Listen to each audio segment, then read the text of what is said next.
Hey, how's it going, Galadorn? What's happening?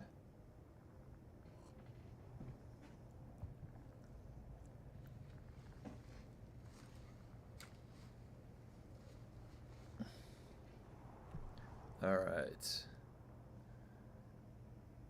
Let me just get set up real quick.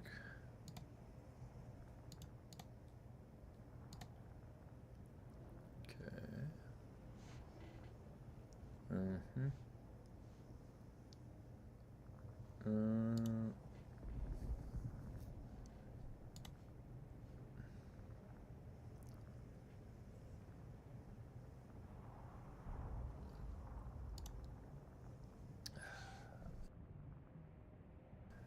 What's up, Ned Smasher? How's it going? What's up, Rando? Hey, Ski Run. So, how was the first day of the patch?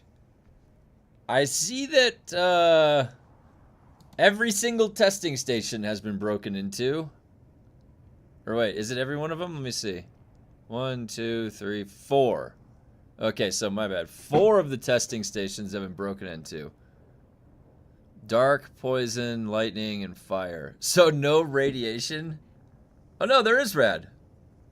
Oh, we got all 5. All right. Sweet. I woke up to that this morning. All right. Well, they didn't do their job.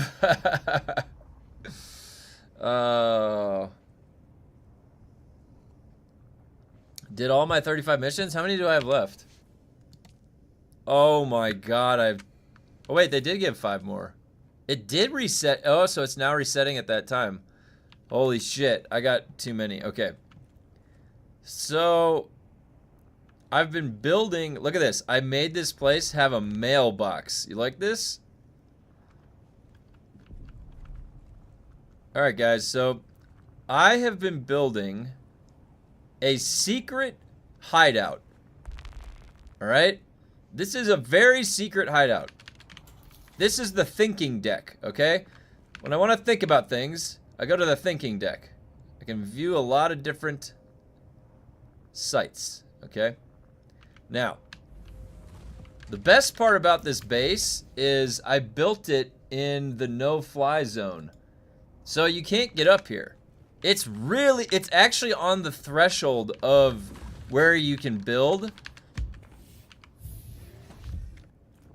Let's see, is that too bright up there? That might be too bright.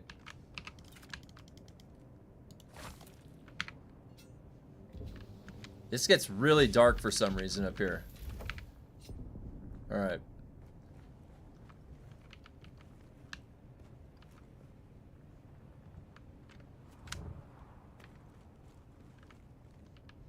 Alright.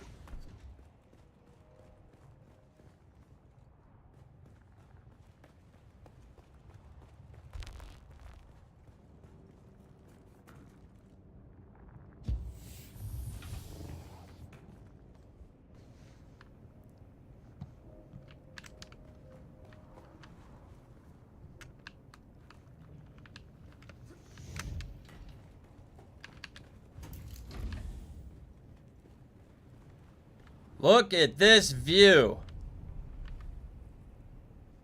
I think it's even above the sandstorms.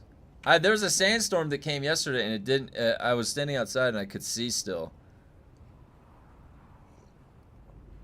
It's way up in the sky. You can't fly here.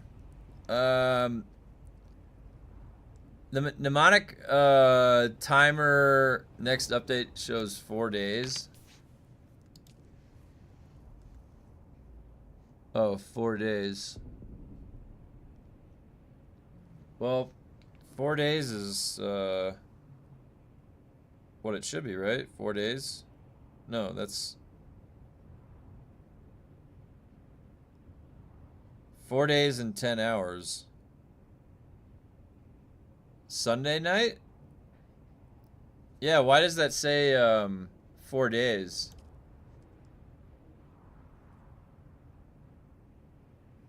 I saw the sneak peek in base builds.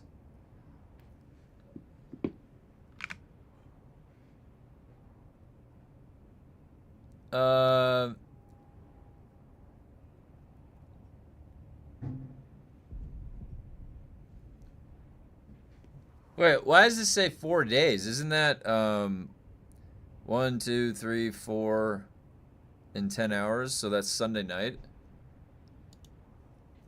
Mnemonic is 14 hours. Yeah, that's resetting in 14. That what? I don't even know what time that was.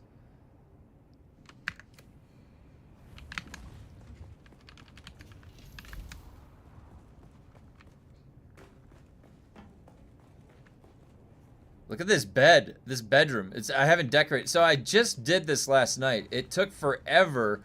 So when you make a base like this, also look at this.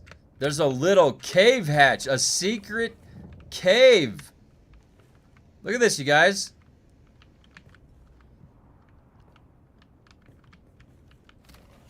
Look at that. A thinking cave. But what can this cave? I don't know if I would trust anything in here. You might lose something because every time there's a cave, shit gets destroyed by a sandstorm. So this might be like I don't even know what I would call this, but I just found there's a little cave here, and so I put a porthole. All right.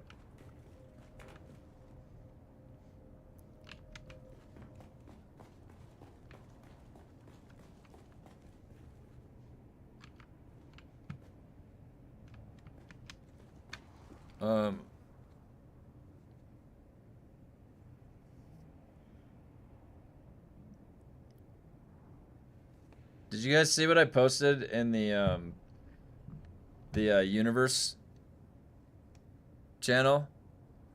There's no downtime. Won't get stuck on those solido trees either. Wait a minute.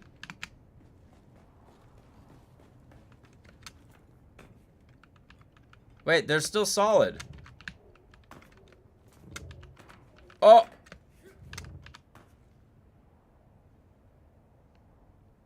Hey, what the heck? I thought I wasn't supposed to be able to do this. Didn't they fix this?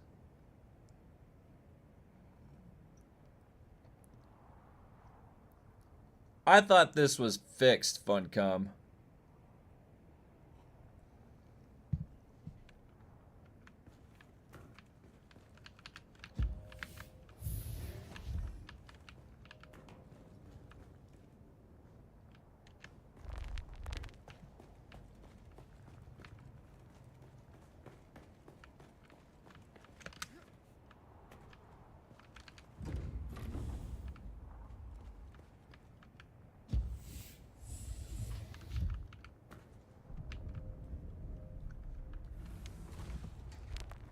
I also put a chair right here.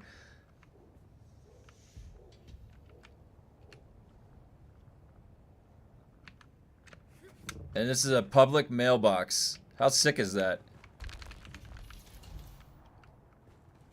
Alright. I can scheme up here. Alright. Morning, how's it going, Jar Jar?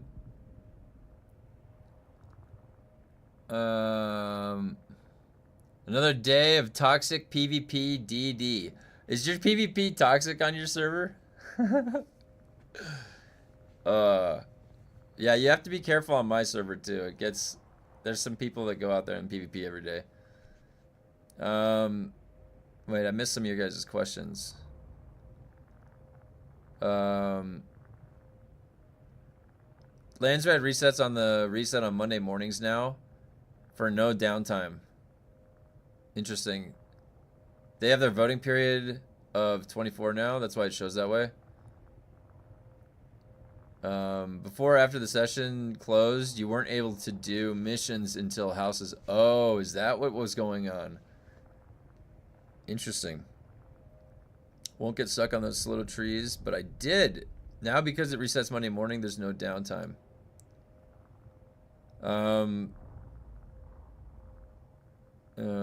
The Feynman talk. I saw it, but I didn't get a chance to watch it. Oh, dude. Did you fix your man-tooth house? Yes, that's actually what caused me to do this last night is I fixed the man-tooth house, and then I decided to come make this other base with one of the other man-tooth fiefs. And I was thinking, I was like, where's a unique location that I could go that I haven't done yet? And so I picked a spot that I had to. First of all, when I tried to fly here, I ran out of fuel and I crashed. And then I went way up too high, and then I couldn't build up that high.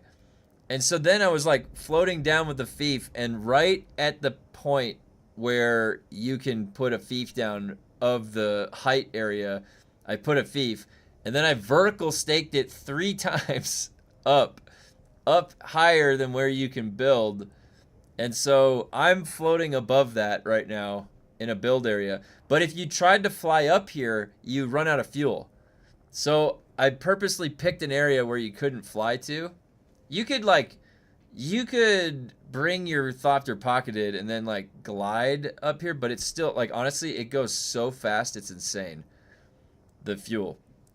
I thought it'd be cool. So then when I had to get all of the resources here, I had to park like 500 meters away and then lug it one at a time back up the mountainside.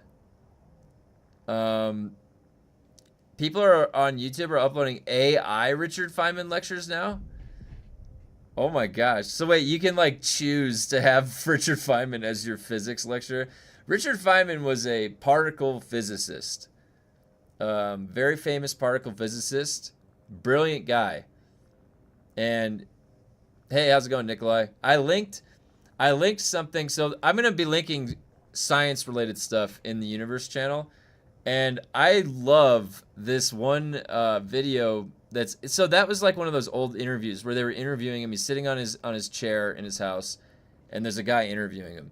And then that interview got broken up into a bunch of segments. And there's a lot of cool bits that came from that. And one of them was when the guy asked him about magnets. Like, and then you hear Richard Feynman talk about what magnets are. And if you haven't ever heard somebody that's a particle physicist talk about what magnets are, it's actually very interesting about how he describes the whole journey to try and understand what magnets are. Because, well, I don't want to spoil the video. It's great. I can't do it justice in how he explains it. It's just such an elegant explanation because he has to take you through the understanding of the why. When you ask a why question, why do I see what I'm seeing? There's a whole bunch of other things attached to that framework for you to understand that why. And the simple analogy is, you know, the wife is sick and goes to the hospital, and the husband goes to the hospital. And if you're explaining that to an alien, like observing that, like what's going on, why is the husband going to the hospital? Well, he cares about the well-being of his wife. Well, why is the wife sick? She slipped and fell on the ice and hurt her hip or something like that. Why is the ice slippery? And you can have these like millions of questions of why, but you have to have a framework of understanding to have the explanation for you. And so when you're talking about magnets, you're either somebody that understands physics, you're a student of physics and you can understand some of the language, or you're not. And if you're not, then the explanation of what magnets are is very simple. There's 2 forces that are repelling each other when they're facing this direction, and then when you flip one of them around, they'll attract. And that is a force that is at play, a magnetism force. And so that's the explanation of where it stops. Now, if you're a student of physics, then you can offer further explanation because you have a framework of understanding. And that these fundamental forces, magnetism, is the same forces that make your chair that you're sitting on solid. So electromagnetic forces. So when you touch it, it pushes back. You have a solid chair. That's electromagnetic forces. Now, with a magnet, you have iron. And iron has a special property where all the electrons are facing in the same direction in the orientation for the metal. And what happens is that those same electromagnetic forces are amplified because of the orientation of iron. And it makes it so that those same forces at play, the electromagnetic forces between atoms, it's amplified out. And so now you have this repelling force, the same repelling force that pushes back on you when you touch your chair, but it's amplified at a much greater distance. And so that's when you have a magnet. Feynman is 1 out of the 10 greatest physicists of all time, unquestionably. Yeah, and see, the thing about physicists, well, anybody that's intelligent, is it's the way that they can then explain it to somebody that doesn't understand it that shows their true intelligence, because they have to build sort of this bridge of understanding for you. And you have to be, and you're going to get a different crowd every time you talk. So people like Carl Sagan and Richard Feynman, they had, Feynman was a little bit more technical about how he talked. Carl Sagan was a little bit more elegant and could talk more people-facing because he, you know, briefed the Apollo mission before it launched. Like he had a knack for public speaking. So Carl Sagan was a little bit easier to understand sometimes. But Feynman was like, when Feynman explains curiosity, it's one of the coolest things. Okay, wait, so let me see. The Notorious Ladies, man. It's not toxic, we just like to fight. Oh, hey, Blue, what's up? Yeah. No, PvP is not necessarily always toxic. Did you see Project Hail Mary yet? No, I haven't. It hasn't been playing at the little tiny theater by me. I have to either wait for it to come to DVD, or not DVD. What am I saying? Digital. Like, I've got a DVD player I'm just popping things into. Does the PS5 play DVDs, or is that Blu-ray?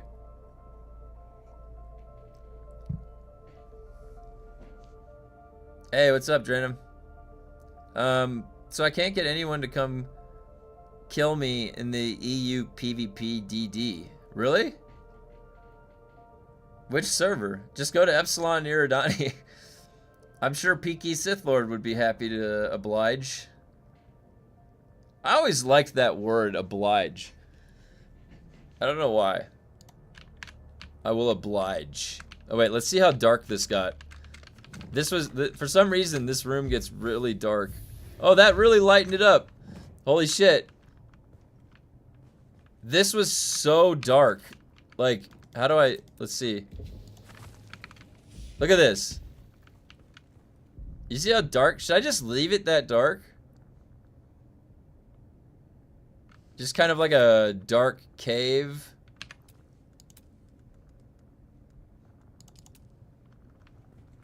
Maybe I'll leave that dark over there.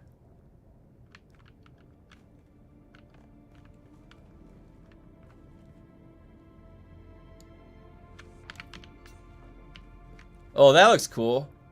Where it kept the dark shade. Oh, you're on the PTC? So is Physics Tuesdays now extension of Math Mondays? I will, honestly, I will legitimately, at any point in time, stop what I'm doing and talk about physics or mathematics. Because I love both. And they're fun conversations. And how often do you get to exercise that part of your brain? By the way, I think almost all Blu-ray players can read regular DVDs. Oh, that's good to know. I forget. You know what's funny? I've got a bunch of old family stuff here. And I've got, like, a huge stack of VHS tapes. I've got a VHS tape that has Starship Troopers recorded off of the TV, and then it's recorded over one of my baseball games. And it's funny because when the Starship Troopers ends, it cuts back over to my baseball game. Oh, man. Look at this lighting. What is this? I like this little twinkle. You stop what you're doing and get sidetracked for story time? No, I don't believe it. Oh, man. I don't want to leave my secret base. It's such a cool little... I still have to decorate it, though. I still have to decorate it.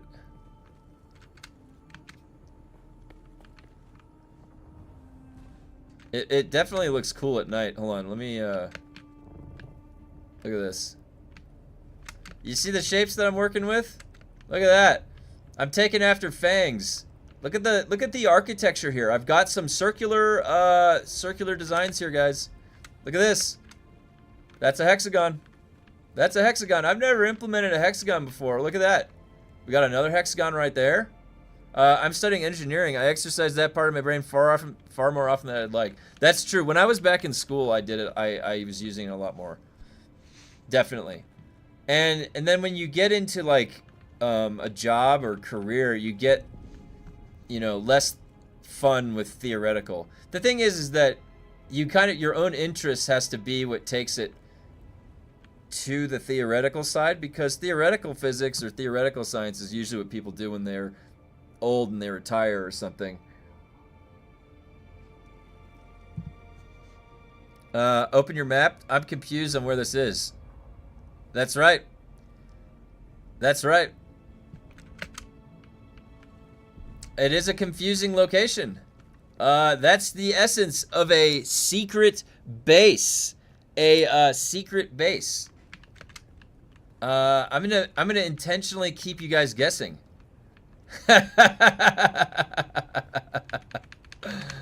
What's my outfit? This is the Thopter pilot. This is from doing the difficulty 20 station. Thopter pilot mask. You get it from completing the difficulty 20 station for the overland maps. All right, I made a mistake and I am severely behind on these. What is my combat at right now?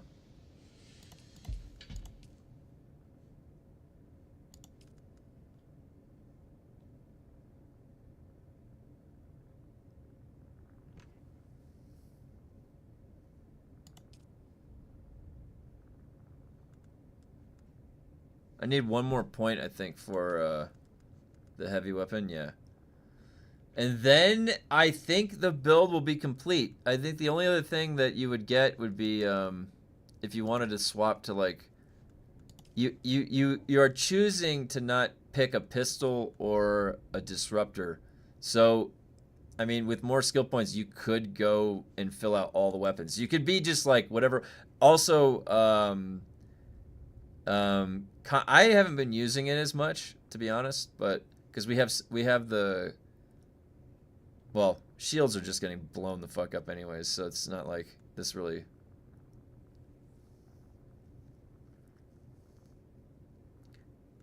I really was looking forward to a day where I could have, if we had four of these, because I really wanted disciplined breathing and conservation of energy both.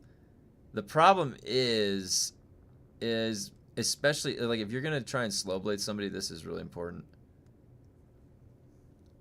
Dropped a little screen grab, even made a 1v1 arena. Let me see.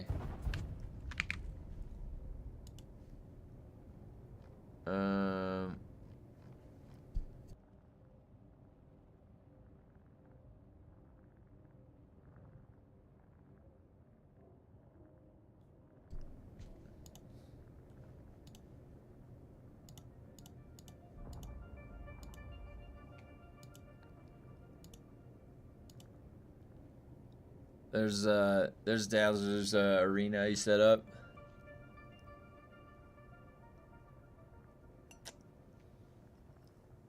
It's a nice looking arena. Wait, where's the fighting? Is that like the...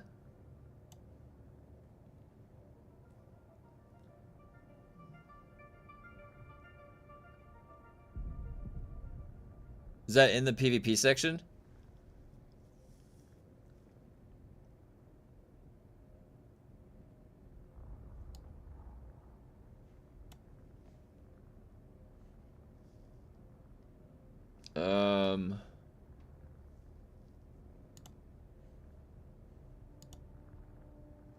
This is the, guys, this is the video on magnets. This is fire, guys. I don't know why anybody wouldn't vote this as absolute fire. Video on magnets by Richard Feynman. In that whole section, yes, it's all PvP.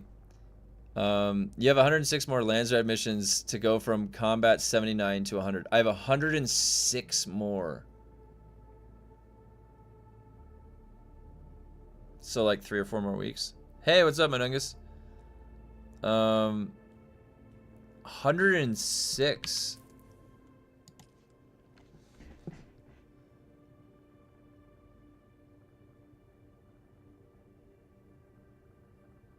So 78.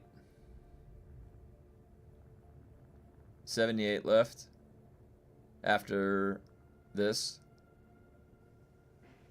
78 is 2 weeks and a half. 2.5 weeks. So 2.5 weeks after this bracket of them. Wait, this half week could be that, so 2 weeks.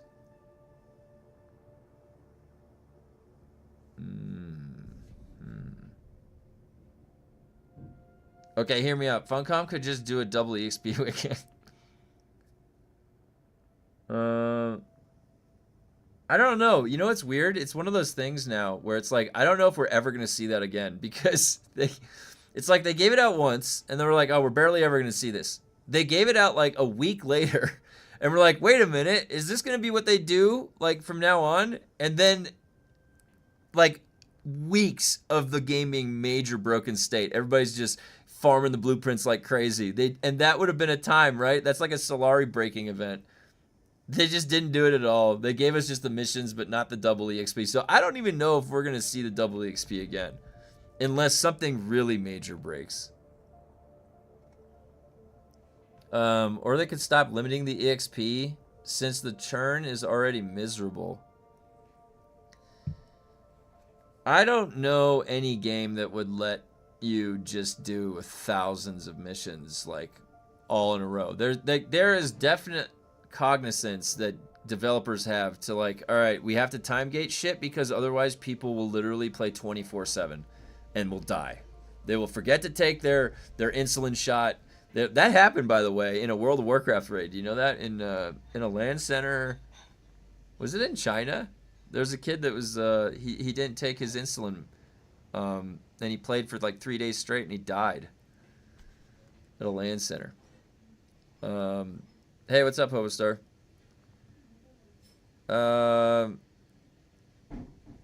Logging in to see the recollections refilled with no WXP feels like clocking in a 9 to 5. Yeah, it does, doesn't it? That's a good analogy, actually. It does. You know what it, dude, wait. Well, you know what's a better analogy? It feels like you're going to a 9 to 5, but you're working minimum wage. Right? This is right here. 125 is minimum wage, guys. It feels like minimum wage too, because every time you put in a whole day's work and you get one or barely one. You know what I mean? We're making minimum wage here. All right? Nothing wrong with making minimum wage, by the way. But an analogy nonetheless. If you put in time and effort, we should be making more than minimum wage, right? I should be at least making twice minimum wage. Missed both weeks from the bug. Could really use a double EXP, double loot, double double it, double everything. We want the McDouble. Oh shit, my belt.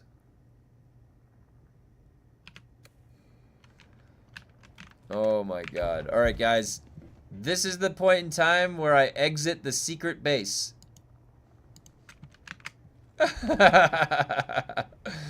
No one will ever know. And look, I can't fly my plane.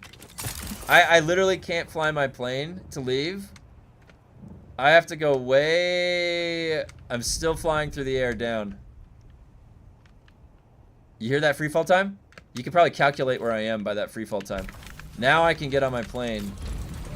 And it's still max height. I gotta go down a little bit more. Alright. Now I'm exiting through the back cave tunnel. Alright. Alright. Exiting out through the tunnel system. Okay. Back over by a familiar spot now. There we go. Alright. Yep. And we're back in the neighborhood.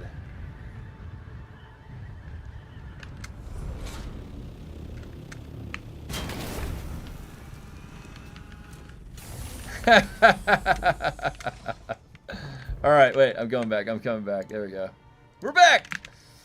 No, so I like having fun in this game, right? Having like a base that I can just go think at, right? My thinking base. Don't just. Oh shit! Wait, you're right. Wait, don't get this. I gotta not get sidetracked without repairing my belt. That's why I came here.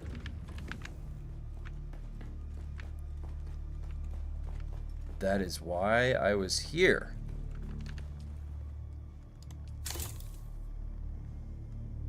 $154. I swear, I'm gonna need 1,000,000 of these belts. Did anyone figure out a way to dupe the belts? Hey, what's up, Sin? Don't repair the belt without respecking? Oh, my builds already have all that. My builds have had that in them the whole time. Look at that. Look at that. I never leave home without it. Field maintenance. It's,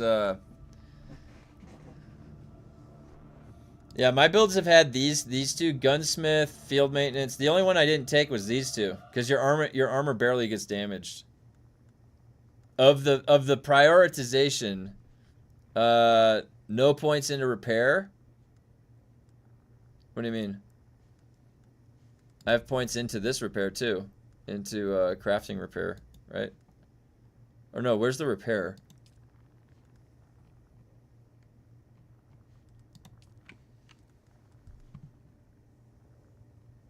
Oh, this is max durability loss right there, 25%.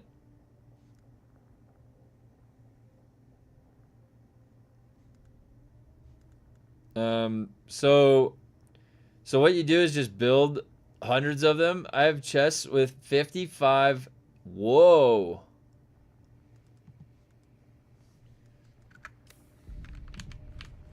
That's nice.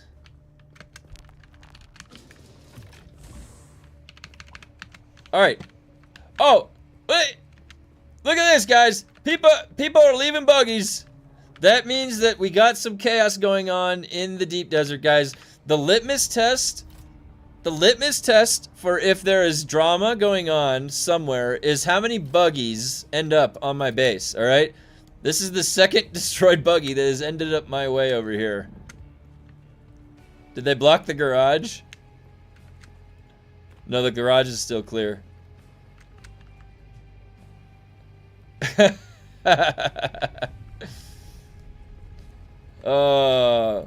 We're at like a pH of like 5 right now. But it's not too acidic.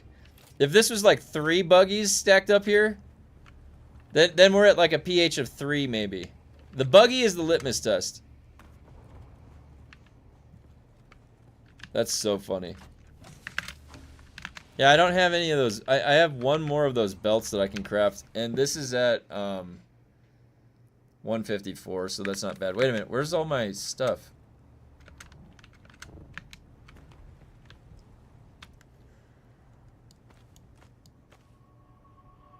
Don't give him ideas.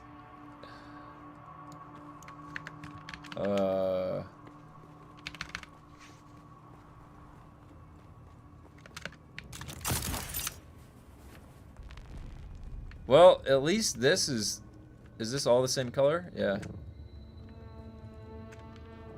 At least that's like that.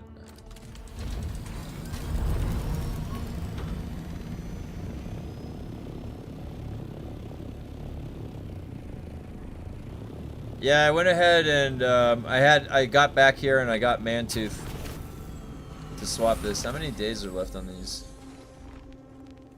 Does it say? Is it? Why does it tell me? Why do I have to go look? 11 days. Oh my god, the wings are green. No. They didn't fix this. I'm putting that Funcom, you're not getting out of this one. You're not getting out of this one, Funcom. No way.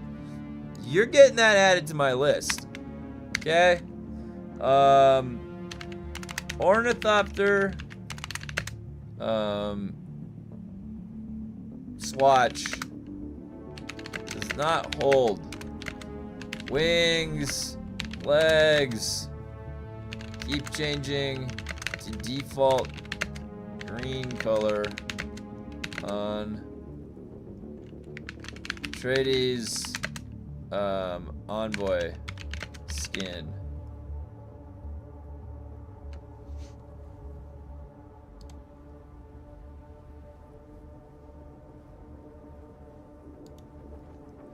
Alright.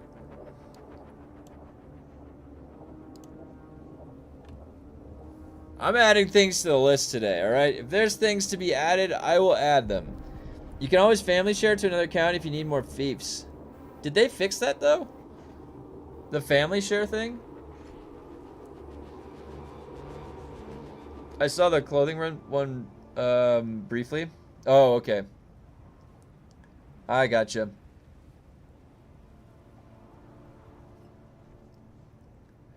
Harco Enforcer also? So, okay, wait. So you said not just... So, Harco Enforcer.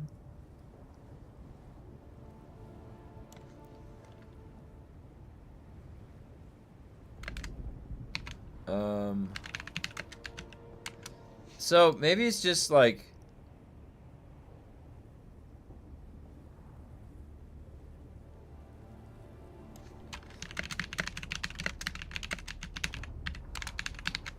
Harco Enforcer. Which one's the Harco Enforcer? Isn't that the,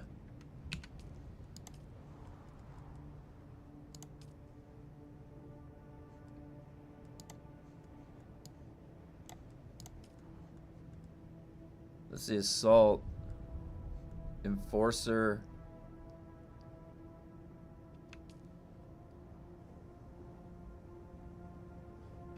Yeah, link, if you want to link me the link, I will, I'll post it.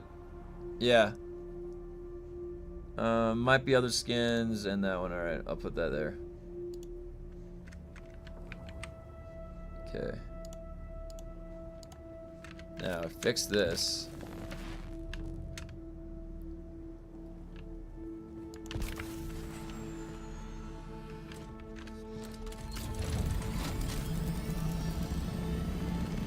Yeah, so that's fixed.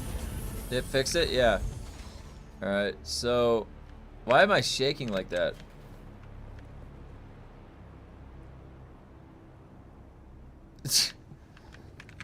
Alright, so... Fixed. This is fixed by...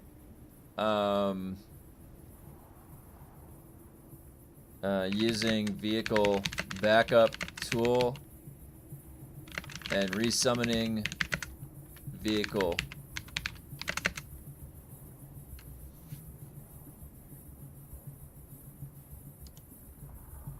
Oh, Harco, you said the Harco version of Envoy. I see. So, which one is that? Let's see what that one's called. Harkonnen Enforcer Scout.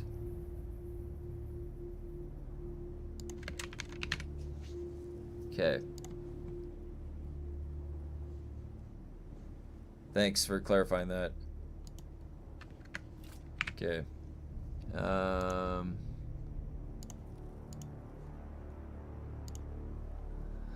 Alright. So, oh, you put it in all things Dune?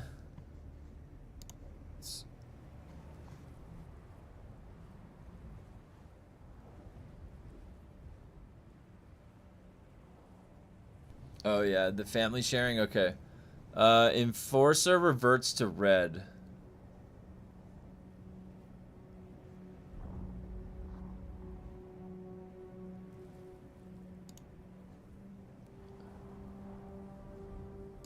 Alright.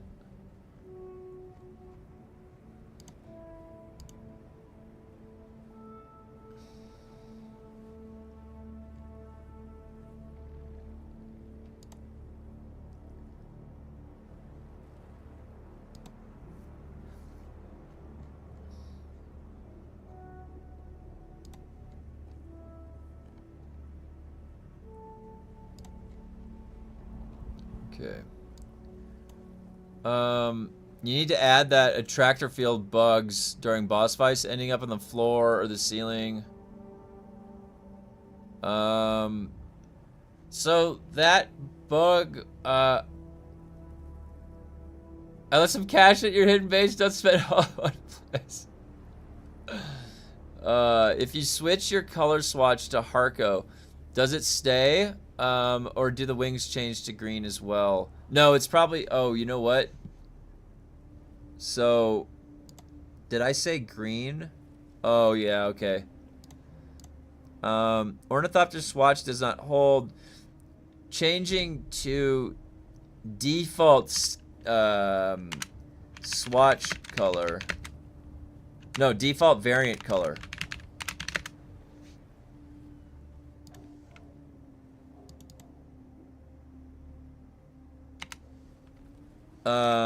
And Harco Enforcer Scout variant. We have to be precise with our wording. Let's see.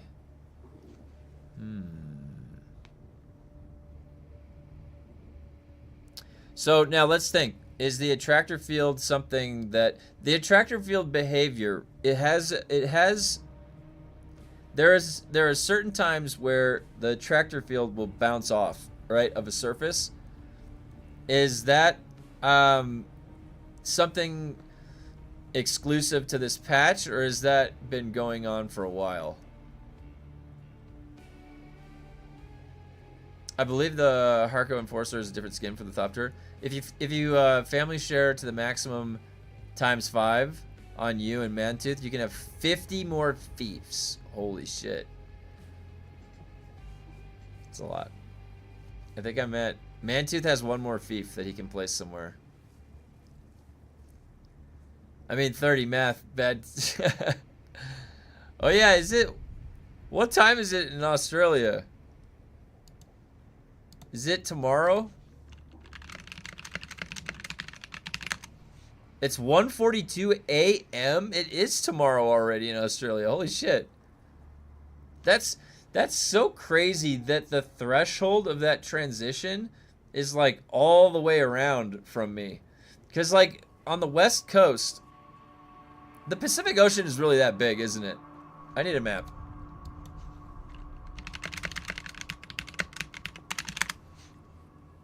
Jesus Christ. Yeah, the Pacific Ocean is gigantic.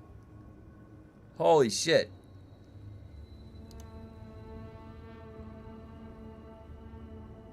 That's where the Mariner's Trench is? Mariana's Trench. Oh. Yeah, see, I'm a math guy.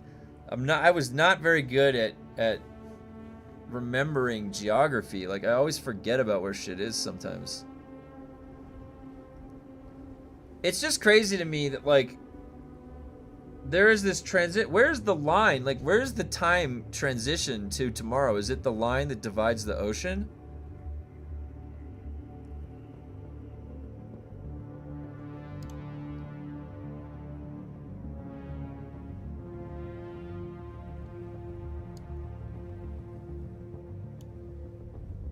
I gotta be careful if it's gonna geolocate me.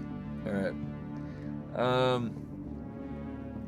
All of the Envoy Enforcer variants are losing their color, swatch, assault, buggy, bike, not just scout. Okay. Let me put that in there then. Let me put that in there. All the Envoy Enforcer variants. Okay. All of the Envoy Enforcer variants are losing their color swatch. That should be good enough, I think, right?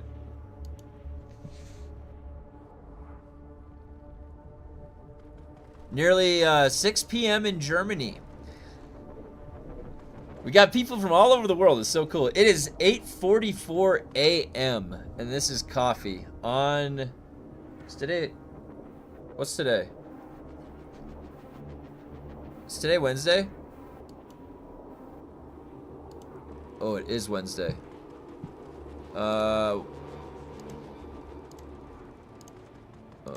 One sec. I need to message my other job real quick.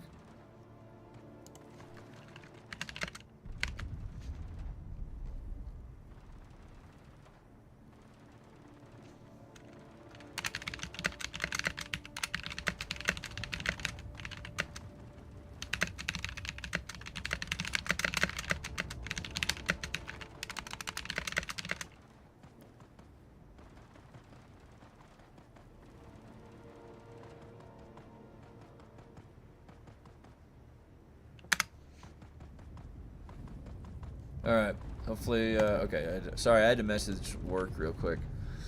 Nearly 6 p.m. the Netherlands. Ooh, Netherlands. Cool. Hey, Netherlands, you're, where?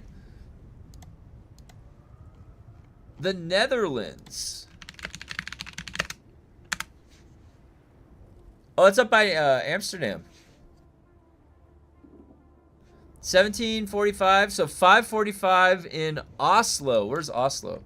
So the Netherlands is cool. That's up there by... Oh, the Netherlands... Amsterdam is in the Netherlands. Okay. Oslo. Of Norway? Whoa, where's that on the map?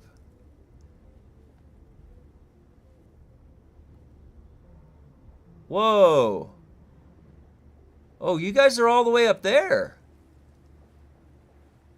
Whoa. Where's Ireland? Oh, Ireland's way over there. There's the North Sea. Look how big the North Sea is.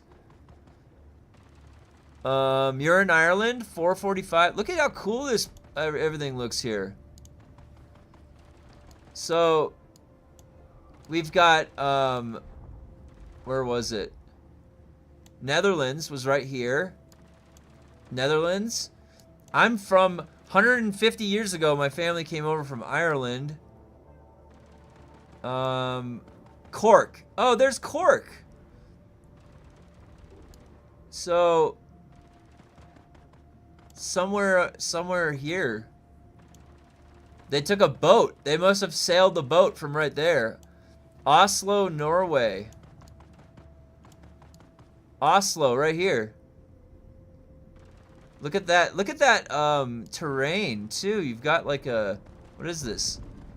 The Oslo Fjord. I love the words that come out of there. We got Amsterdam. Yeah, I bet that's fun, huh? Amsterdam? I've never been there. The places that I went, where I've traveled to, are the Bahamas. Like, where's that? I've been to the because I was a surfer. So Cayman Islands, Bahamas, Mexico. I've been to Mexico, like down here in Mexico. But I've never been to Europe. I would love to go to Europe. Oh, and I went to Hawaii one time. There's so much, like, look at how much is over here, too. There's so much over here. I need to catch up on my geography. Do you see how much time I spend doing math and physics? I'm like, geography, I'm like, whoa! I'm like looking through a window, I'm like, holy cow, when did this get here? Has this always been here?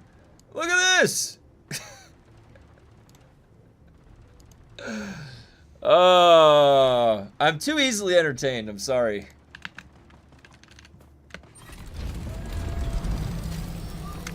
I just think it's cool that there's so many people that are from all over the globe. And then we get to play games together. Have a look at the map of Australia overlaid of US. Alright, let's see how big it is. Whoa, stuff is places, that's cool.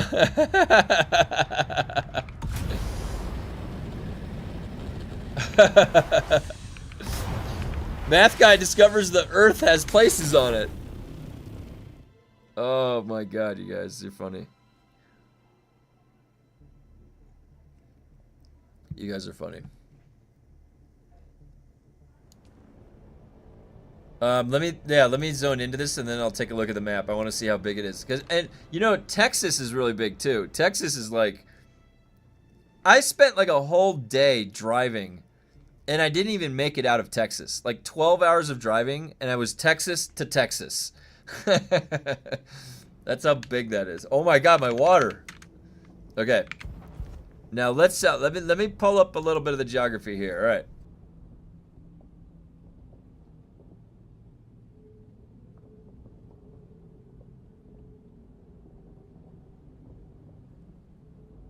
What the hell? Are you serious? Oh yeah, Alaska. Look at this. Oh my God, you guys.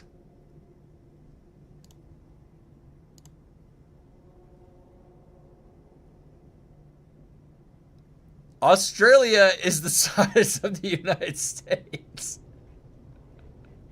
Okay, now I'm glad that I did this ski run because I think in my mind I was thinking Australia was a little bit smaller than the United States, but it was much harsher, like of an environment. So you don't necessarily want to cross across it or whatever. That's pretty big. Yeah, Texas doesn't. Texas does. Now, wait. How about this? Texas laid over Europe.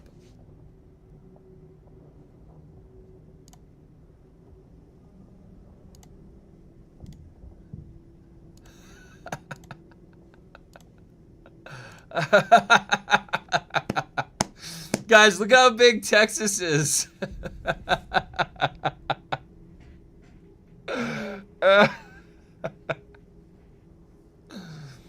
I told you, Texas is huge. I think this is accurate. Is this accurate?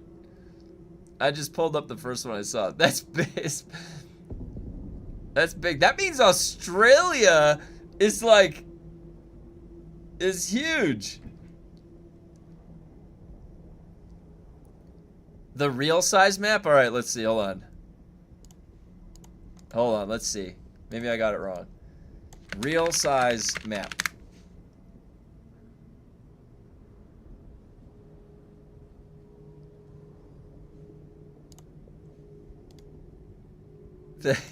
I don't think it got any better.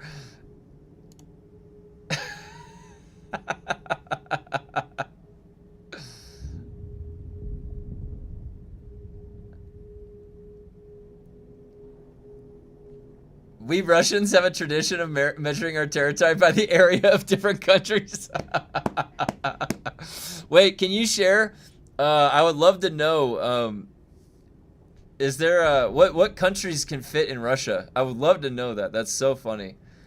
In Australia, every single animal wants to kill you, dude. Okay, I grew up. Wait, okay, so guys, did you grow up with this movie? Okay. Do you guys remember this movie?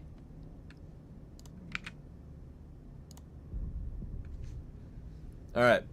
I grew up watching this movie with Jeff Daniels, all right? And when I was a kid. And I don't know if it was because of this movie or something else, but I do not like spiders, okay? They creep me out. They can kill you with their venom, the blood, like, I don't know. Something about spiders creeps me the fuck out, dude. I don't like the creepy, crawly shit. So, when I think of Australia, I think of that video where, like, somebody's approaching this spider that's the size of Shaquille O'Neal's hand, okay? Imagine the professional retired basketball player Shaquille O'Neal. That's how big the spider is, and it's on the ceiling. And they're approaching it with, like, a broom and like a bowl, all right? And they go to like put the bowl over the spider and it fucking jumps at them. Oh! The end of this movie, the spider comes jumping through the air and it's on fire. And then Jeff Daniels is like, oh, and he shoots it with the nail gun. I'm gonna put an arachnophobia alert on my stream. Arachnophobia really kicked off my fear of spiders. Yeah, you can reach in a lamp and it's gonna, dude. That's when I learned. I was like, dude, the rainforest has spiders like that? If I remember correctly, the reason most map areas aren't portrayed actual size is because the map markers at the time The size of the country is based on the Christian population. Really? I didn't know that. Oh, you mean the small spiders? In this... Is the repair glitch with quicksand still working? Yeah, that one's still working. 80% of Aussies live on the coast. Little Norway has the second longest coastline in the world after Canada. Oh, really? Look at the camel spider. Dude, you know what the spider that creeped me out the most was? You know there's a spider called the wandering spider. And it's in Brazil or something. But it can be with Chiquita bananas. Like, it can be in a bag of Chiquita bananas. It can be a fucking wandering spider that'll kill you. Yeah, I'm gonna go have this banana. No, I'm dead. All right, what is it? Camel spider. Ew. Ew. What is that?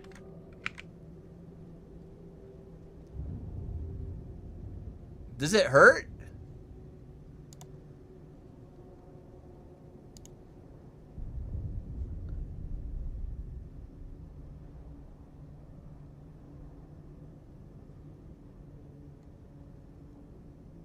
Other appendages.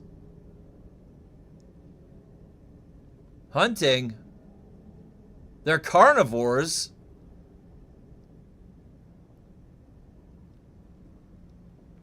You got chased by one in Iraq? The fuck is this thing? Does it hurt?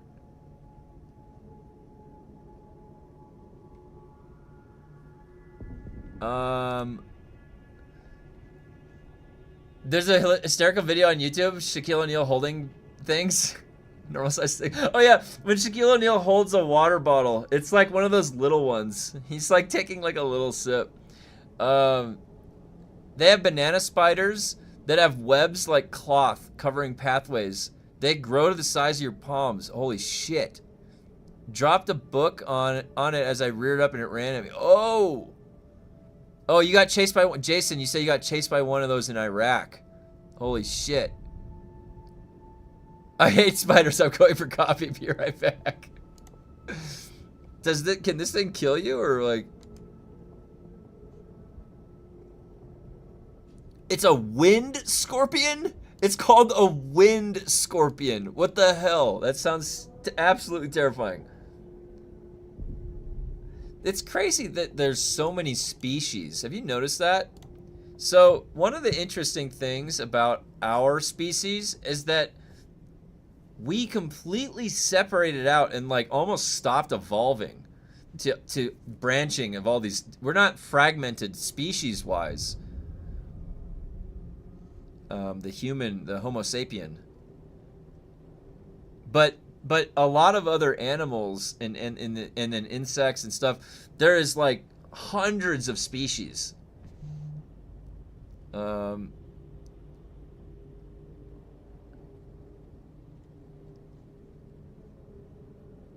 Okay.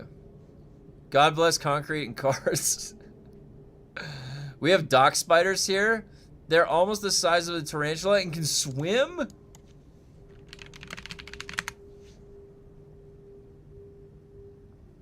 It's a semi-aquatic fishing spider? Oh!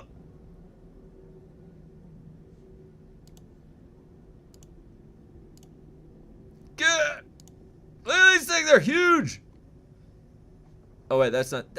dude, I don't trust spiders. I feel like every single one of them is capable of killing you. And they know it. They know it. That's what I feel like a spider is. The ultimate biochemical weapon. Is Conan Exiles worth solo play? So the only time that I've played Conan Exiles, it was with a few other people.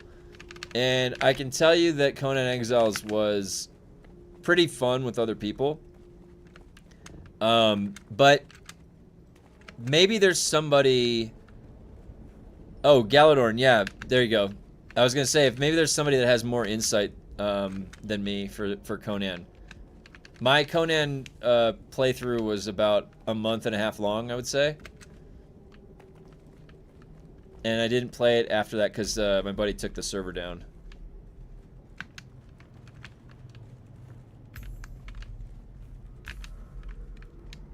But I would imagine that you can play it solo. Does Conan? You can play it offline, right? You don't need an official server or anything like that, or does Conan need?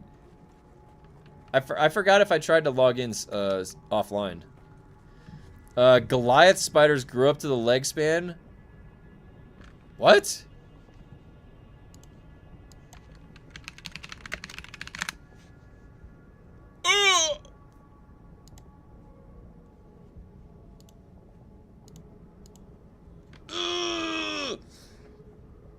That's too big. Were there spiders back in the dinosaur times? When did spiders emerge in the evolutionary tree? And was there bigger spiders? Cause you know that, like, the question, have you guys ever asked yourself, like, just think about this for a second. Why were dinosaurs so big? If our chemistry and our biology usually reaches a sustainable equilibrium point, then what the hell were these 100-foot tall brontosauruses and shit? Like, what? How does that even make sense? So why were dinosaurs so big? That's a question. So what do you think the answer is? If you guys had to guess. Because it's really crazy when you actually think about it. So for whatever reason, back then, and actually for a long time, the species had not really championed, like, the brain development. So the only thing driving survival of the fittest was strength and teeth. That's it. There was no, like, I look at this different, I'm not going to reproduce with this person. It's only teeth and size. And so every genetic mutation that yielded slightly larger would survive better. And at the time, the Earth was very large to how many populations of species were even there on the Earth. And they had an infinite Earth to fill out into over millions and hundreds of millions of years, when the only thing driving survival of the fittest is size and teeth. So that's how you get things that get that big. The random mutations that increase the size, they stick around. And there's nothing regulating. Like, if you had somebody that was a 12-foot tall human being, okay? 12 feet tall. Like, the aspect ratio was just dragged like this. That person would not be able to reproduce, really, in our society. Most likely. Maybe just out of pure curiosity. But, I mean, normally, like, those features aren't necessarily what would drive reproduction. So the larger size nowadays isn't driving reproduction. So you're not just getting bigger and bigger humans. You may, in small situations, in small circumstances, you'll get a Viking Norwegian like Thor, the mountain or something. But that's really the size that we're at our limits at. Now, give us like 100 million years, and maybe you might see something. But we've actually had a pretty good timeline, a couple thousand years, thousands of years. Maybe like, what's written history? Like 75,000 years or 44,000 years or something like that. So humans have a brain, though, that's like judging and always is filtering for reproduction. That's different. But see, the thing is like, to get bigger is a journey in itself. It doesn't just happen overnight. But you are right. There was actually there was these like storms. They were called hypercanes. Not even just hurricanes, they were hypercanes, where like the barometric pressure would drop like close to zero, and then all hell would break loose. Like, even the dinosaur storms were crazy. Like when the hypercane supposedly made the oxygen zeroed out in that area because it was vacuumed out so fast. Humans have been around, yeah, but written human history. If the entire human existence is on a 30-day calendar, like 7 hours is written human history. We have not been writing things like we haven't been writing things down for very long. In the actual, so like 97% of our entire genetic evolution comes from instinctual back end, and only 3% of our history is written down. 97% of that time was instinct-based human beings. Homo sapien operating on instinct, nothing written down. 3% of that is literally what's written down. And there might be some grace period because, paper doesn't last forever and it might be lost. It degrades. Yeah, so that's what I was saying, Sin. So there actually might be a period of time further, even past written history, where there was language developed and then nothing was preserved, or it was less preserved. So the origin of language is a really interesting thing. So Stormfront moves in and everything suffocates in the area. Yeah, that's exactly what it was. It was called a hypercane.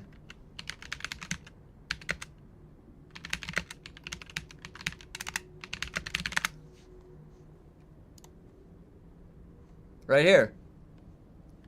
Look at this. I didn't make this up. Look at this. Hypercane.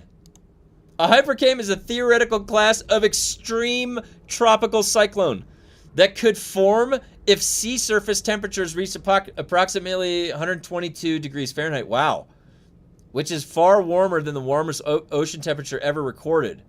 Such an increase could be caused by a large asteroid or comet impact, or large supervolcanic eruption, which there was a lot of volcanic activity back then. Look at how big it would be, too. Yeah, and then, okay. So, instinct, or maybe programmed DNA. So, I will say this, right? In all of my scientific understanding of the universe, one of the most curious things to me is the spontaneous formation of RNA that could replicate on its own and really start the domino that gets over here. Now, to me, the complicated nature of DNA seems far too, like I'm not kidding you. DNA is literally, when you see like the processes happening with DNA, it's fucking insane. Insane. The level of complexity. Innumerable. Uncountable level of complexity. To me, that is the most curious thing to say was spontaneously generated, much like through thermodynamics, hot transfers to cold. It's an automatic thing in the universe, right? Well, this spontaneously came to be. That to me is the most curious thing. Whether that was instigated by energy or something, or like you see Prometheus, right? This crazy advanced species, like from some other part of the galaxy, like they fucking put their DNA into the water. Who knows? That's fun to think about. Maybe implausible, but fun to think about. But holy shit, is DNA complicated. And we don't see life anywhere when we look. Everywhere we look in the universe, we haven't found shit. So it is a very curious thing when you start stacking all of those things like on a board and you're trying to connect the dots. You're like, what the hell is going on here? So this is why we got the bugs conversation. Game bugs. Origin of language is based on humans' evolutionary trait that provides us with the widest range of sounds we can make. No other species has our range. Did you know that we're also the only species that has a lethal throw? We can pick up a rock and throw it lethally. I could throw a baseball at somebody and I could probably kill them with it. Well, no. It'd probably have to, you'd have to have a soft skull or something. But we have 30K BC cave paintings. Yeah, so there's like, I don't remember the exact time that they said the earliest discovery of stuff being written down. It goes back pretty far. They've found pretty much all there is. There still is stuff being uncovered because it's like buried below something. So, to be honest, oral history and storytelling were capable of preserving human knowledge in prehistoric era. That's true. Now, that preservation mechanism is even less efficient than writing something down, too, right? Because if you ever played telephone, stuff changes. Just because we can't see them doesn't mean they're not there. I imagine that advanced species wouldn't have the capability to obfuscate. Well, again, when I said that, I was claiming still a fact that we haven't seen anything. Now, that is not saying that there is not anything else out there. The probability would have it, and again, we've talked about the Fermi paradox, is that probability would have it that there most likely is many occurrences happening out there, much like ours came to be, if DNA replication is indeed spontaneous like that. So now the thing is that, again, one of the best analogies I had for why life has never bumped into itself, and you had Star Wars or Star Trek, is that when you put the universe, the entire universe, into the size of a beach ball, and then you put the time of the whole existence of the universe into like, what, a day?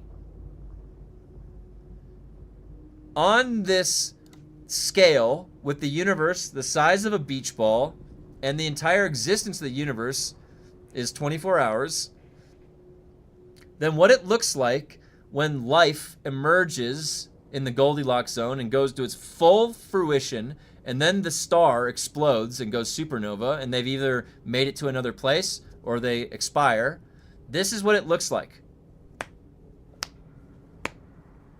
And it's in the beach ball, random places. They come to existence and they're evaporating out like that. Because on this scale of 24 hours, life is in and out just like that, through the full existence of the star. So it's a wonder, why does life never bump into itself? Well, because on the scale of the universe, things is just too big, and life just doesn't last long enough to go anywhere. So we're kind of stuck to observe and experience as much as we can while we're here, really, you know?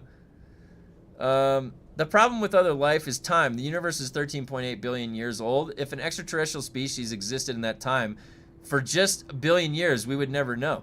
Yeah. What's the time scale that we're working on with Star Wars or Star Trek? Thousands of years? We're talking billions. Like, on these scales, if we shrink the entire existence of the universe, that time scale, 13.5 billion years, 13.8, into 24 hours, I can look at things on that relative scale. But things are never going to bump into themselves. They're going to come to existence, and that star is going to supernova. And everywhere they go, they're going to be bouncing around, stars going to their full lifespans. But life doesn't make that journey unless you figure out a way around the natural decay of the universe. Like, everything is slowly decaying to maximum entropy. So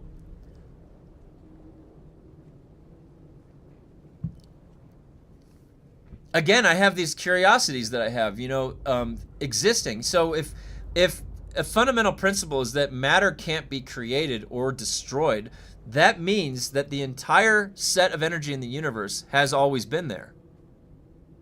Right? So that means this entire set of energy, including us, has always been here. It's just transferred form. Right? That's a fundamental principle we can go back to.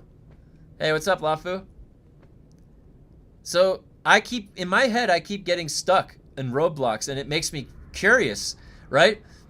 Because what does it mean if something's always been here? That means that there's not a beginning. We only think of things in terms of having a beginning and an end. We can't conceive of infinitely being here. There is no beginning. It was always here. How does that even make sense? How can that be? So that really, if you want to look at the highest level, the root of a lot of the jam up here, it's energy can't be created or destroyed. So how the fuck did all the energy in the universe get here? And if it didn't get here, that means it was always here. That total, whatever that total energy number is. Think of human advancement in 2,500 years. Now imagine just one species that is only 500 years more advanced. Over the course of billions of possible years, just 500 more years.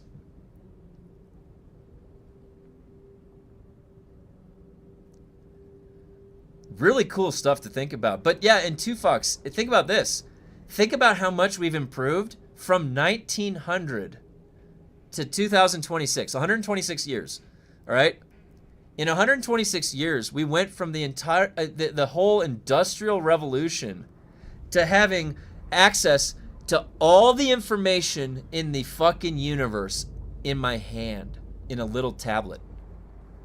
All right? We have gone, even just in 100 years, a light year away from where we were. There's recent LiDAR scans of the Richat structure, and there's definitely was a civilization there at some point. Really? Hey, link that in the universe thing channel, Nat. I want to see that.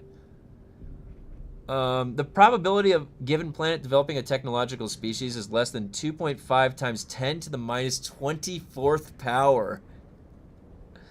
I like those. Hey, Ski Run. I got something for you.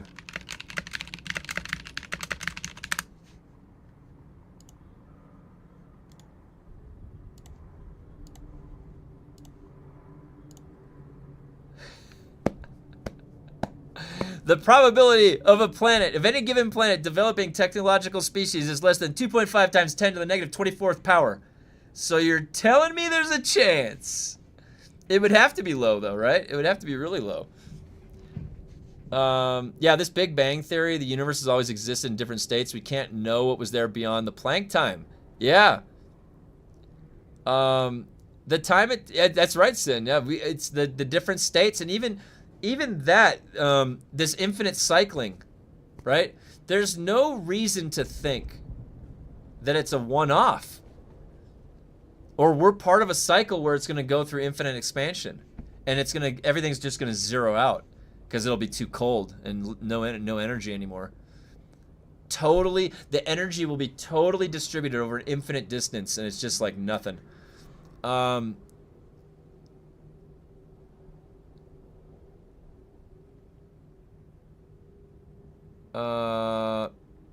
time it takes for light to travel to another advanced species, we haven't even existed long enough. That's right, Galadorn. That galaxy that I took the picture of, the 200 million light years away, if they were looking at me, they wouldn't be able to see me for another 200 million years. Unless they had some way, and again, this is beyond a realm of current, and we've pretty much well defined a lot of stuff in physics and everything. So how would you have a telescope that could see real time? You're not waiting for the light to get there.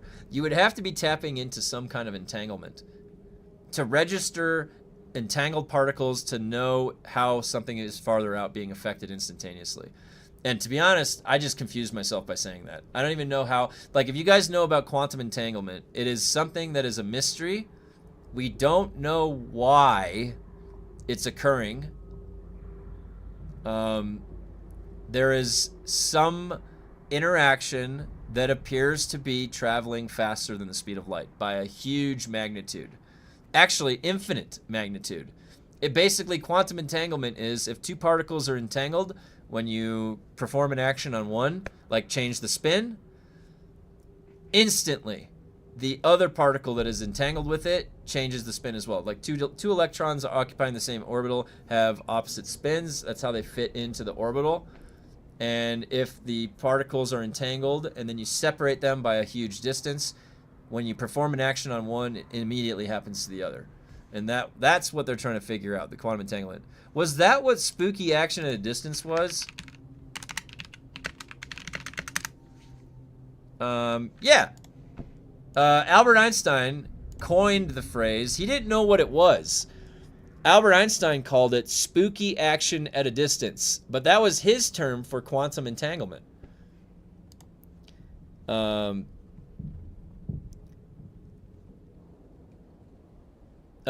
I missed some of your comments. Hold on. Yeah, we also have Putin and Trump as products, so science has advanced humans, not so much. Well, no, there's outliers that.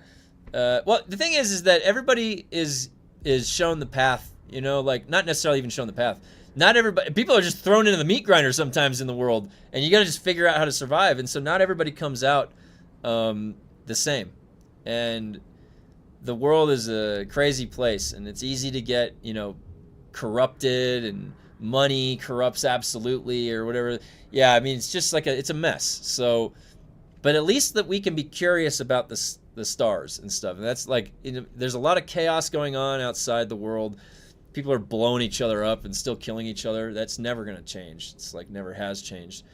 The best that we can do is just think about cool shit, though, with us, you know? A small chance, but a chance. 100 billion stars per galaxy, hundreds of billions of galaxies. Even if one species emerged per galaxy, the odds are nuts. And, you know, Stephen Hawking was always waiting for, if time traveling existed, the time traveler would come say hi to him at his birthday party that he threw for the time traveler, but no one ever showed up.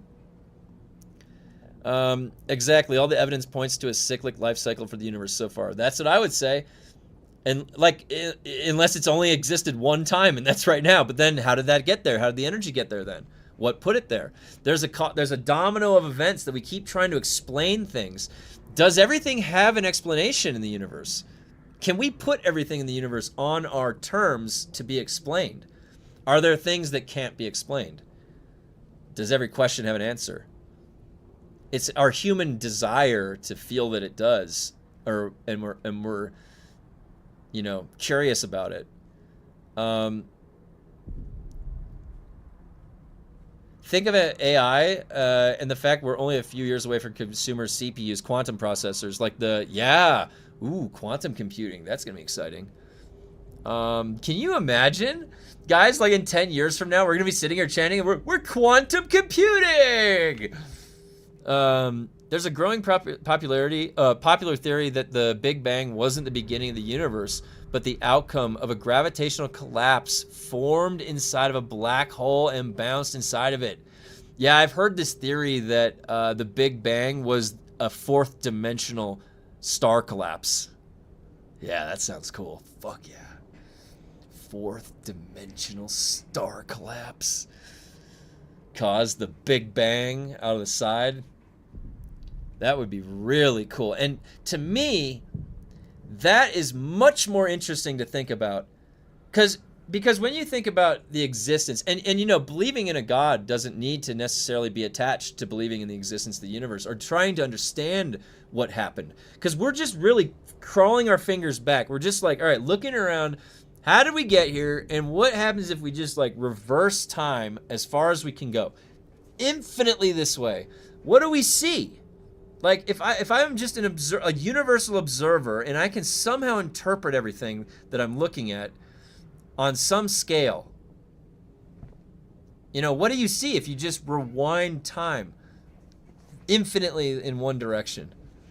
I do hobby astrophotography, and when I see Betelgeuse, it's crazy to think that it's already gone supernova and the light just hasn't reached us yet.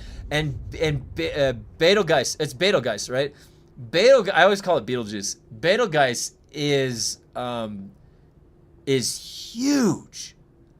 Betelgeuse is huge. Let me tell you, like the true size. How do you spell it? I always forget, guys. Oh, juice. It's like G.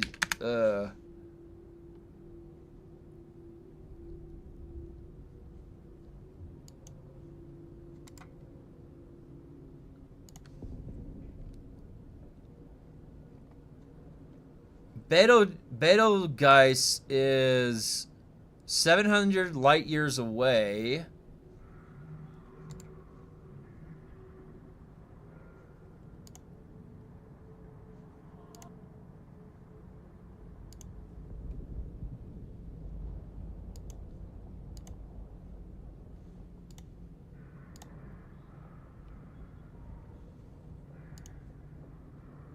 Alright, so there is our sun.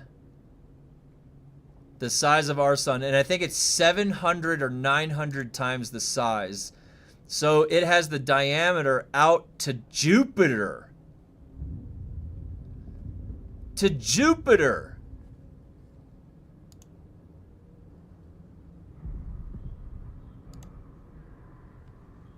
And that's how you spell Betelgeuse. Wait, is that how am I saying it right? I love how we went from desert spiders to quantum mechanics. Nerds! My theory is that photons light and over the course of billions of light years isn't constant. Well, I can assure you that everywhere we look, general relativity keeps being proven correct. And that the ultimate speed limit of the universe is the speed of light. That is true. And the only thing that we've noticed that moves faster is quantum entanglement interaction. Link in the universe thread. All right, hold on. Wait, no. No, you guys are getting a better video. Where is it? Where is it? No. Come on, where is it?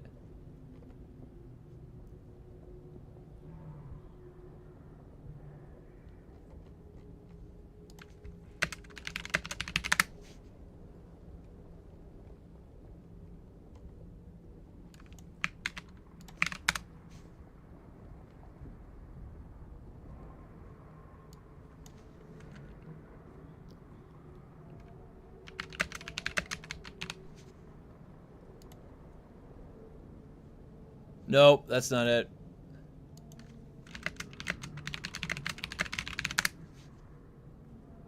Oh, yeah. Is this it? Tell me this is it.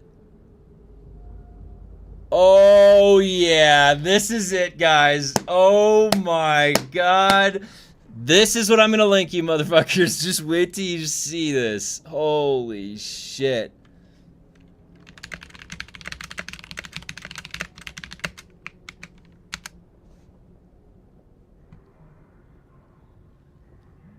I almost want to get a copyright flag and just play it.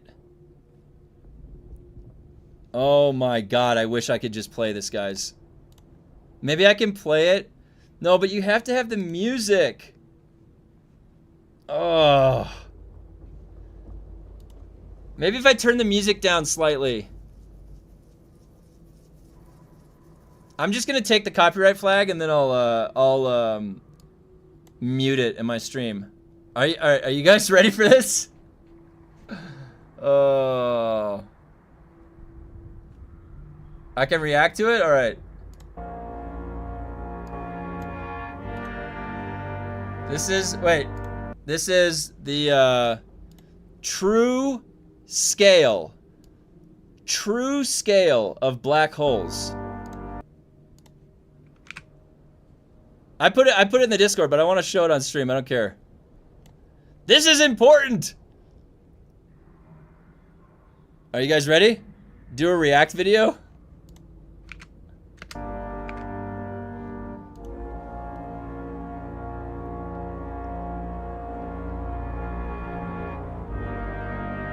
The music really makes this video good.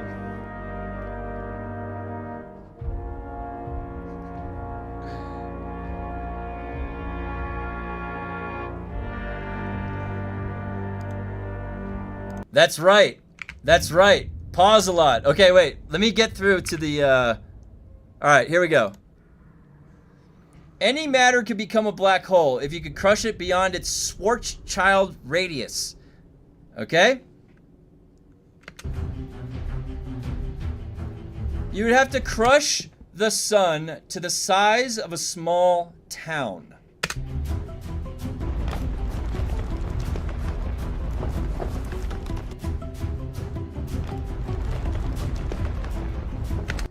Oh my God, dude, you guys are gonna love this music. I swear, it goes crazy.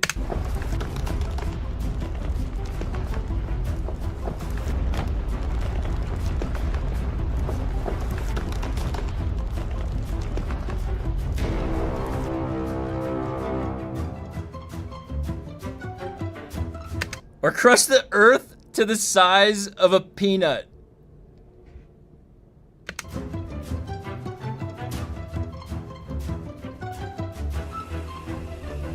Alright, this is where it gets good, guys.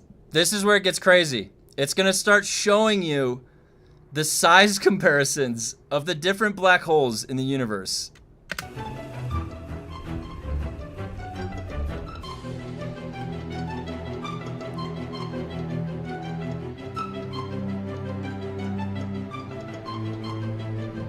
Alright, so that black hole, which is the size of Manhattan, contains the mass of 3 to 4 of our suns. It's one of the smallest black holes that we have found.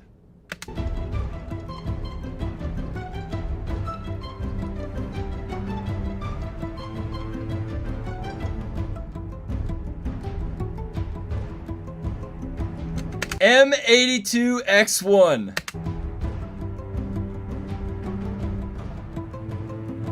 The size of Mars.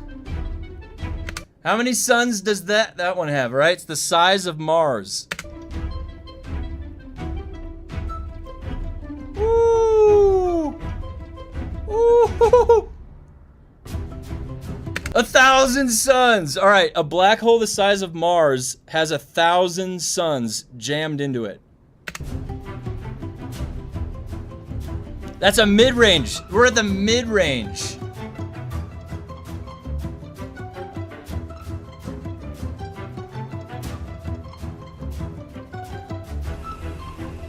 Oh, fuck. This is zooming way out, you guys. This is too far. Oh! Oh! There's a black hole that's the size of our solar system! How many suns is this gonna have? Oh, it's too many! Too many suns! Look at this shit! Look at this shit! Oh, it's too many suns! Too many suns, you guys! Oh my god! That's too many! Oh.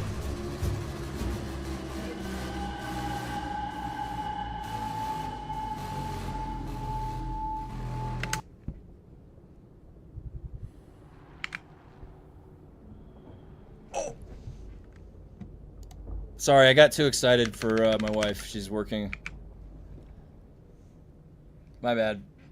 But dude, you guys, look at how many suns. You guys see how many suns? 20 billion suns.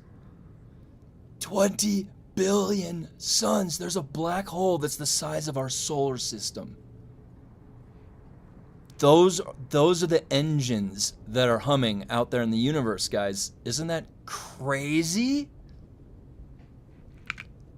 Like, holy shit.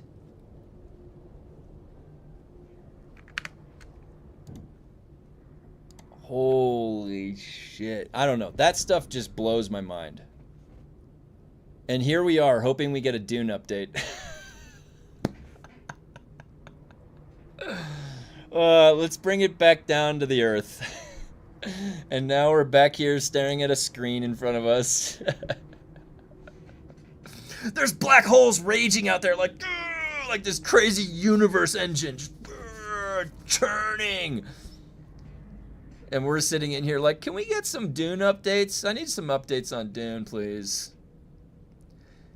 These black holes are shattering galaxies, shattering worlds.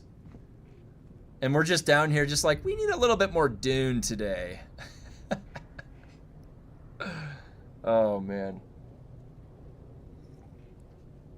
The thing is that I had to play that video because the crescendo leading up to that big reveal of the black hole is my favorite part. It's so epic. You're like the brass instruments come on. You're like, oh, that's big. Holy shit. Angine de Point. What is that? Kevin still needs a haircut. I know. Wait, I might be able to get one this week. I have some time. this weekend. Wait, where am I? I just got, guys, I just got really sidetracked on the universe stuff, sorry. That can happen, by the way.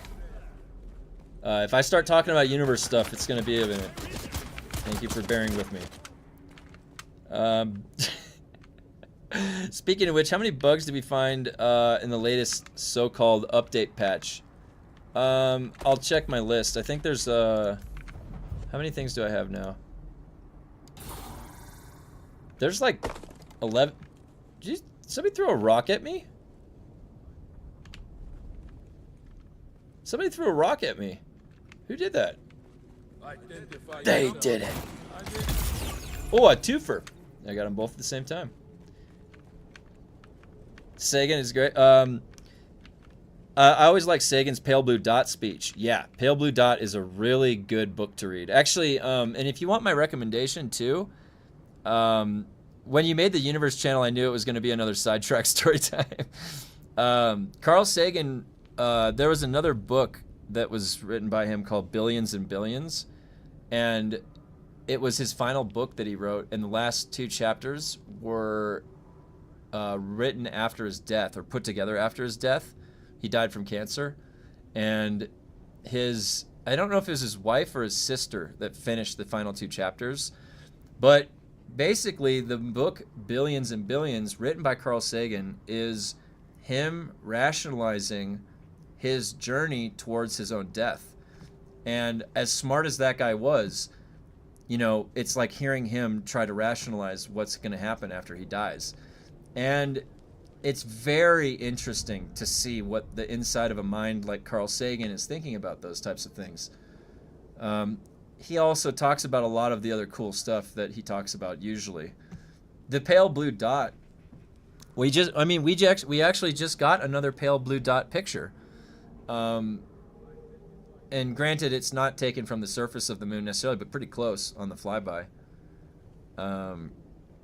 In Dune, they travel vast distances by folding space, relying on the Holtzman effect. My uncle got to talk to Carl Sagan. Really, Rico? Nice. What a cool ass thing to have under your belt. Got to talk to Carl Sagan. What a cool. I would have loved to ask him a few questions, you know, just to. Well, he's already been asked all the questions there is. Yes, times just pass, and navigators wait the time to hop in again. I liked Feynman as well. Just because you know that blue bird is called a blue jay doesn't mean you know anything about it. Yeah, and Feynman, he talked about how he viewed the universe differently than his painter friend, who would see the beauty of art, and he would paint the picture of a beautiful flower or a scene or something like that. And when Feynman looks at a flower, he sees it differently. He sees the physics behind the atoms that are holding together the electromagnetic forces. He knows the light interaction, absorption, and how it's coming off. Feynman, when he looks at a flower, he sees a different beauty. The beauty that Feynman sees is the beauty in the physics elegance, knowing the deeper structures of what's going on. And in that same regard, Feynman could say that he sees beauty in the picture of a flower, just like his painter friend. It's been almost 2 hours. I haven't seen you. Wait, I'm on the first one. It's about to be done. I promise. I just have to kill the ghost of Simpo. It's that simple. What is this guy doing there?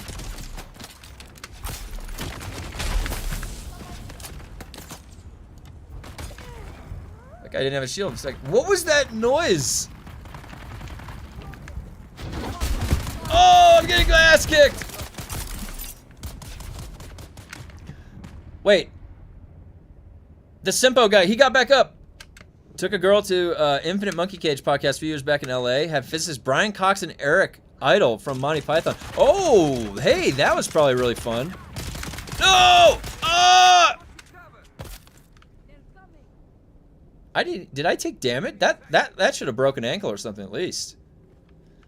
The Infinite Monkey Cage podcast. Let me take a look at that.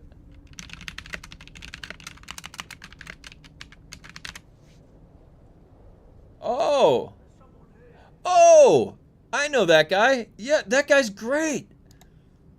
What's that guy's name? Is that the guy with the gray hair, the black and gray hair? Is that Brian Cox?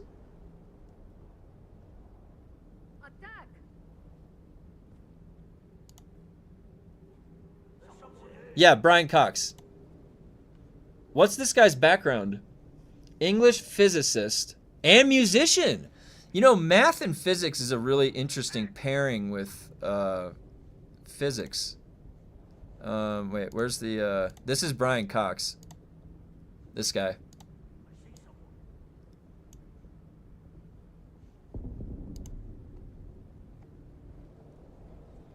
Manchester, University of Manchester.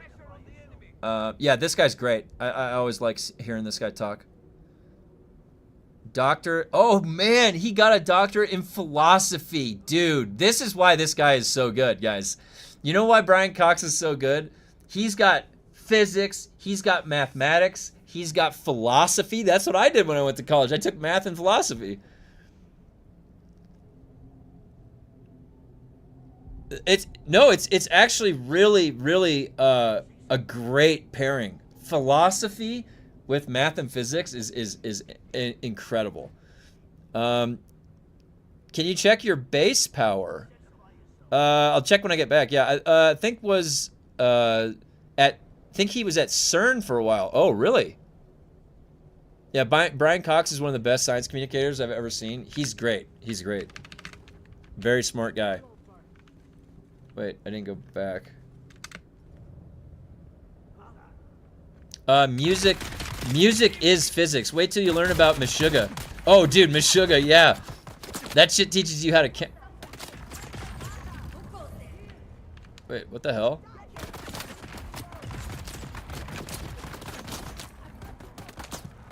Where is he? Did he come out here? He's gonna try and hit me with his... Philosophy and math are the only two disciplines that teach logic. Talking philosophy today. Yeah, Xenion, we got some, Dude, we went pretty deep on some of the universe shit today. Where is the ghost of Sympho? I'm missing a guy. The ghost... Is this the ghost? No. Did he wander over here or something? Hello? More physics with a side dish of philosophy. Oh!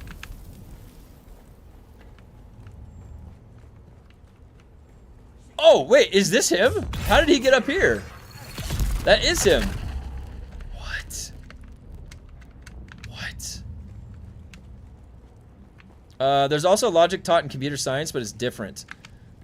Formal logic. Yeah, and actually, why I took philosophy classes, like, I loved when I got Immanuel Kant, or anytime I had to read the Greeks or anything like that. That was really fun for philosophy. But I took that alongside all my math classes when I was going to college, and I felt it paired very well. It paired very well. Some of those upper division math classes were really hard.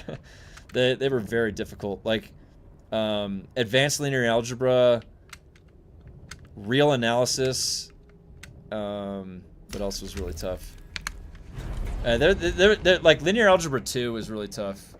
That's advanced linear algebra, and then what else? No, those were the two big ones. Advanced linear algebra and then real analysis. Those were the two tough ones. Waiting on my new Leatherman to be delivered. Fun day. Nice. Morgan's Law, yo. Yeah.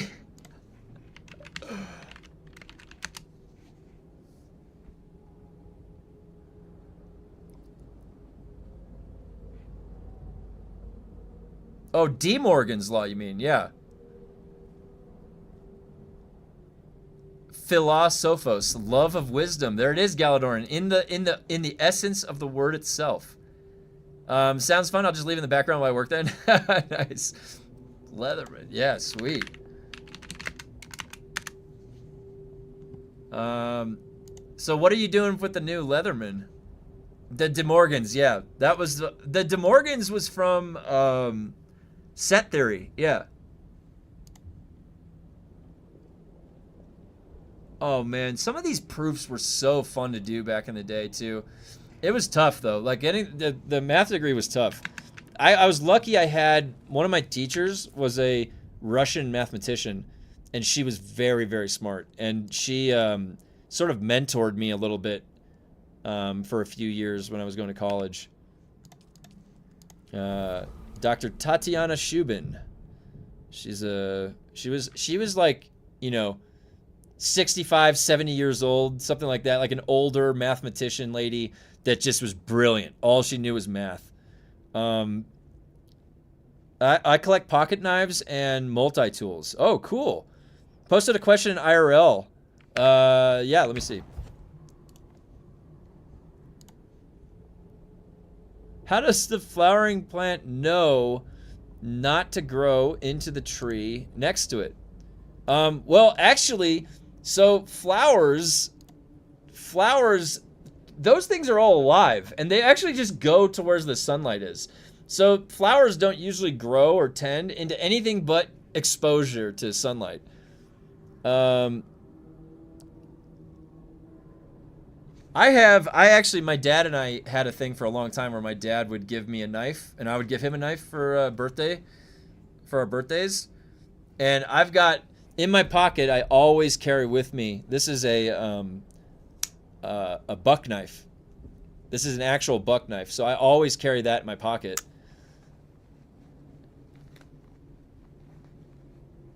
But I actually have a bunch of knives, yeah, that my dad, he's been giving me over the years. So I'm a fan of knives too, a good knife.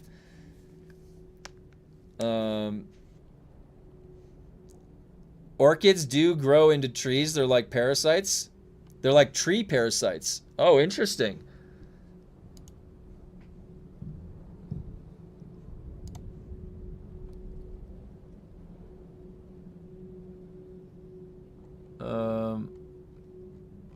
When a plant flowers can be manipulated too. Saw a deco how they force flowers to bloom in time for the masters. Oh, yeah.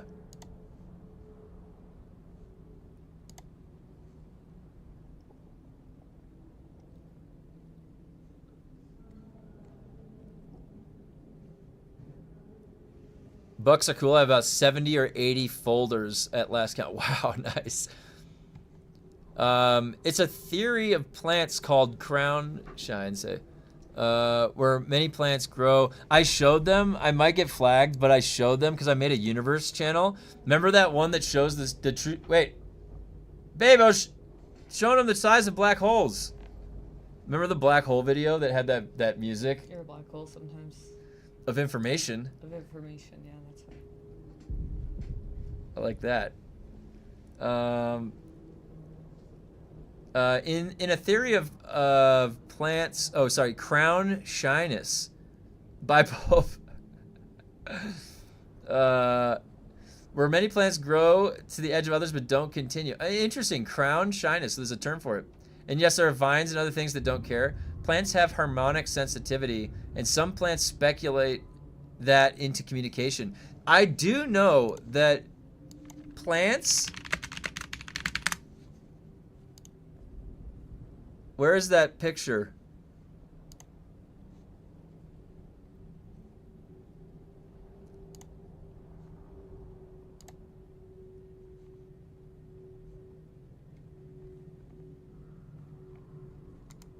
There's a picture of, is it that one? There's a picture of a plant breathing.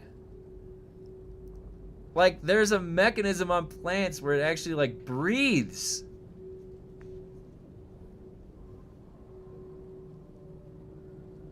Plants shiver when near people that harm them. Dude. I honestly think plants take cues from the surroundings. My grandmother could grow anything. Me, on the other hand, not a chance. All right. Where do we draw the line in terms of sentient life? That's the Turing test, right? But that's the test if an AI is sentient. What do we have to see if a tree is sentient? The entire Earth breathes. That's one of the things I really liked about, or that was cool. Remember about the original Avatar movie? The whole planet was like alive. Proven that plants respond to music too. That's actually kind of cool. I've heard that before. All right. Ugh. Oh, is that Broodworks? That's not that bad. Plants respond to music.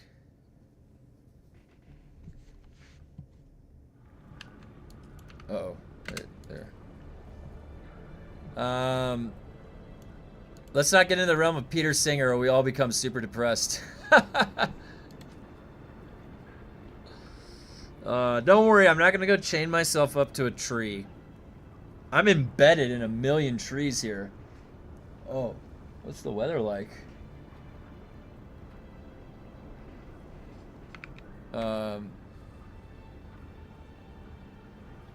It's like, it doesn't, the weather is like schizophrenic right now. It was snowing and then it froze over and then it all melted and then now it's freezing again. We're already depressed with the state of the game, so it's not that far off. The state of the world isn't doing that great either, right? State of the game, state of the world. We need something. We need something positive.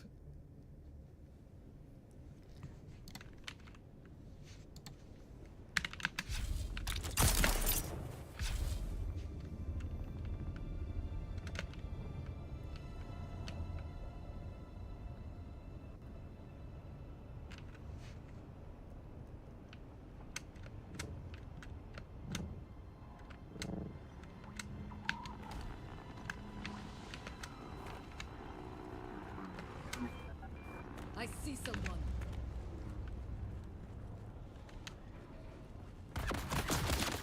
I have a 6.5-inch, 177-layer raindrop Damascus blade with abalone handle. Ooh. Oh wait, I didn't kill this guy.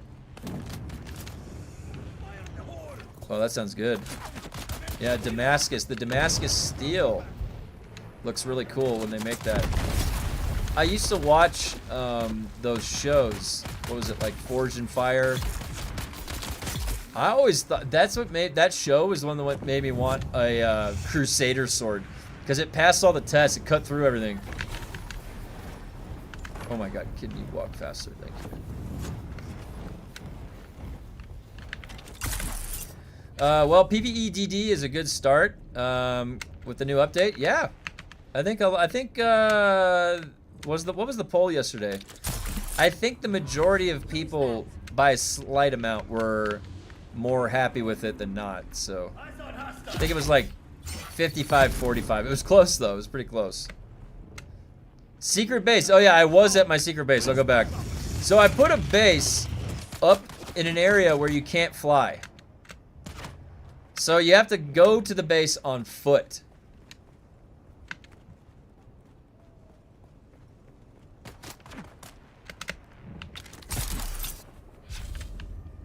But I'm just knocking out some... Oh my God, I never came up on this side. I'm getting my lands res done. And I'm looking for bugs. Which, we have found quite a few bugs. Quite a few. Let me tell you. This patch is not without bugs. Will be a good patch. I've got several with mother of pearl inlays. Oh, that sounds really cool. It's not a secret if we keep talking about it. Going back in stream, it's in the very beginning. I logged in at it. I'll show you guys where it is at the end of the stream, okay? I won't keep it that big of a secret. I will show you where it is. I'm not gonna keep it completely hidden. I just did that for fun at the beginning of the stream. Interloper! Man, that's not supposed to be here!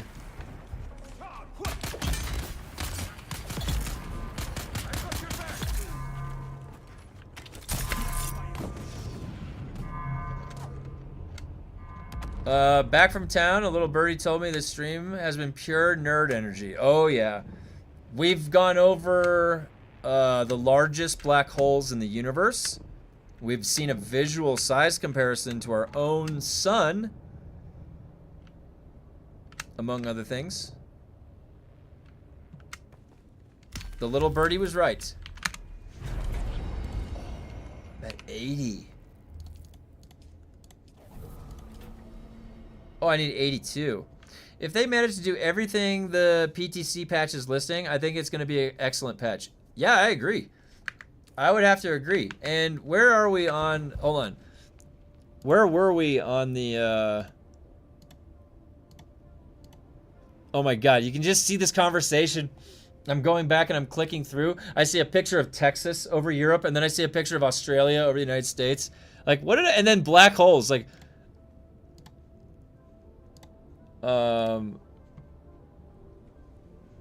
Where's the link? There it is. Okay. Oh, yeah.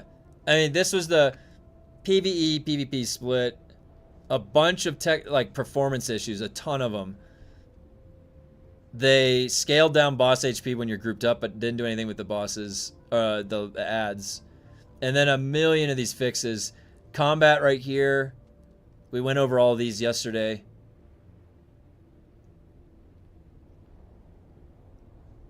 You can now stab down as a taller NPC. That's a very important one. So, yeah, I agree. I think that, and we went over that yesterday pretty in depth on the VOD if you guys want to check that out, if you missed it.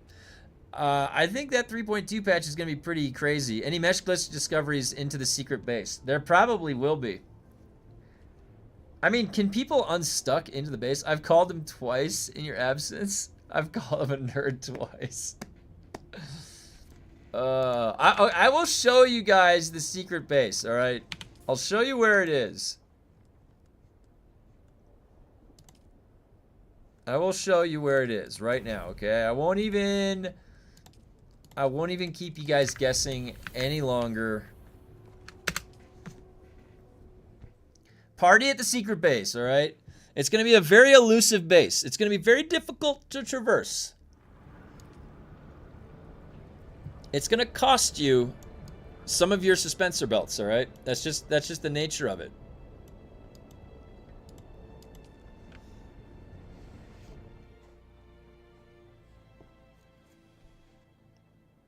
Now, when do you guys think that the patch is going to come? Secret base is in Blushing Caverns. No, it's in Hagga.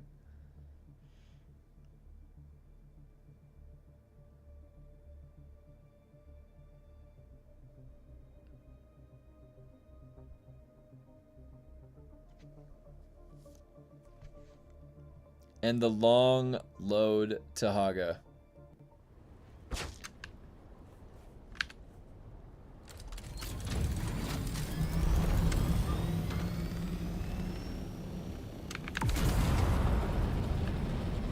Showing a secret base makes it not a secret anymore. Alright, fine.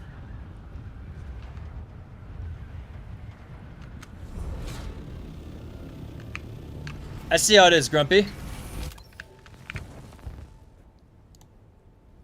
Mm-hmm.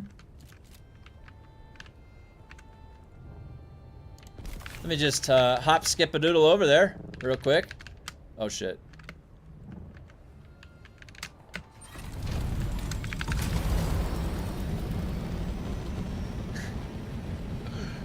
Alright, maybe you guys can triangulate where I am by the flight speed and the distance that I travel. Let's see, how long am I traveling for? Let's count it. Let's count it.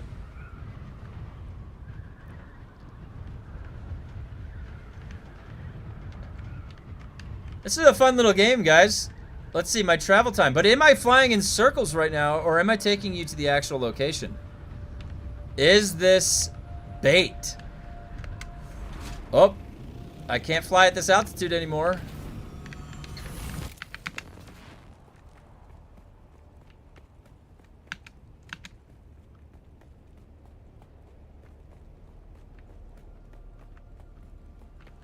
Alright, guys.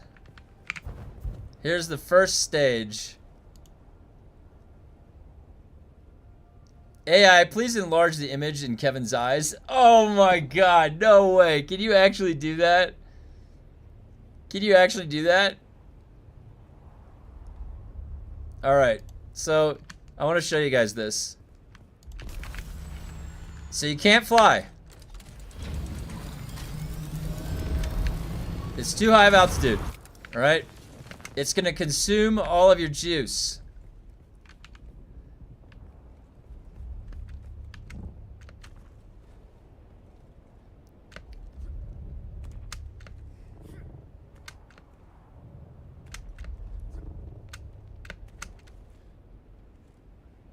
You guys gotta come find me. I'm not gonna tell you guys where I am.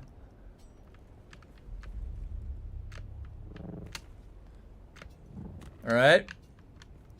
There's the first clue. And now I will go back up. Alright, wait. Now this is a little bit longer of a flight time. I'm in the air right now. I'm still in the air. Going up. I'm up, up, up, up, up, up, up, up, up. I'm gliding. All the way up. Can I go all the way to the front door? Can I go all the way to the front door? Go, go, go, go, go. Oh.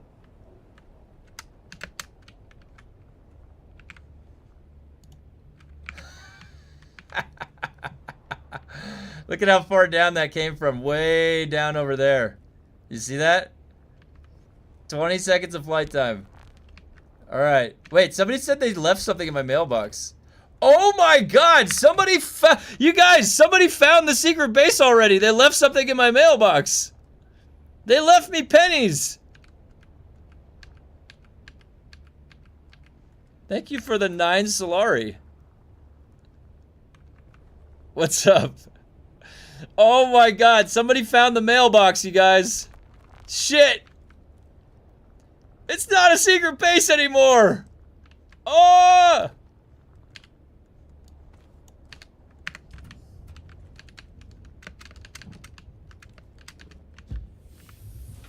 Let's make sure I got the right lighting in here. Yeah, I think that light right there was the right choice. Damn it! I'm going to my thinking room.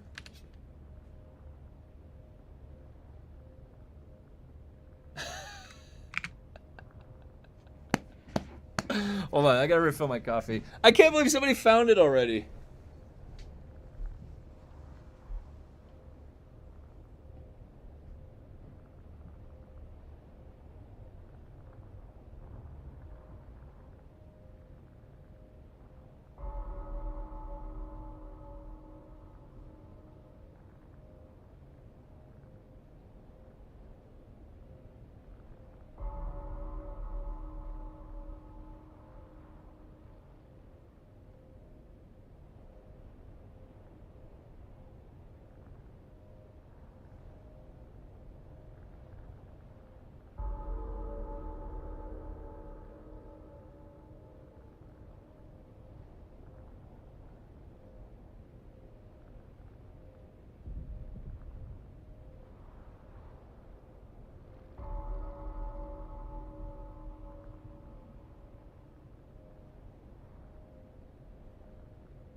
I need a bigger mailbox.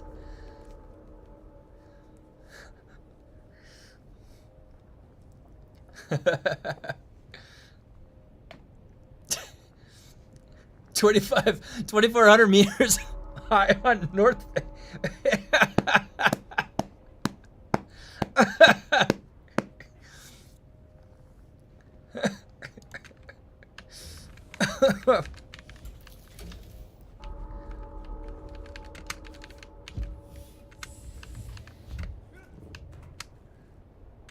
Shit.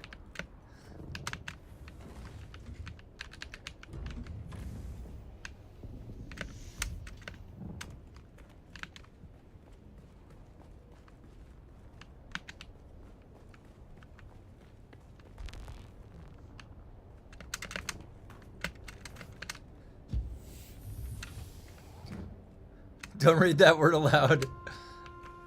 I don't know what, is that a bad word? Isn't that like a shilling or something?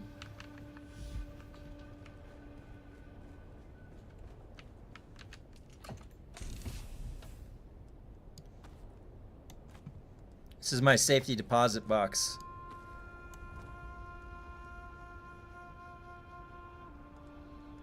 I need to get more ammo for my sniper.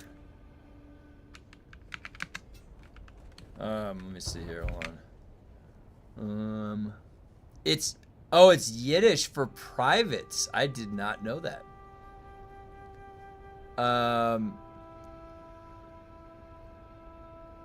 Shh, I found it last night. Don't tell him.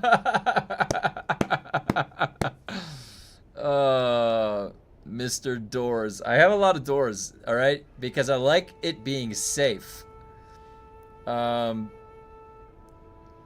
That's funny. What did my wife send me?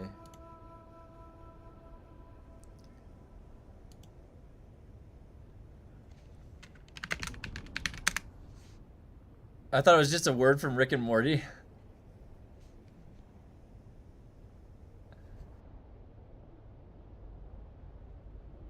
Dude, Rick and Morty, I know there was some like some controversy with the guy, like one of the creators afterwards, but I always liked the first 3 seasons of Rick and Morty because it just was so wild. The imagination you have to visually produce all that stuff about the multiverse, and I loved seeing all of the amalgamations that you get. And the fucking Pickle Rick episode was so funny. I'm a pickle, Morty! Look at me, I'm a pickle! I honestly like the first 3 seasons of Rick and Morty were great. The whole concept of the multiverse, the concept of infinite versions, only slightly different, and what those could be. I always liked those concepts. So seeing that in that form was great. Base is at a northwest rock face in the northwestern corner because you're literally looking southeast and you are literally on the other side. So yeah, northwest face rock. Wait a minute.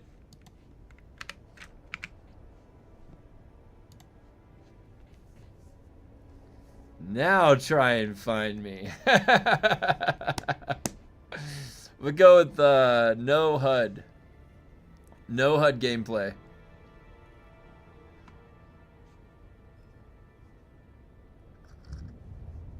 I'll just have to play the game with no HUD from now on. Is that possible? I feel like I'm going to need to turn it on every once in a while. So how's everybody feeling about the patch? Are you guys thinking that it's going to liven up the game a little bit when we get 3.2? I know we just got 3.15, but that probably means that the May patch, we're going to get a patch in May. It'll probably be 3.2, if I had to guess. So we probably have a few weeks with what we've got right now. It's a sucky patch. The 3.15 or the 3.2?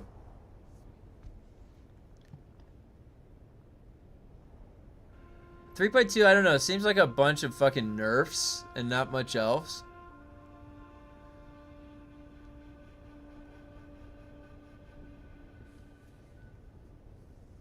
And I mean 3.2, 3.15 was sucky, yeah. 3.2 seems like Nerf City. Trying to get Mitzel a new headset. Oh, nice. I've been using, this cord is so short. It's like literally 3 feet long. Like, I don't know why I haven't ordered myself a new headset, too. But I use these earbuds. I used to use these other headphones, but my wife's using those right now. I used to have the M50X, those studio headset. I forget what it's called, but those are really good. Yeah, let me, if you're looking for a studio headset, Audio Technica M50X.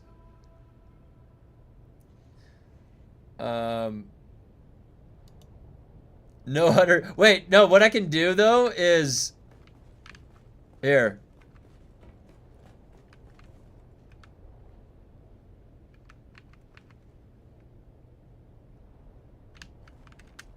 I'll sit.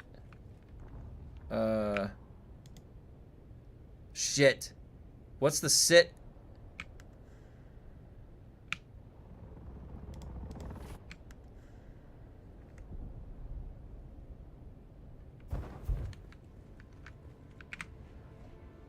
I think the 3.2 has potential to be a step forward for PvPers.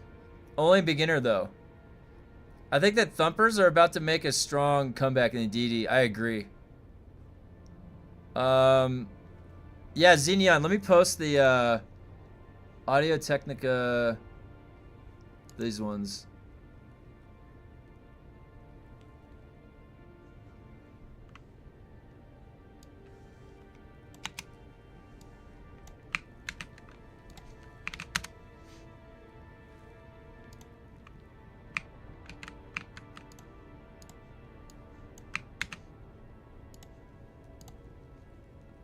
Let me link it to you, Xenion.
Sorry about that.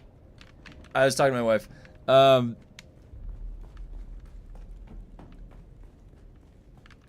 Was that Dressman?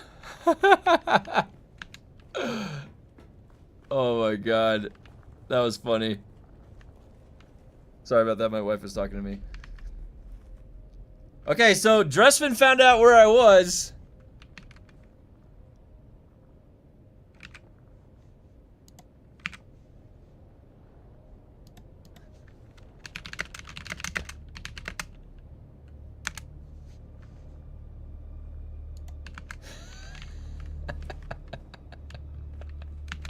Guys, wait, you know what? Oh my god, I thought of the best emote.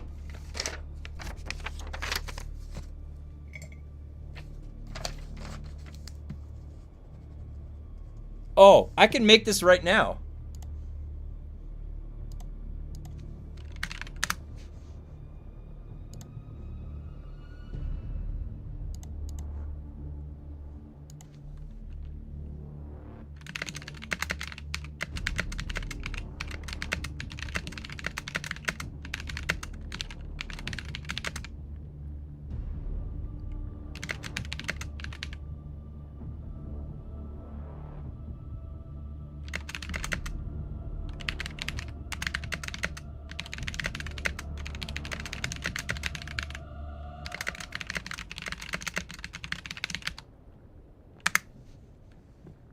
I have the best idea for an emote.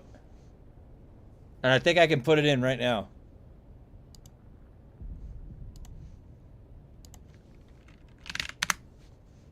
Give me a sec.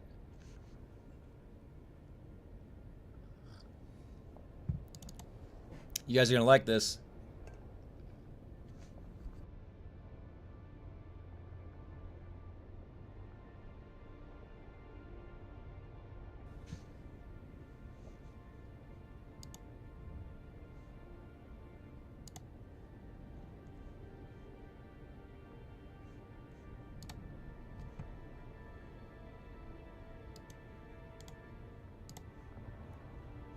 Okay, you ready for this?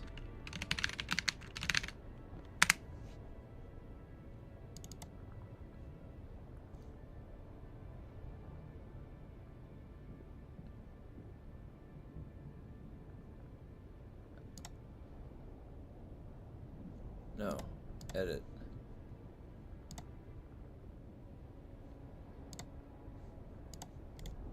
Edit.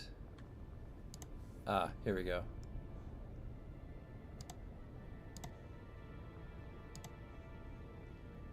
Alright, guys. Let's see if I can do this.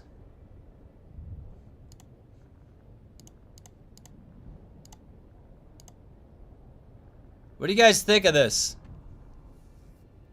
Do you guys like that as an emote? I have to make it bigger though. Crop. Let's see, hold the square.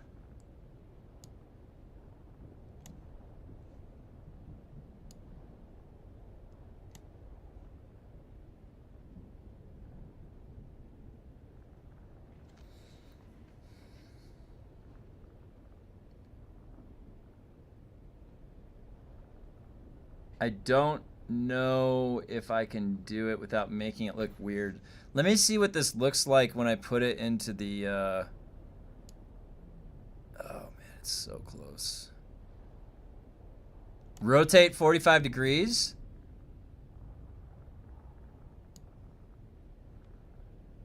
Let me see if this is, oh, do we want it? Yeah, centered. Shit. Hold on. Let me save this and put it into Discord real quick. Oh, unmuted. Or unmute. Unmute stupid. Oh. I could. Wait, yeah, let me I have to open up a different program. One sec.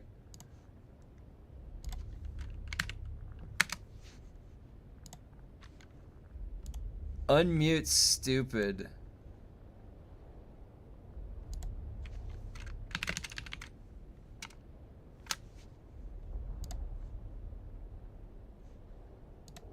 Let's see.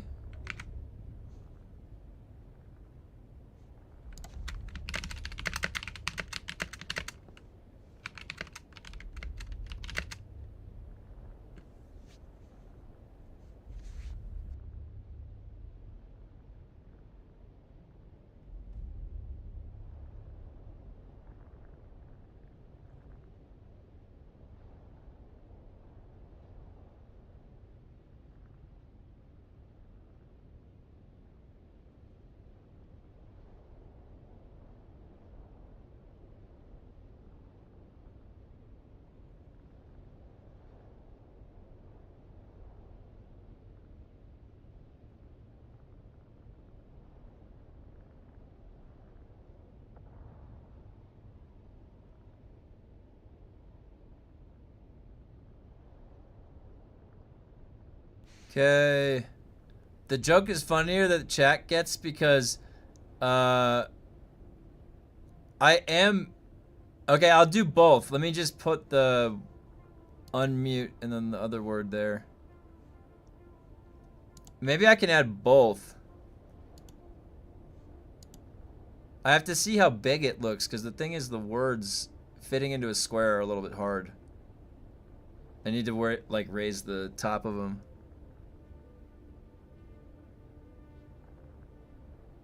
Oh God.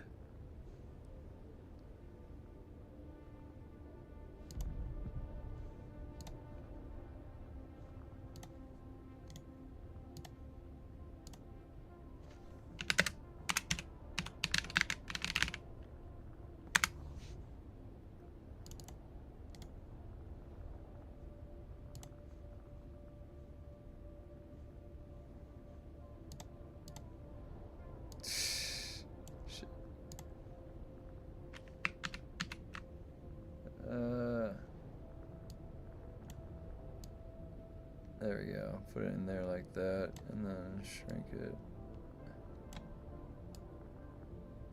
Let's save this. I mean, I could put both.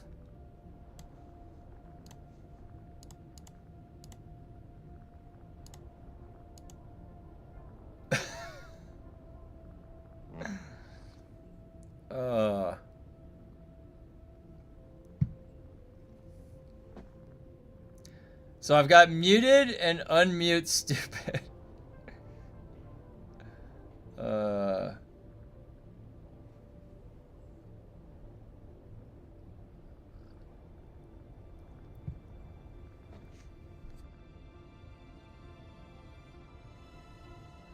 Let me see what muted looks like when I put it into the emote. Where is that?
I need a nerd emote, guys. How about that?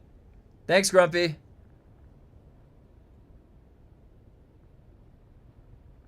Okay.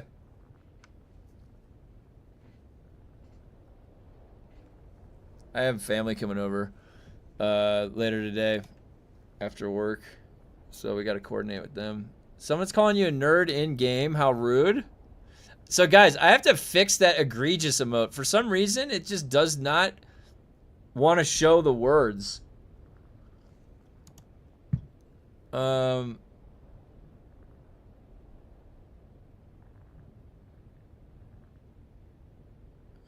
That might work. Oh, no, that doesn't work.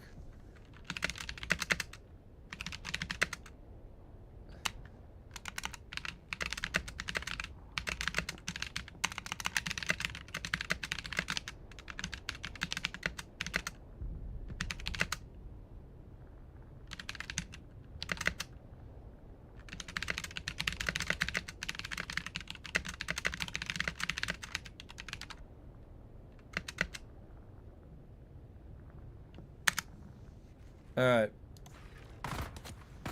Oh, I'm getting attacked. The secret base is under fire.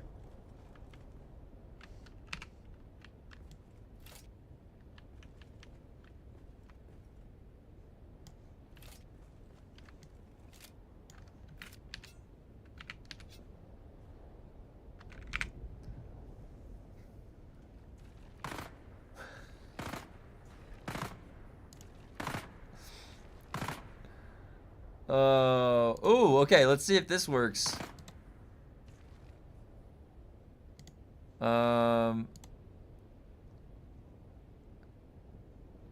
Crop. Oh, crap.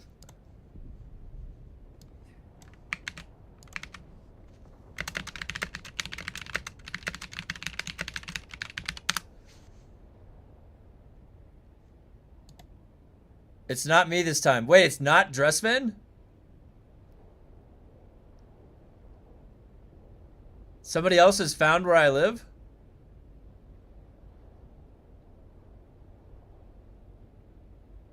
How do I make a really secret... Guys, how do you make the most secret base in the world? I was able to be found fairly quickly.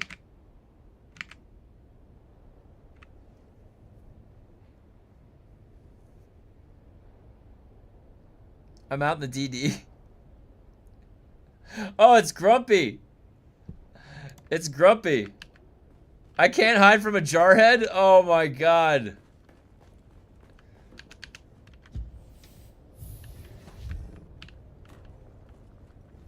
Oh! It's Grumpy!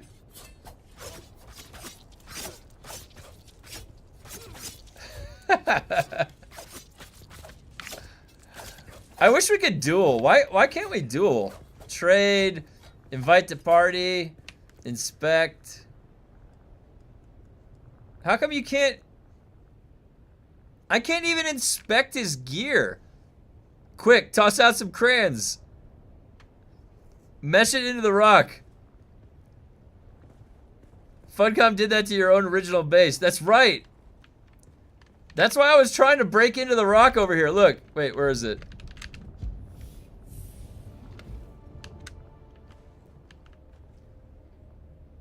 Oh. Wait. Is that a crayon? Where did you get a crayon emote? Guys, look at this. It's a secret cave hole.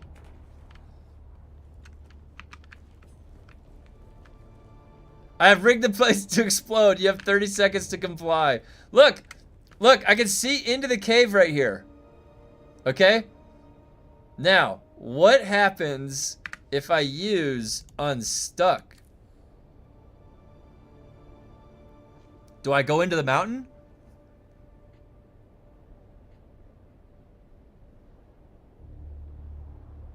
It didn't do anything. What if I was stuck?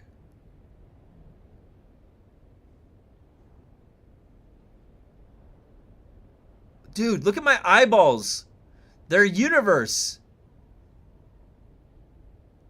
They have the stars in them. My eyeballs have stars.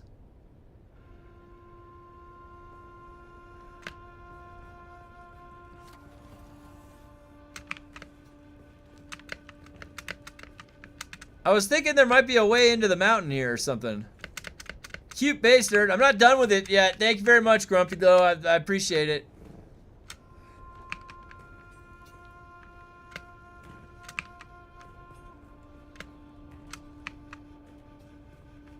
Alright. Oh, and right here, too. I can see through the terrain right here. Look.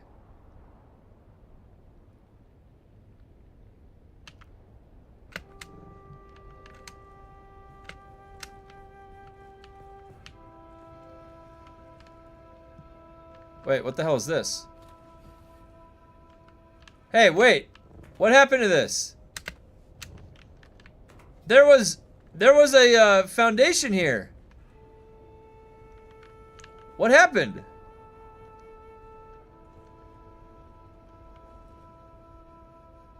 I just traversed the entire upper reaches well above the limit. Guys, something's wrong with this base. Did this get damaged?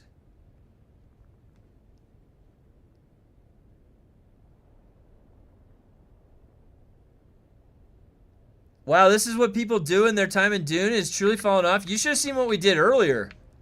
We were looking at black holes.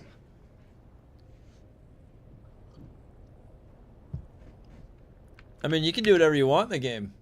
It's your game to play. What else do you think there is to do? Yes, there is. Too many doors. Look, this... Why do you think there's a planter there? All right? Like, just... It's because there was a foundation there.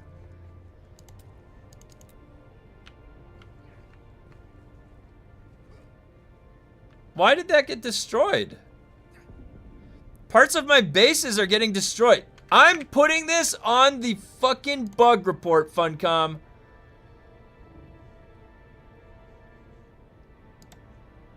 I'm putting this on the bug report.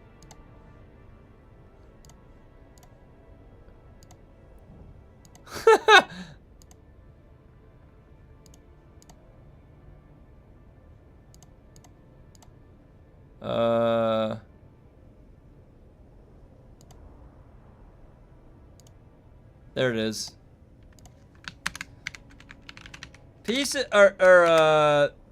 Parts of my base are disappearing.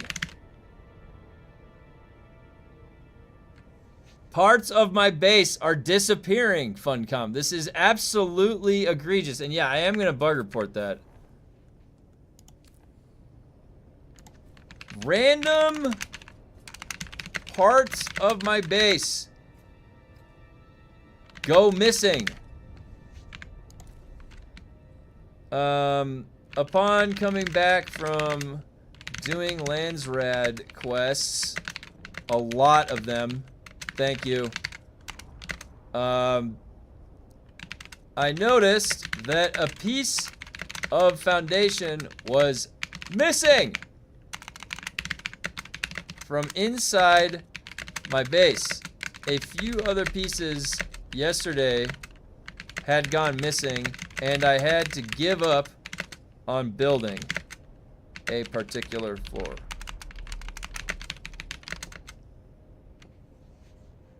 Can't find a single Dune stream with PvP in it?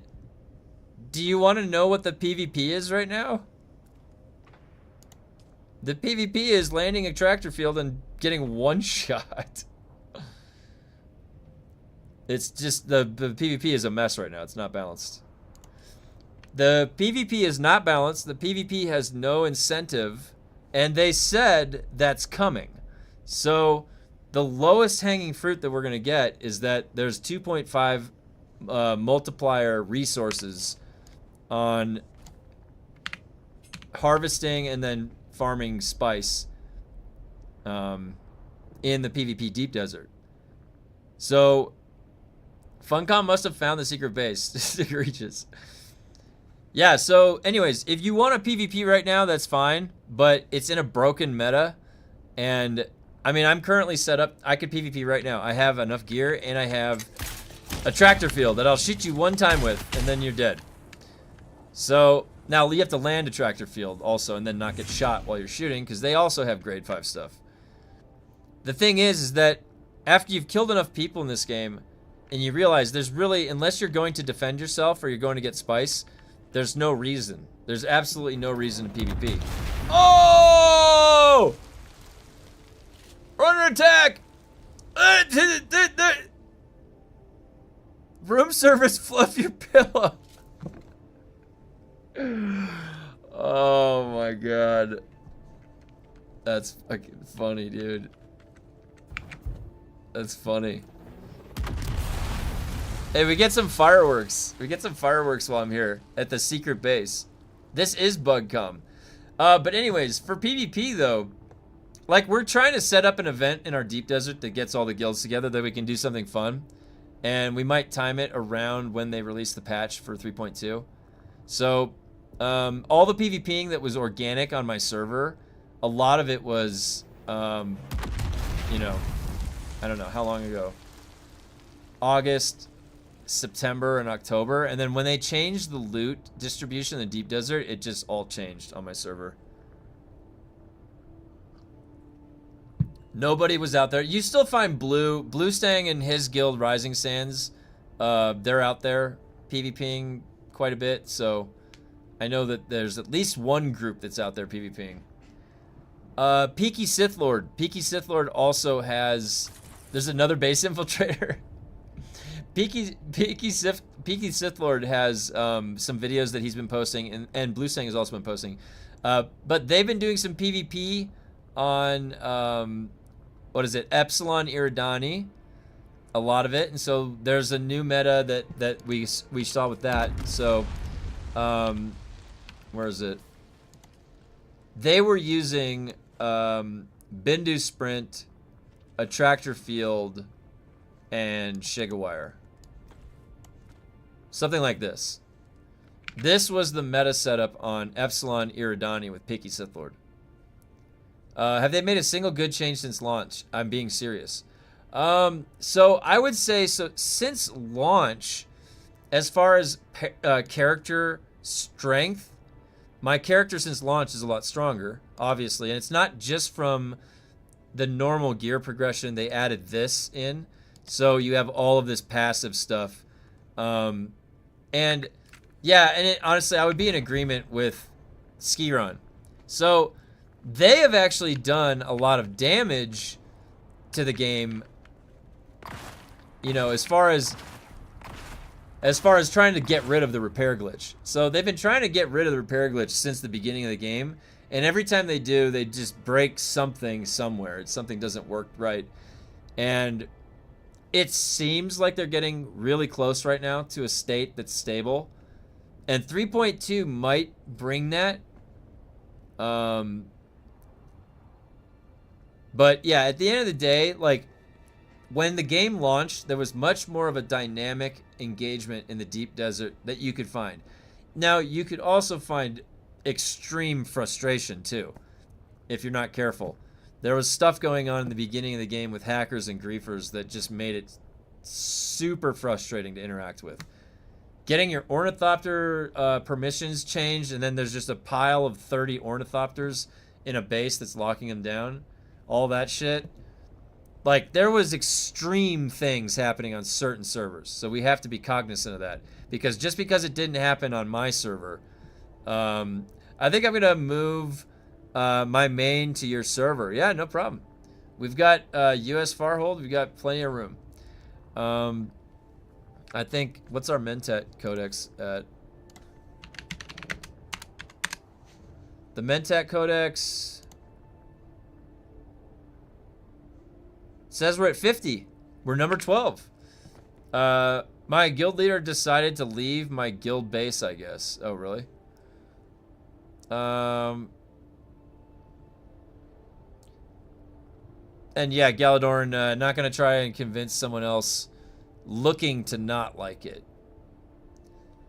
Yeah, so if you're going in with the assumption already that it hasn't improved, I would argue that I'm wearing a cooler skin than when I started. I've got way better gear that is way scaled up. All right, I've got some really damaging stuff on right now. I'm lethal. All right, I am lethal compared to when I started the game.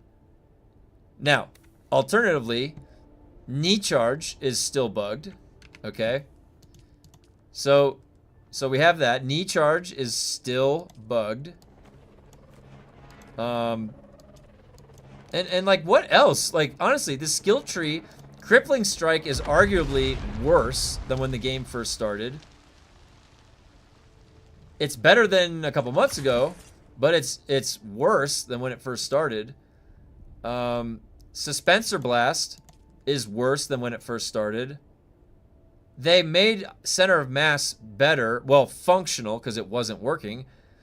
They nerfed Attractor Field, but decided to accept and keep the undescribed damage multiplier, because if you read this, it says, uses a training device, offset poor aim. The Attractor Field uses a modified Holtzman field to draw attacks towards the center. Attach it to an enemy, and any shot fired into the field will redirect it. Abilities, it doesn't say anything about multiplying the damage. It doesn't say anything about that, but it does. Honestly, they made a bunch of things that they said were not working work. So, since the beta, all of these got worse. This, look at the stamina cost. 45 stamina cost on that. 45 stamina cost. I'm in Galadorn's guild on my Harko character. Yeah. Yep, Galadorn and Mantooth have the Harko guild, and then Fangs has the second guild for Atreides, because our current one is full.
Do you believe skills for weapon types are making a substantiative difference, or do they need an upgrade? I believe the latter.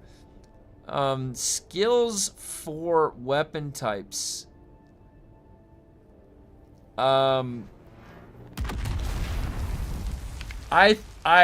think that these skills are being left by the wayside aside from the utility ones.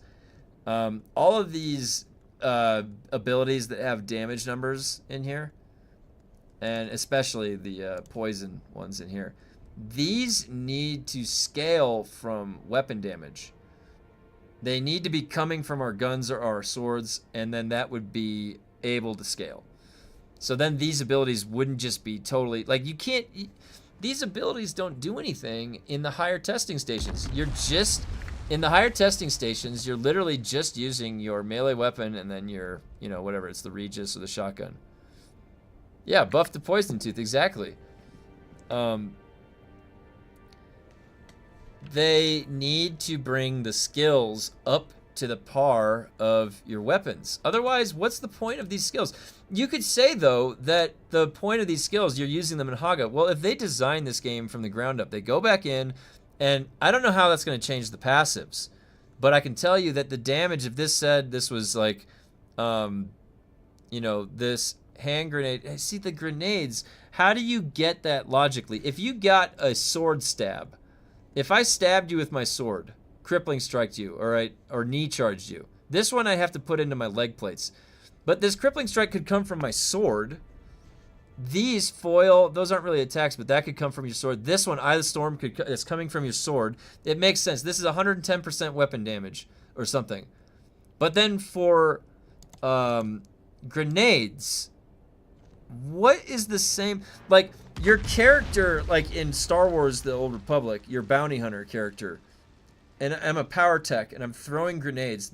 All those abilities are inherently scaling off of what? Strength or agility or something, right? There's some scaling factor feeding into them. In this game, there is no factor of scaling other than 3. 1, 2, 3. 1, 2, 3. I spec into it. It scales up to this. That's static. I mean, that's essentially not going to change as the content gets more difficult. It'd be funny if they made the poison to the kamikaze attack. I think then you'd actually see people slotting it. The only people that would slot poison tooth, like if you have a skill tree that has an ability on it that nobody in the world slots, 0. You have 0 people in the entire world that slot poison tooth. Then wouldn't that suggest to you that you might have to revisit poison tooth?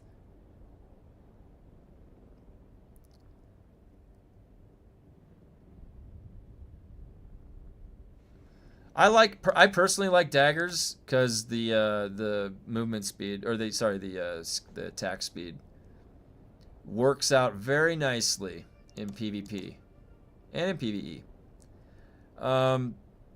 But I think that melee augment should have an attack speed augment. I don't know why it doesn't. It needs to be at least 25% instead of 15% maxed out. I definitely, you know what I think too? These values are too small right here. Where is it? This schematic recovery chance, this is way too small. This thing needs to be 50% chance or something like that. Like literally, we need to feel the impact of this. I'm going to say literally way too many times. I use this trait, waste not, want not, on how many different things? Like 10 or 15 different things, and I didn't get even one thing back. Not one blueprint. So I definitely think RNG feeling against you on this would be bad. 15%. 15% is nothing. That's not even 1 out of 5. That's not even 1 out of every 5. So think about it. How many pieces of gear do you have? 1, 2, and that way you would want to use this on 1, 2, 3, 4, 5, 6, 7, 8, 9, 10, 11, 12, 13 pieces of gear. So less than 1 out of 5. So we'll say 1 out of what, 6? It was 1 out of 5.5. So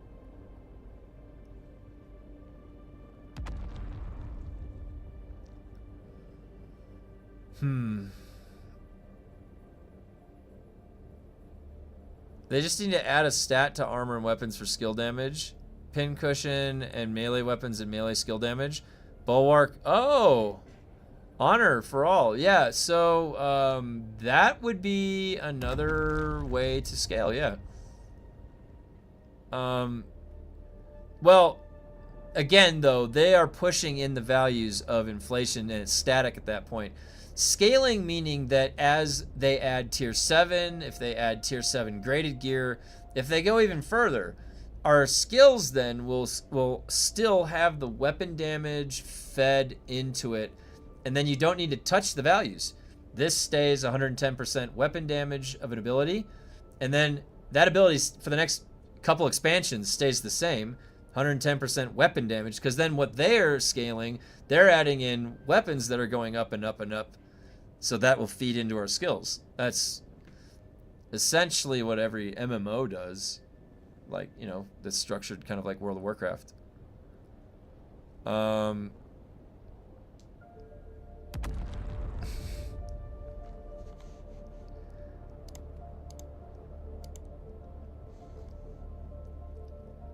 don't know about this muted emote. Let me see.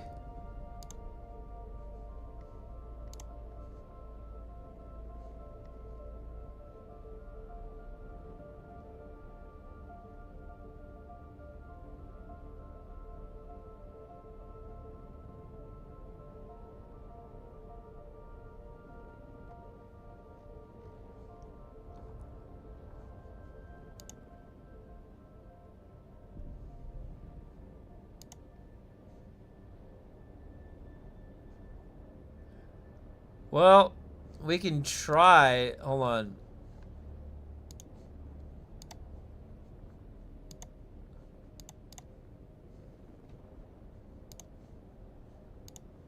Do I have any more emote slots? Good evening, everyone. I'm curious about this secret base. Well, 2 people have already found me. The cat's out of the bag. Add another. Oh, I can. I can add another emote.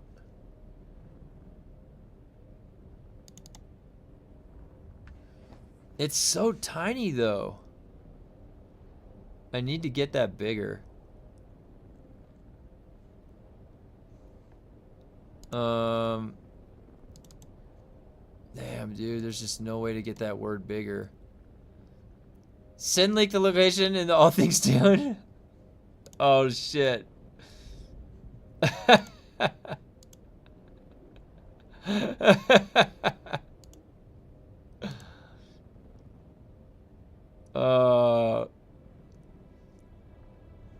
have a bunch of rock wings we need to recycle. I'll have Mitchell try both methods. Oh, yeah, Xenion, if you want to check if it's actually 15%, that'd be great. It probably is, but it's still very low. So my feedback might be to them to raise it a little bit. Anything would be good. Like, if they just doubled it or made it, you know. Because, I mean, I think that they said that it's...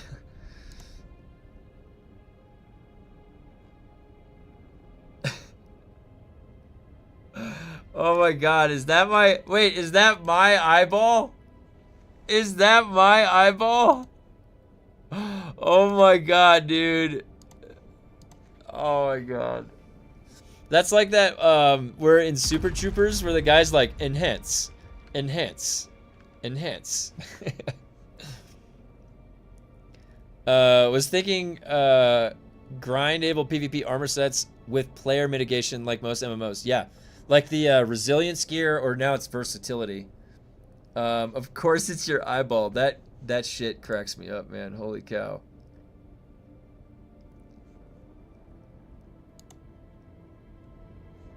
The location of a secret base. It's the reflection off my eye. Oh my god. That is too funny, you guys. Holy cow. Oh my god, I don't think this muted emote is too small.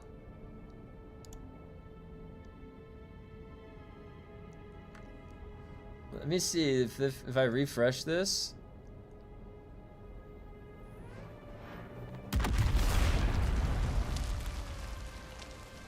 File must be smaller. Shit.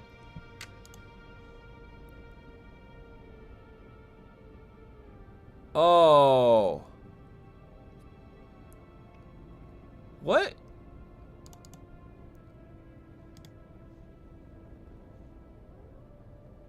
I have to resize.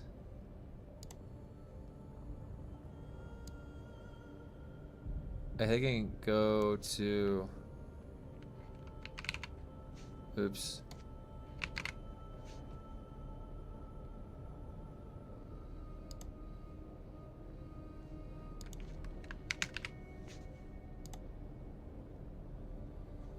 Okay.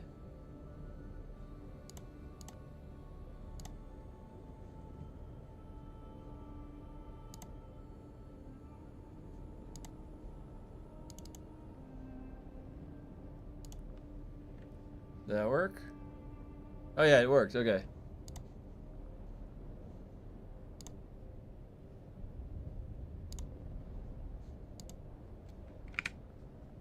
Now if I refresh this, let's see.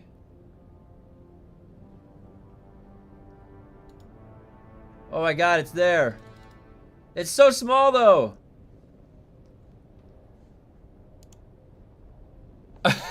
It's too small. I have to enlarge that. Okay, I'll go back and I'll enlarge that after stream. You can't. What is this? You're muted for ants. It's because of the box. I have to blow the words up and then fit them in the box. So I have to do it later. It'll take me a little bit longer. You get the tiny muted emote.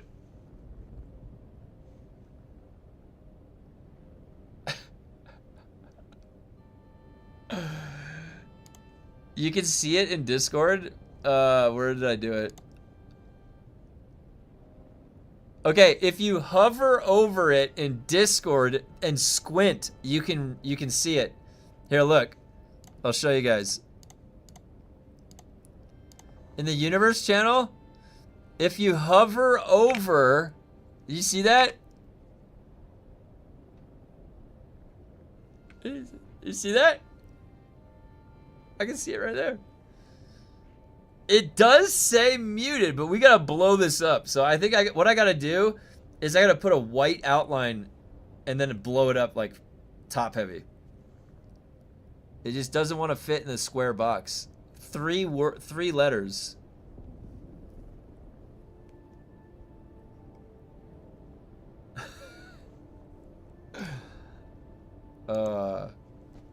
By the way, that video I linked it, the black holes video in Discord. I highly recommend watching that. That should have been my abuse of power use right there. To use at everyone in the Discord. Guys, come check out this gnarly black hole video.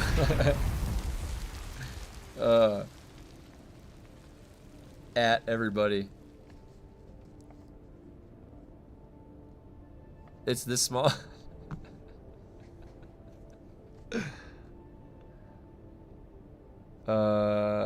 Wait, what time is it? Oh shit, I gotta do those quests.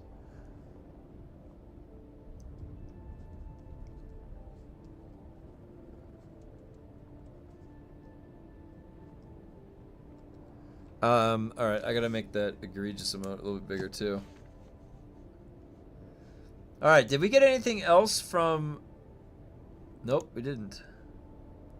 Oh, here's the feedback one. Let's see.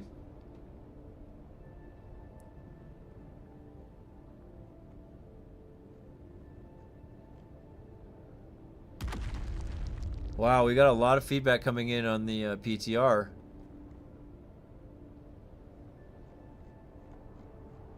A bunch of feedback on the PTR.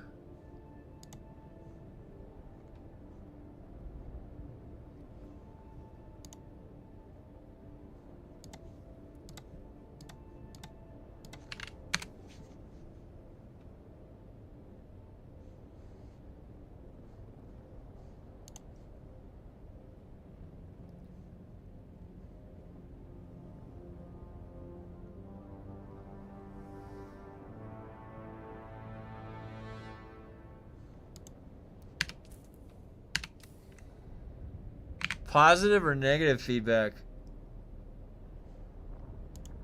I think positive. But there's a lot of feedback, so it looks like...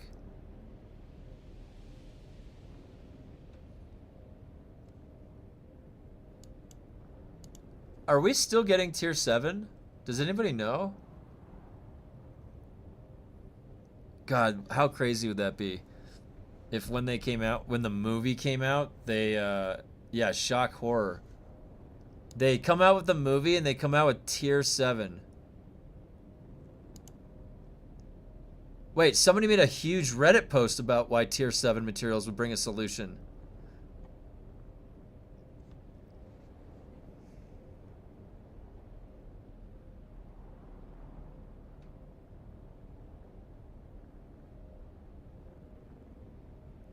So this person's suggestion is actually pretty good. This person is saying, yeah, tier 6 is what Plastanium. New tier 7 materials could bring a solid solution to the PvE versus PvP drama. The too long didn't read is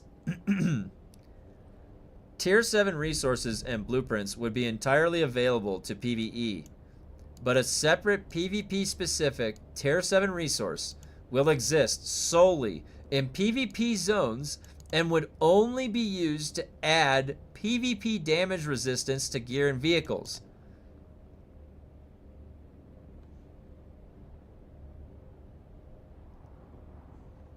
I mean, this is kind of what we were just talking about, and I agree.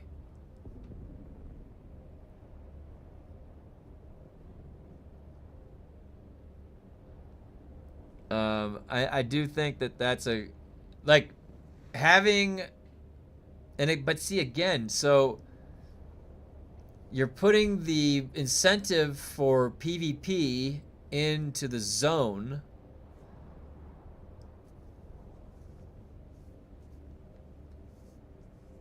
You're adding in a specific, now is PvP damage resistance, like that's the only thing that you're getting with, like it would be cool if there was just armor sets and gear sets that are unique to each, and then a gear set that has set bonuses that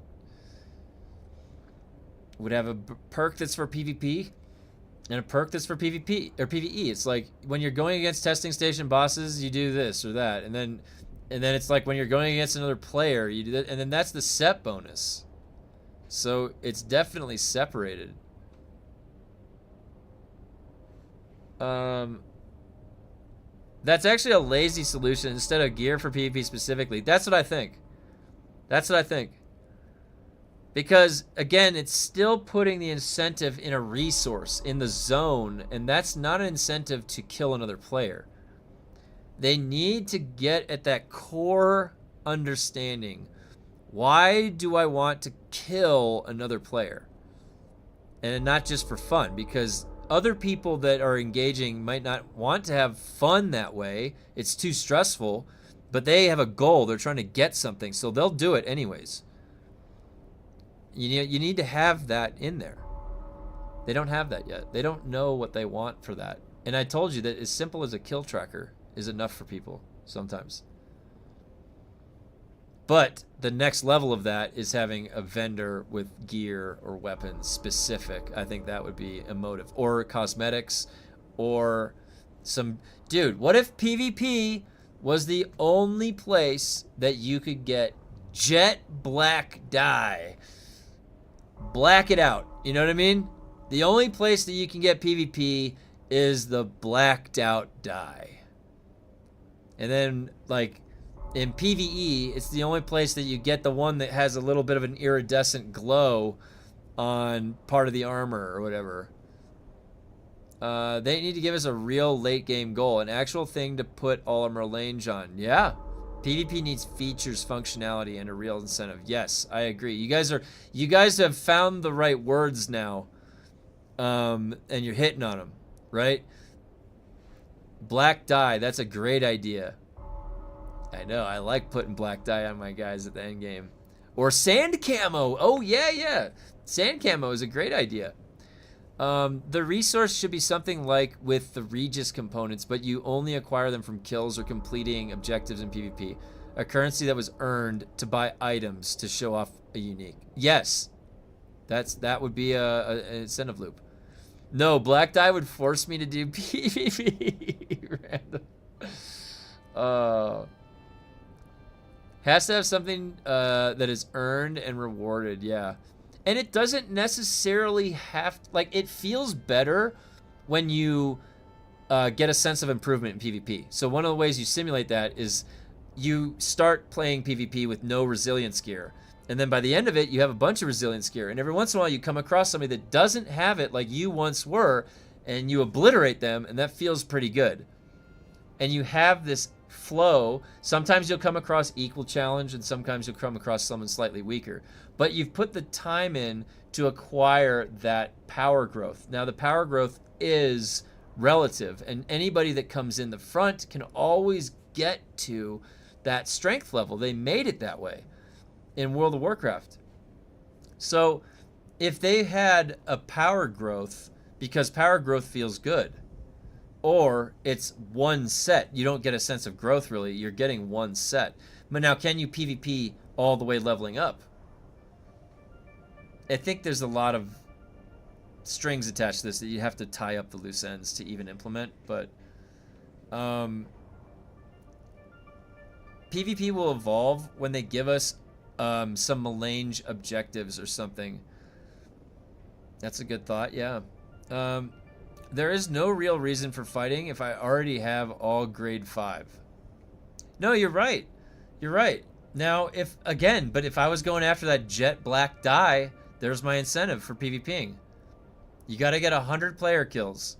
The Baron wants to know that you're serious. about this new die. Kill 500 players. But it has a void aura. Like, it has like a glow of a void. I would go get 500 kills. Hell yeah.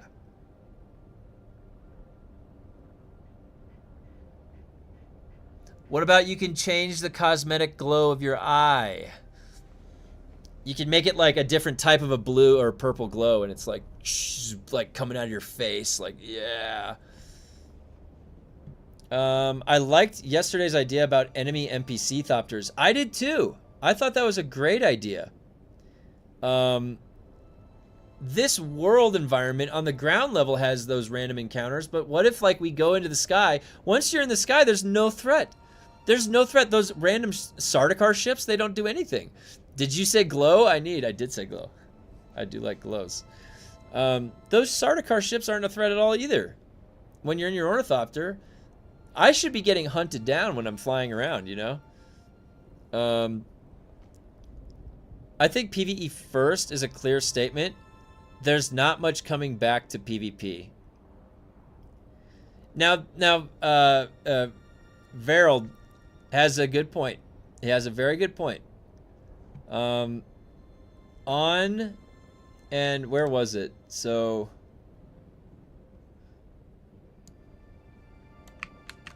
yeah, on the,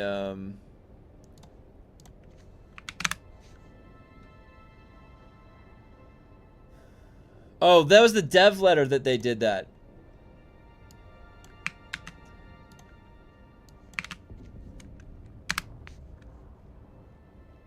PvE first, open world spread. Oh yeah, so okay. That's definitely a very clear stance that they're taking. And again, I'm so used to Funcom talking in like the to please a crowd voice that I don't even know if this isn't even that. And they're not just being there. Are they genuine? Like, yeah, we felt this the whole time. Or are they again appeasing the crowd? Or they think they're appeasing the crowd because they think they know how to look at the data. And they think that 80% of people aren't PvPing. Well, because you didn't give us a reason to PvP. So nobody, like, I would go PvP, but I'm just sitting here twirling my thumbs because, like, there's no reason to PvP. So I am currently part of that statistic of 80% not PvPing. Unless they looked further and said they haven't even had an engagement with a player. They can look at that data. They haven't even touched swords. When you try to please everyone, you please no one. Yeah, and that's definitely, you see that proven true time and time again. Exactly. They will fix PvP if all PvE players are happy. A type 2 error kind of fix. Enemy thopters, a great idea, but thopters need shields. Yeah, I agree. Like in the books. And it ties into core combat mechanics. Attacking makes your thopter more vulnerable. You know, is it because they just don't know how? Like, on your character, your shield, that was like a technical feat to surround your character in this shield, but they just can't do the flapping wings. Like, flapping wings would send this game into a black hole if they tried to put a shield. Maybe they, like, anytime that I've gotten in the habit with Funcom, where anytime that I'm like, why isn't this feature there? Sometimes, and most of the times, it's because technically it can't be there because of how they built the game, or they just haven't figured it out yet. It's really weird how that's happening, and I don't know if it's from is it Unreal 5, but some things that they make happen are kind of incredible. Like when you think about the complexities of bases and getting a base to shrink into your tool and then placing it somewhere, like that's, to me, that was a pretty complicated achievement to do, and I didn't even think that you would be able to make that possible, really. Like, but sure, you know, they did it anyways. Like, but Ornies with shields would destroy. Oh, Xenion with a very good point here. Ornies with shields, Thopters, Ornies, would destroy the worm aggro. Yeah, flying around. Now, would that be a bad thing? You'd never be able to go anywhere in the DD? You might be able to lead the worm away easier. They already stated the players' shields were causing FPS performance issues. A lot more polygons in vehicles. That's what I'm thinking. Maybe technically they can't. Maybe they auto shut off if you get too close to the ground. There probably is something funny going on with collision. Like, how does it treat my feet? My feet should be the bottom of the earth. Oh my god, what was that? 46? 46 frame rate? Guys, what? No, now it's back. The sandstorm tanked my frame rate. The sandstorm tanked my frame rate.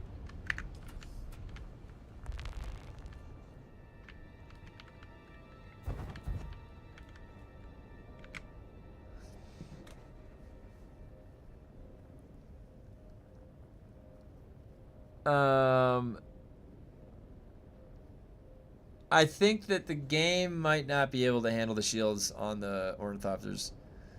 Also, it would make thopter combat impossible.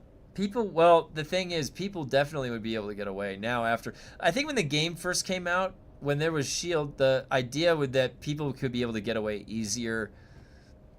And it's in the movies. It's weird that they wouldn't include that. Maybe they thought of it. Maybe they already thought, like, should the thopters have shields, and they tested it, and then they just thought, yeah, this is not possible. Is that likely? It's really hard to tell, honestly, with Funcom. But I don't see anything. It's in the books.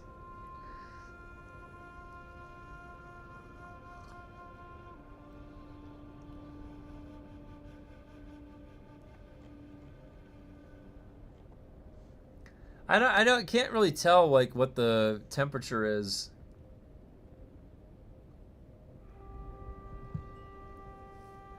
Part of me thinks that this deep desert PvP PvE split isn't really going to change anything for certain servers.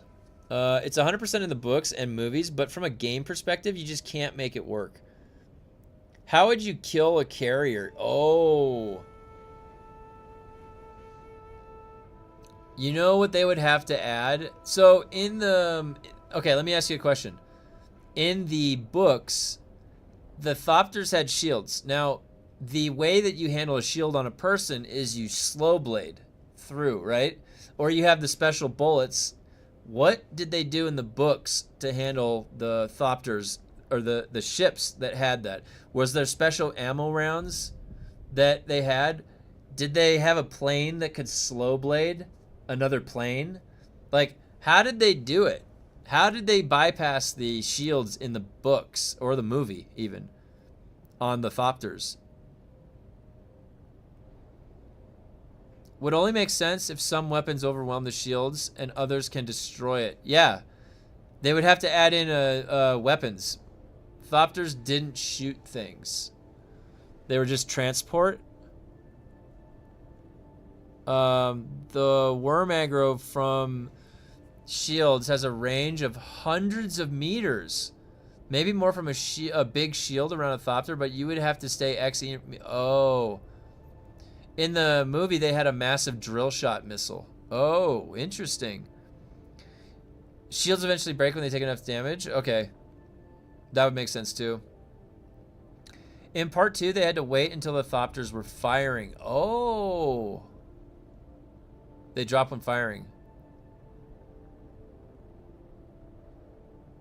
Drill shot railguns. So,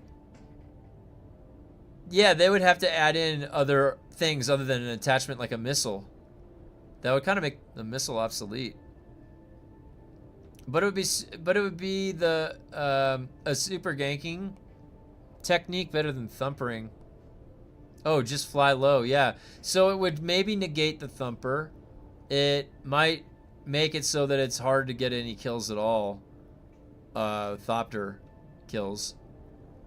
Well, no, take that back. You would have to add in other... Guns weren't really a thing in the books.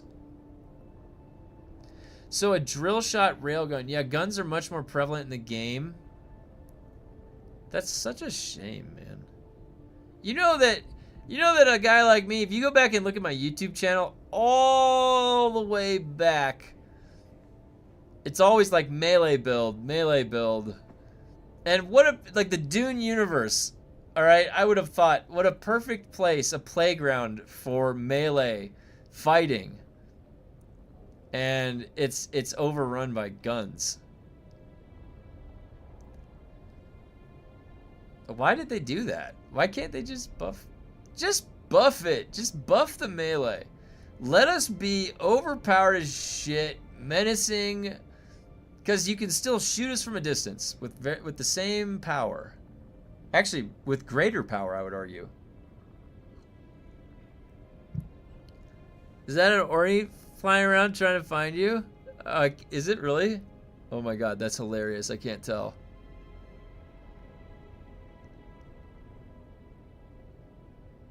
Is it?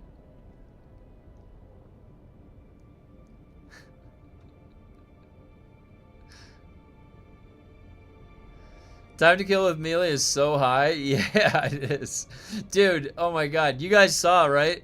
So, I got the difficulty 20 testing station down from Dr. Lemminger with melee only. It takes like 15 minutes. It takes 15 minutes to kill him. Like 10-15 minutes. With a gun, it's crazy how much faster it is. It's unreal. Why didn't they get creative with what I could do with my dagger? All right? Augment continuously generates an extra dagger and an electric shock kinetically jettisons it out from the dagger as you're using it. All right, so my dagger throws miniature daggers at other people that it's generating. All right, cool. There's one feature. Some type of an attack speed buff. And then see, like, what are we doing here? Buff the damage. Oh, it's so interesting. Put procs in there. Put some cool shit. Everything in this game is very linear. Well, I take that back. They put in exponential growth for scaling for testing stations, but throwing knives would be cool. There's a whole scene in the movie with a thopter being shot.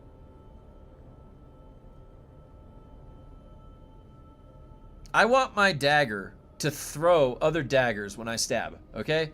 That would be fun. We're living in a future world, okay? Why isn't there technology to generate a new dagger out of a single dagger, all right? Multiplicity with daggers. We have the technology. The thing is, I'm just saying this as a joke right now, as a meme, but you could very well take it as just a random creative idea, because again, if you're just thinking of creative ideas, you can just keep generating them and throw them on the wall and see what sticks. The problem is that I feel like we're not getting any creative ideas really coming to the game. It's like, yeah, we'll just get the bare minimum done. I didn't get a mission at 3 p.m. like normal. Yeah, I'm pretty sure that we get them now in 11 hours.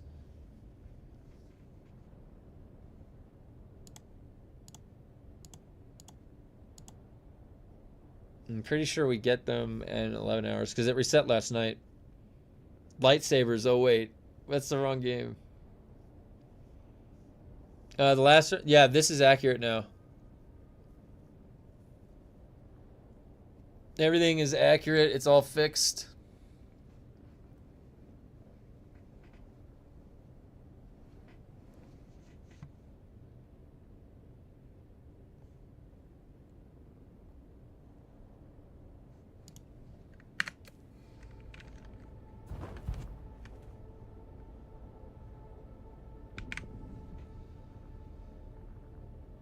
Yeah. Good to be able to catch you again. Did the power drain on your base happen again? Oh, that's a good point. Good point, guys. All right, so, 2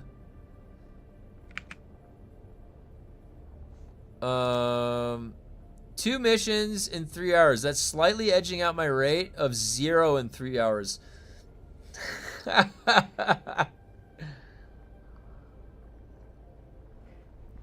We're getting there. We're getting there. All right. So a few of you have found the secret base, but not everybody.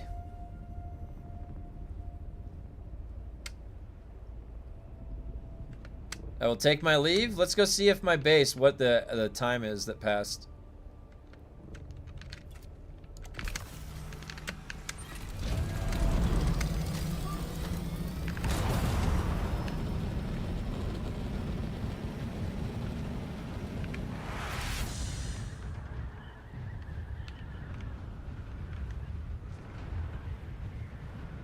All right. Modib channels. Wait, hold on. Let me read that. At this rate, it'll take only another 38 hours. Oh my god.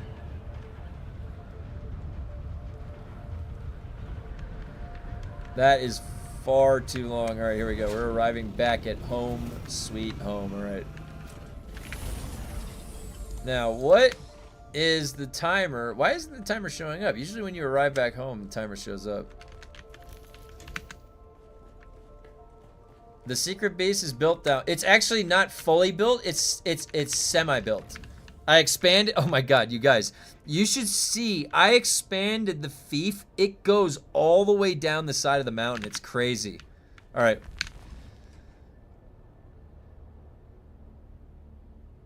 No, this is okay.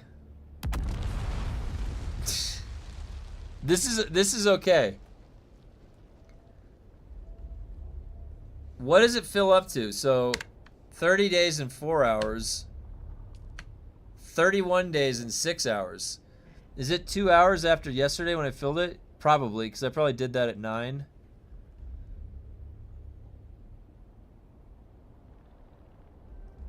So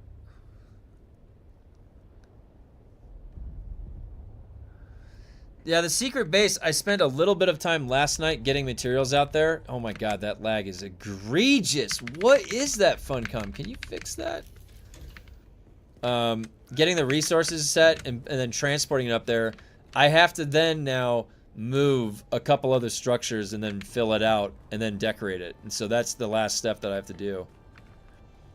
It was around 9 yesterday. All right, so it looks like today's cycling was okay, and then today it's 11:23. So we'll see if there's, maybe it has something to do with, like, well, okay. So now let me update that on my list.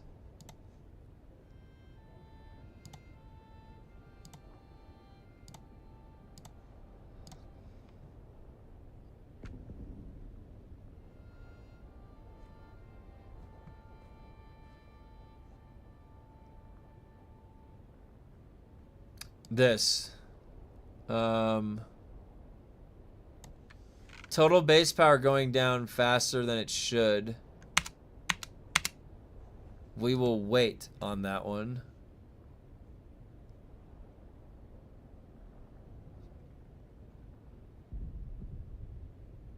Okay.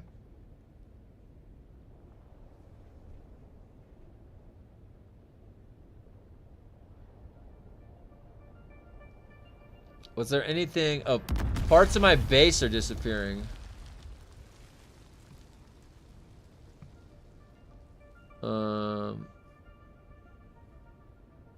Okay. Okay, I think that's it for that.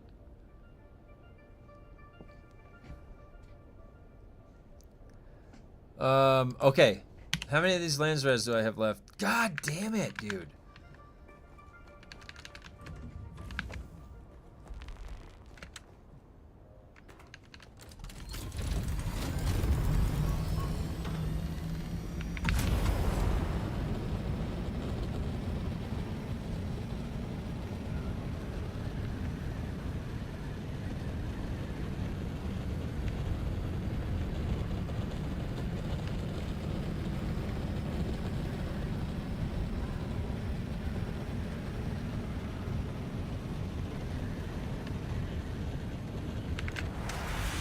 You boost for quite a bit of time right there.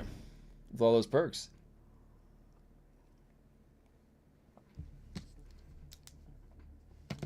Oh, I have to check something for work.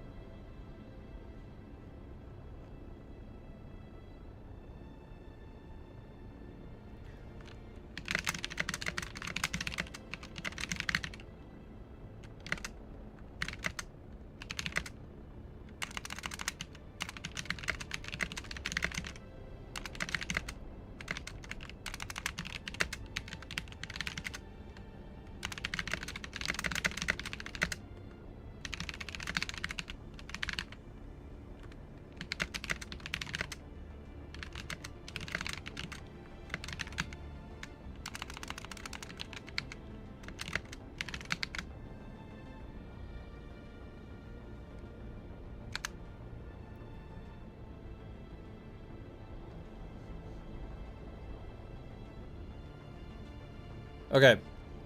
Sorry about that. Some work. And you thought that the passage of time would change the lands red number by doing nothing. Maybe Funcom would feel sorry for him and his disappearing foundations. I'm gonna come back and I'm gonna check that foundation, okay? And we're gonna see what's going on here. Something's going on. I swear I put that foundation there. You saw the planter, right? The planter was hovering where it should have been.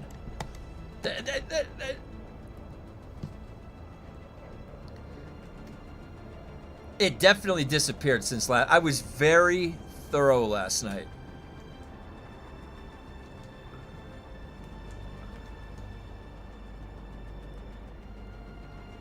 I was very thorough.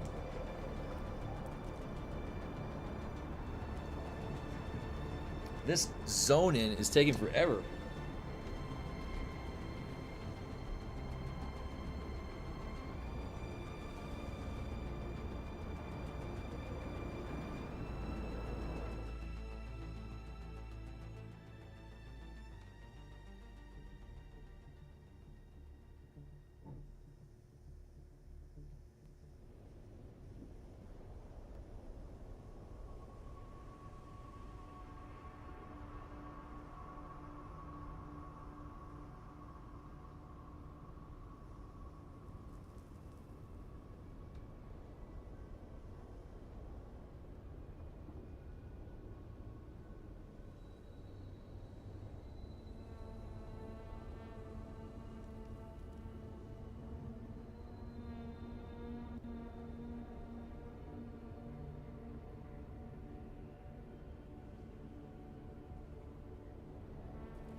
All right.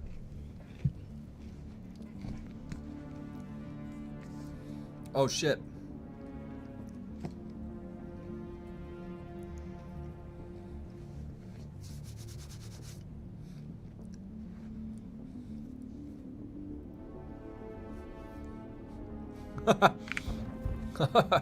Wait, hold on.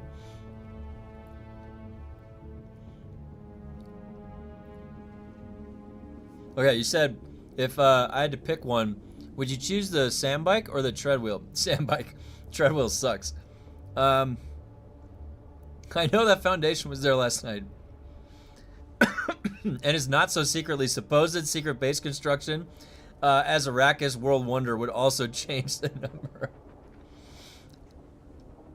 Punishing him for building into another rock corner. They don't like those rock corners. Nice way to get vitamin D. Look at this. It's sunny. It's so sunny outside. Look at this. Look at how bright it is outside. You guys see that? It's so bright outside. The sun is reflecting off all the snow. Because it snowed up here last. Did you know that it snowed over the past few days, guys? I'm at the, like, I'm near the top. Like, if a mountain was like this. Wait, where's my camera? Like this. All right. I'm like at the top, like near the top. Okay. Anytime there's the slightest moisture in the air, it's chilly. It's always frigid. It just snows or whatever. So we got dumped on about 1.5 feet the other day. I've gotten to the point where I just do the landslide missions when I feel like it. I can't take that kind of repetition. It is very mind-numbing. That's why it's nice to talk to you guys while I do this, because in a vacuum, yeah. You want to torture somebody? Give them 120 landslide mission quests to do back-to-back for 125 experience. That's torture. Okay. Damn, it's still snowing there. It's 42 degrees. Peak in the afternoon where I live. Yeah. Yep. It's nicer today. You know, you could probably get more accomplished in a real game like Division 2, perhaps. Perhaps. Mayhaps. Division 2 is definitely a very solid game. But the next thing we're doing in Division 2 is, what do I think of the upcoming 3.2 patch? The Division 2 doesn't have anything until the 17th, so the next 2 days or so are just going to be chilling. Oh! I thought I went into the shade!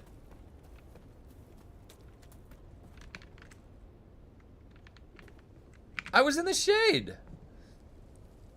Jeez. Wait, what was I saying? I got sidetracked. Oh, what do I think about the 3.2 changes incoming? So let me give that in a nutshell. Heresy. Hey, one of these Fridays, Grumpy. I want to play some Darktide. There's some content that I haven't seen for Darktide yet. The last thing they added, shade moves.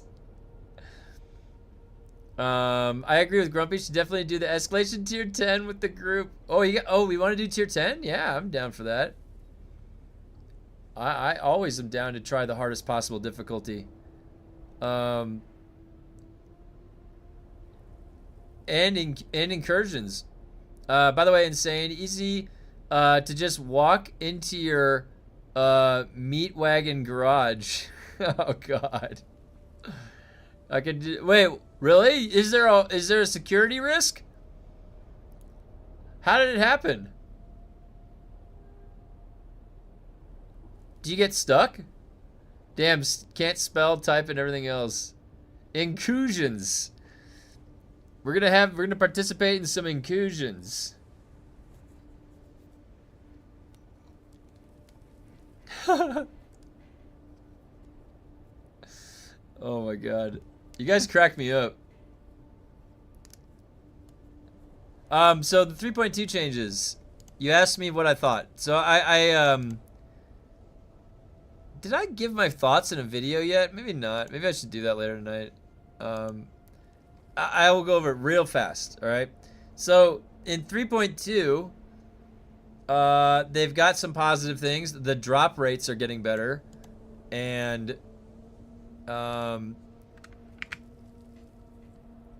they've got a bunch of fixes, bunch of technical fixes.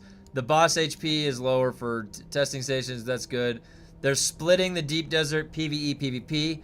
I will see what I don't know how this is going to play out. I still think there's going to be a way for people to grief other players. I honestly, I'm curious actually to see how this balances out on a fairly populated server. I'm curious to see what the distribution starts to become. It's going to be an interesting case study. This whole game could be a case study. I'm not kidding you. Of just what the hell's been going on. Like, let's figure it out. Take a look at the game development. So yeah, there's gonna be, and then Hagga Basin is all PvE. This was the only change that I was kind of like, like I actually don't mind having PvP in Hagga. So that was the only change I was kind of like, But everything else, look, yeah, the fact that there's so many of these fixes and stuff, and you look at all of these things, you can look at this list actually of 3.2 and see what is currently live. Entrance behind the fabricator. Okay, I'll check that out. Thanks for letting me know. Hey, you know what? If you guys ever want to let me know of any security risks of my bases, let me know. I love that. That stuff is great. I'm going to be taking that information and integrating it. So anyways, you know, there is a ton of these fixes, a ton going in on top of all that stuff. Lots of and definite spelling fixes, typos, lots of it. You know, I would say that this is probably going to be one of the most major technical changes that they're implementing, and I'm really curious to see, because to me this is going to be a showcase of if they can handle some of what they're claiming. They're biting off a big chunk here with 3.2. There are numerous performance fixes that they're saying are going in that they have delayed from, you know, a month ago or something. They said they were going to be going in. They've stopped mentioning server merges. They're doing server merges in Conan first, probably, to see if it goes well. This is really going to show if they can handle this type of programming. They're going to split the Deep Desert instance. They're going to have an old snapshot. They have the old Deep Desert, what that old generator is, unmodified. Is there any bugs with that? There's lots of these things we're going to have to go check. So if they pull this off, this patch, the 3.2 patch off, to me, it's showing me that they're handling multiple complicated things at once and implementing them. And they actually took their time correctly by partitioning off the parts that were done. Now, we know that there's not enough QA going in because you can tell by the output, and then we're finding the bugs and then they fix them. And when you're on a shoestring budget or a skeleton crew, that's the type of help you utilize. You crowdsource it. You crowdsource the help. And the morality of that, I don't need to judge, just that we are willing participants of it for $40. So, or whatever, $60. So this 3.2 patch is pretty important for the next series, like all the way through Chapter 4 and Chapter 5, because they're claiming they're going to be doing a lot. They've already delayed too much enough, and they've partitioned out what they could along the way to give us enough to fix the game, just enough to sit with. Now, they can't fix the mesh holes to save their life. We keep finding more. So, I don't know. I'm observing right now like 20 different things I'm waiting on with Funcom to see if they line up and it's a thumbs up or a thumbs down. Now, yeah, you just said a word, pivot. And I agree, PvE first open world survival is a big pivot as far as the language they're choosing to use. You know, usually in games, you don't need to specify so much to people that there is a designation between the two. Like, they're separate. Like, guys, you gotta go explain to a World of Warcraft character or player that PvE and PvP are separate? What? It's in the same fucking game. It's not two different games. Both of them can be part of the same game. They are the ones that are hardlining this separation in this way. How many missions have you completed since the stream started? At least 52. This is my third character. I'm kidding. My guild is planning a huge op party for that day.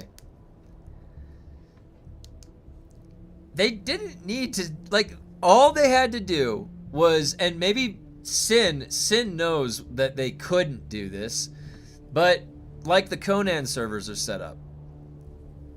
And then have a PvE one, and then have a PvP server. They should have launched with that. I should have been selecting from a list, and it's like, this is the North American West Coast PvE servers. This is the North American West Coast PvP servers, like in World of Warcraft. And guess what? I would have chosen a PvP server. I would have. Every single time. I've played World of Warcraft. I pick a PvP server. I go and I like open world PvP. It's fun. Because I can, you know what I mean? Like, I can do both. I like having a game where I have options. Maybe some days I feel like just doing the raids and relaxing. Maybe some days I don't feel like player versus player. Maybe some days I do. I have the option. I like having an option. They could have set the game up to have enough to do in both areas of the game. I've got Battleground. I'm queuing up for Warsong Gulch and Arathi Basin. I'm done doing the raids for the week. Do you see that I've got these things to do? Holy shit, and the game is not clashing and it's not breaking at the seams. I will blame the lack of activity on the hippie hair and not constant squirrel mode kicking in. You have to understand that that perspective that you have is a perception that it's a squirrel. I'm actually keeping track of like 20 different things at a time, and I'm just picking one at a time, which one to zoom in on and focus. But back to PvE first. Again, my critique of my critique of the developer update is that there was no reason to alienate part of the population. You know what this should have said? You know what this should have said? Instead of PvE first, open world survival? Something that, like, the developers are listening to the players. Player first, developer feedback. We're going to be focusing on our user-centered design approach. Okay? We are going to be focusing on direct communication with the player base to gain informed decisions and help with our design process.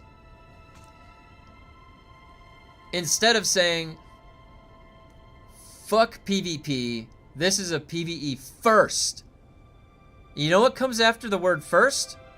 Second and third. But what is this? If you ain't first, you're last. Why would you even need to designate a first word? Like, why even bother designate? Does Division 2 need to say, Division 2 is a PvP first game. This is a PvE first game. Like, why did you even need to say that? This, to me, Grumpy! The ABC Warrior! Oh! Grumpy! Thank you very much for those gifted subs, Grumpy. I love the ABC Warrior. Grumpy is single-handedly keeping the community alive. Thank you very much, Grumpy. It helps contribute to the stream. My wife and I got annihilated on taxes this year. I don't know about you guys. Ours were like double what we paid last year. Oh, Buzz, you got a subscription. Nice. Or membership. You got a sword. The O face, like from Office Space. That's where that the first time I had heard that said like that, I'm pretty sure. No, I had to have heard that before that, right? I don't think that they needed to designate PvE first. Like, honestly, I don't think they needed to designate it. They could have been aiming to say, like, you know that this came too, right? That this word choice came when people were anticipating something to be said about PvP. You know that, right, guys? This statement probably caused like a ton of bad feeling for people. And Funcom is king of not considering those pain points for the user base, their player base. Because there's so many things that are like, this doesn't feel good. Doing 35 Landsrat missions at 125 at a turn-in doesn't feel good. But they'll put it out there anyways. It doesn't really feel good to know that you like the game. You've been a positive player the whole time. And you like to enjoy PvP sometimes too. It's fun to go against another player. It's like you're playing sports. There's no other challenge than that, right? What are our other challenges? We have to fucking face this stupid ass AI in this game. We need to fight other players. There's no other challenge. So then why do you even need to say something like this? PvE first. Just trying to get him on course, finishes daily so he won't complain.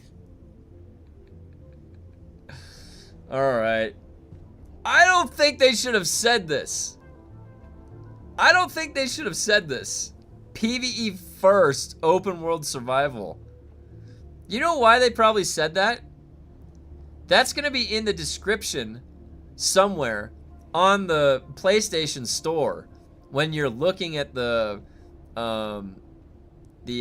purchase for the game, and you're like, do I want to buy this game?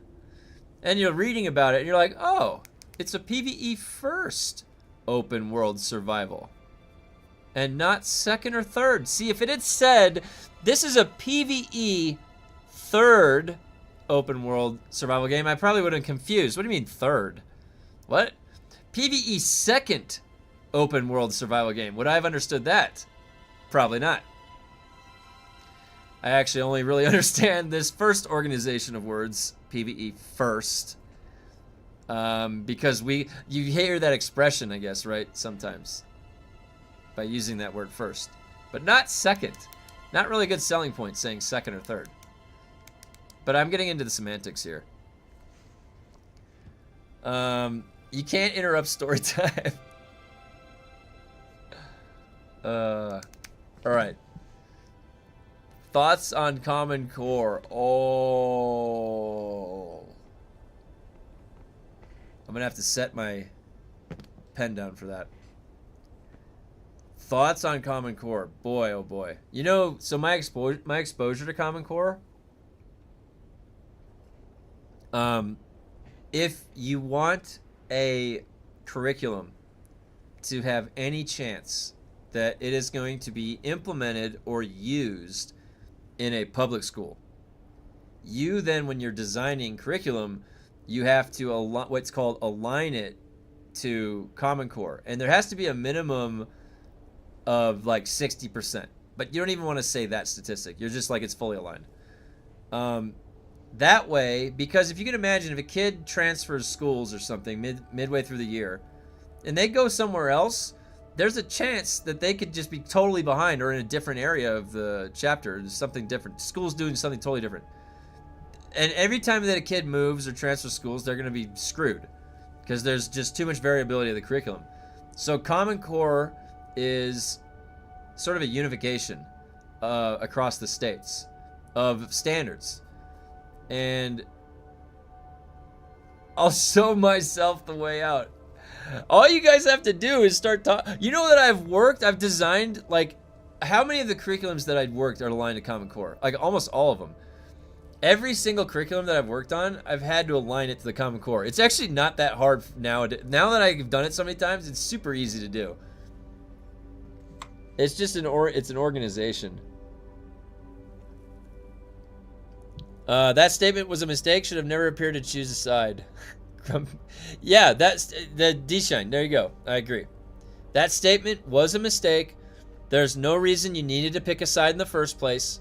It's willing participation in a game that should offer robust systems in each area of the game that you want to go to. Any part of the game that you're going to interact with, it is robust enough that there's enough to do that you're not going to be looking over at some other part of the game and you're like, wait a minute, what are they doing over there? Hey, that looks kind of fun. But wait, I'm not doing that over here. Why do they get to do that? What the hell?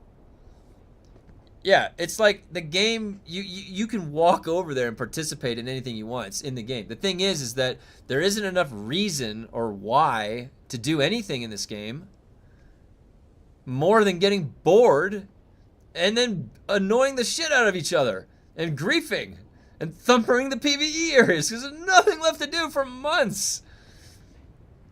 And there was no incentive to keep people out there in a PvP engagement. Like, there's just, when I go things to do, oh shit. I still have things to do. All right, in World of Warcraft.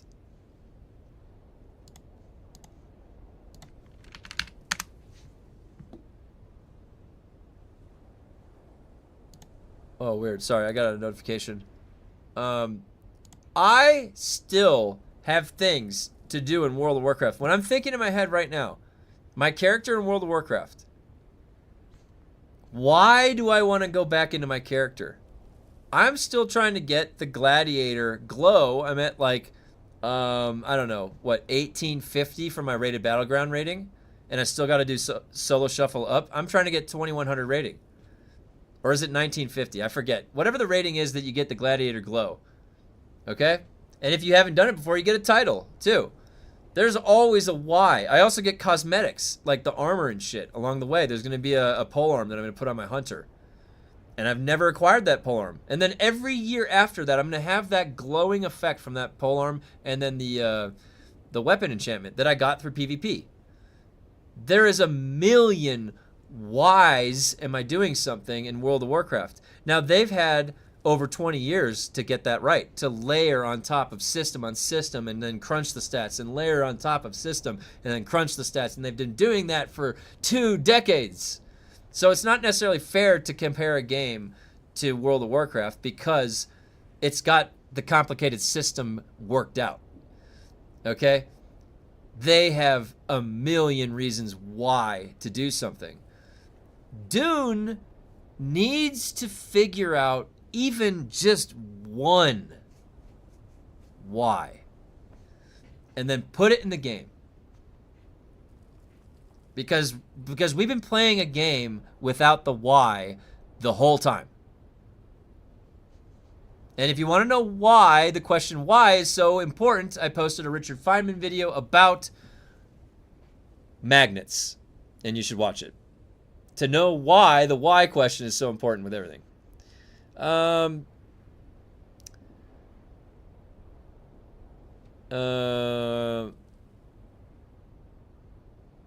Should have just said base. Then no one would have cared. But they add secret and people perk right up. Should have just said base. Building a base. Quit talking shit on my secret base. It was kind of secret. I'm going to be going higher up, all right? There's some little sneak points still to be developed, all right? I just played around with it for an hour last night. That's it. It took forever to cart everything over there. I tried to fly my assault. It ran out of fuel. I fell down and I crashed to the ground. Luckily, I had a battery. It was kind of chaotic last night when I was trying to set that up. Oh, that probably would have been funny if I showed you guys what that looked like. It was late last night. Yeah, but I again, I don't think they should have said this. PvE first. And I don't even, honestly, I don't even know what else they could have said. Just don't even say that. All right. Here, this one's for you, Grumpy. This one's for you.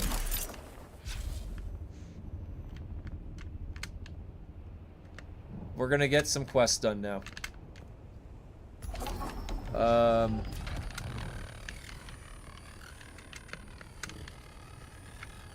Oh my gosh, this rock formation, this one's the worst.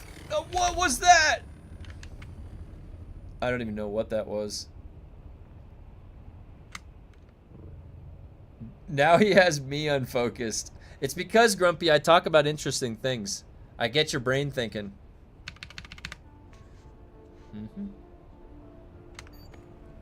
Magnets. Honestly, it's pretty interesting how magnets work. I posted the video in the Universe channel.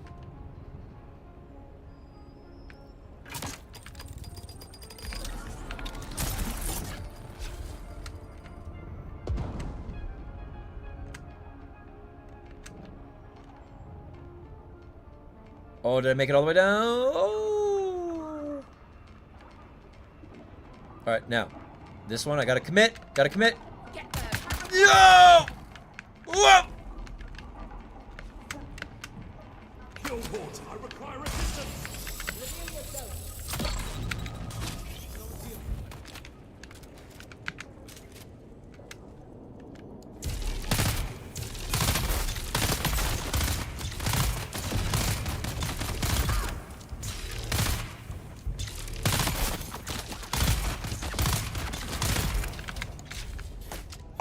missed. Why can't we tab target in this game? Is there a reason we can't tab target in this game? Was that a technical limitation? Like, I don't know why they did... Like, you can't click. What does Elder Scrolls Online do? No, tab goes into the menu, but escape could... No. Could you even have tab target in this game? Elder Scrolls Online does not have tab target. This auto targets you because there's animations that cue into a sequence, like when you slow blade or something. Who's that? Nobody's here. Someone's here. I'm just gonna float all the way up. Reveal Nope. yourself. Oh. Whee.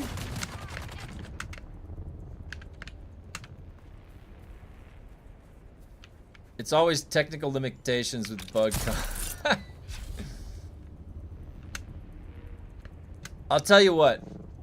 I will take back everything I've ever said about me where I've critiqued Funcom on hitting a technical limitation, okay? If we, at some point in time, like the frickin' movie, the original one with,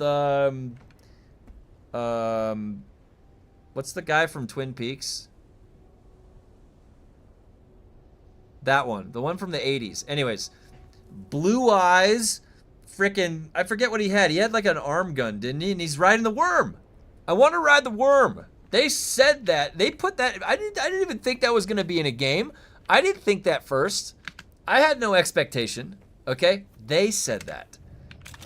And you can't say something like that and then unsay it. Okay? You've already said it. And now it's in my head, and I'm going to be thinking about it all the way until we get to chapter 5. Okay? So I better see some goddamn worm riding in this game. I don't know how they're going to do it. That's them. They have a team of people, all right? I'm not a team of people. They are a team of people. They need to figure out the how. But don't forget about the whys, too. Those are important.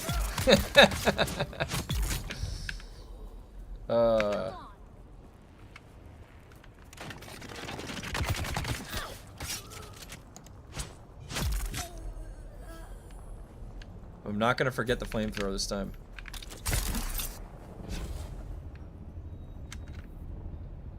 Bugcom was copium. Kyle McLaughlin, that's what it is. My wife really likes Twin Peaks.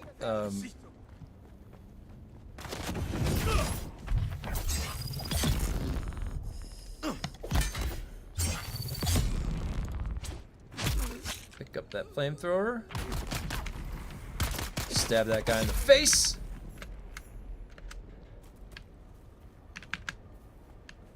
I just remember that scene like from a kid when I was a kid watching it, and he like has this voice with him, right? And the blue eyes, and he's got these.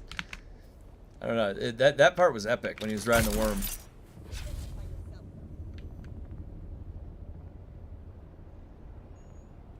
I hope we get all of it, you know? Dune, I didn't really know how much I liked Dune Universe until I started playing this game.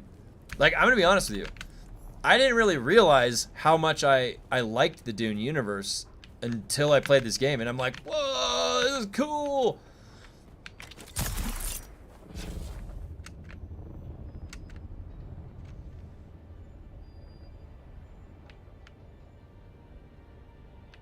And because of that, I'm gonna stick around and build secret bases that apparently are not that secret at all. God, dude, now you're gonna make me think again. So now I've got to come up with a third secret base. I'm gonna have to think of this tonight.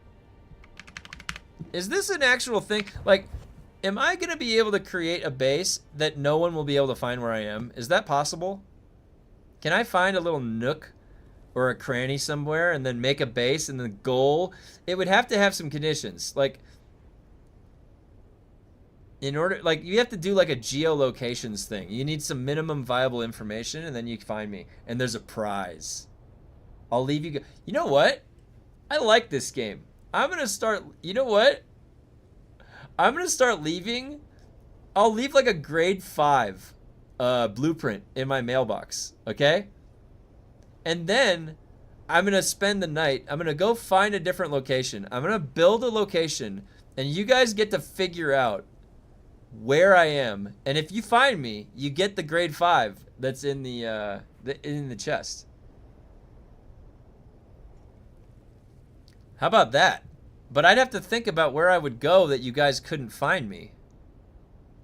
I would need a few days maybe to scout some places out.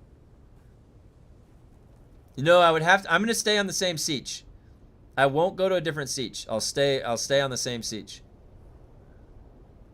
But that would be the first layer of deception.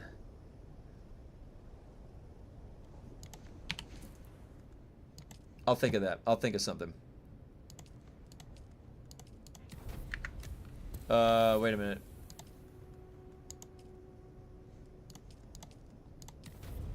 You would need to get in the mesh.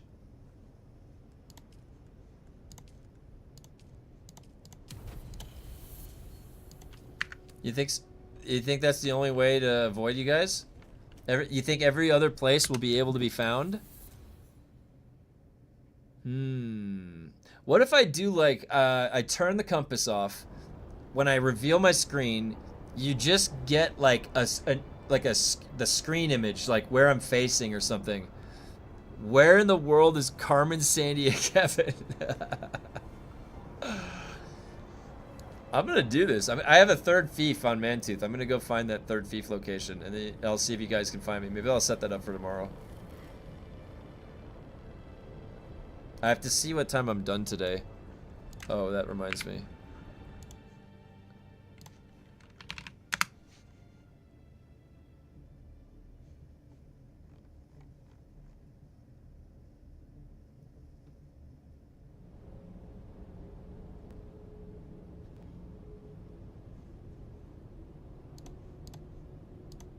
Okay. There are some nice spots in Hagga. You looked into changes of Lord of Hatred is bringing to Diablo on launch later this month. Let me see. Is that for Diablo? Wait.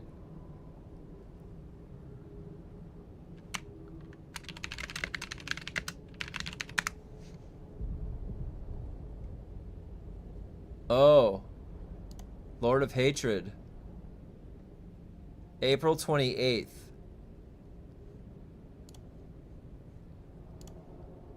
What is this?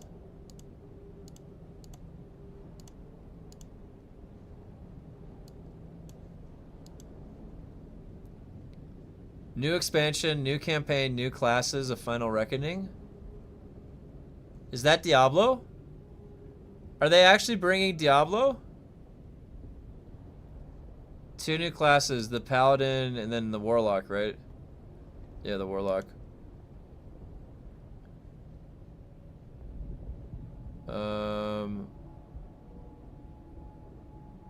Finish the fight. Tormenting Sanctuary as the Lord of Hatred carries out his quest to shatter new region. Scovos, ancient birthplace.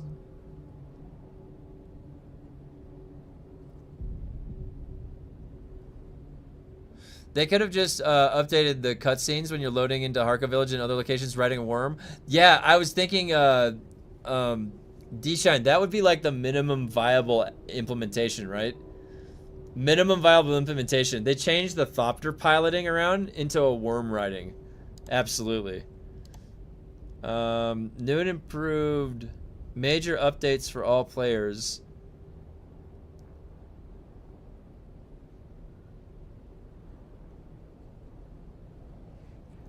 Major skill tree. Level cap increase. A loot filter? The Herodric Cube. I love that Diablo 2 music.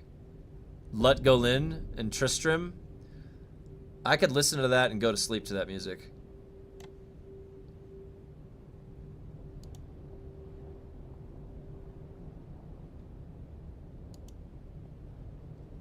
I usually play Barbarian. But I did play a Death Trap Rogue one of the seasons.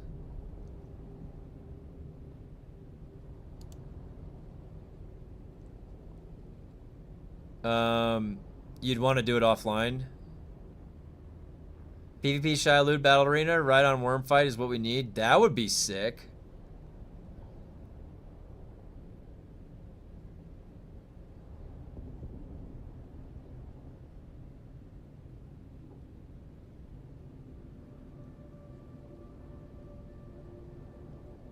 What the hell is all this, Blizzard? There's like... How many different options? There's 4.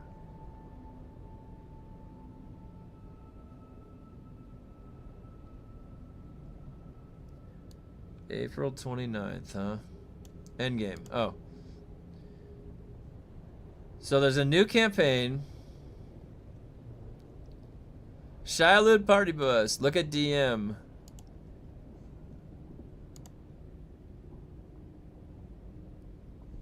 Oh. Let me check that out.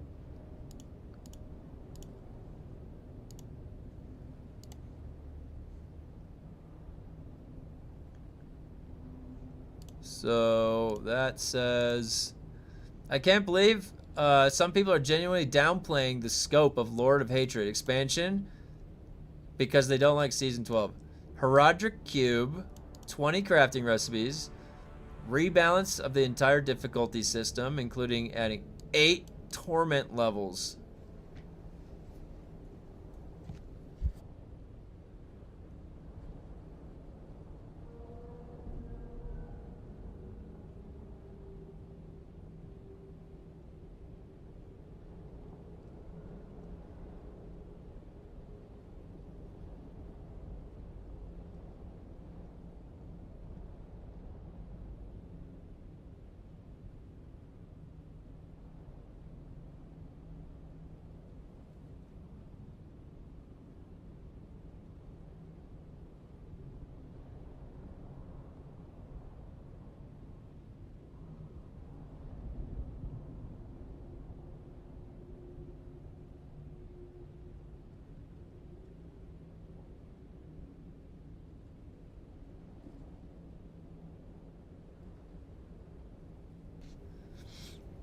All right, sorry about that, guys.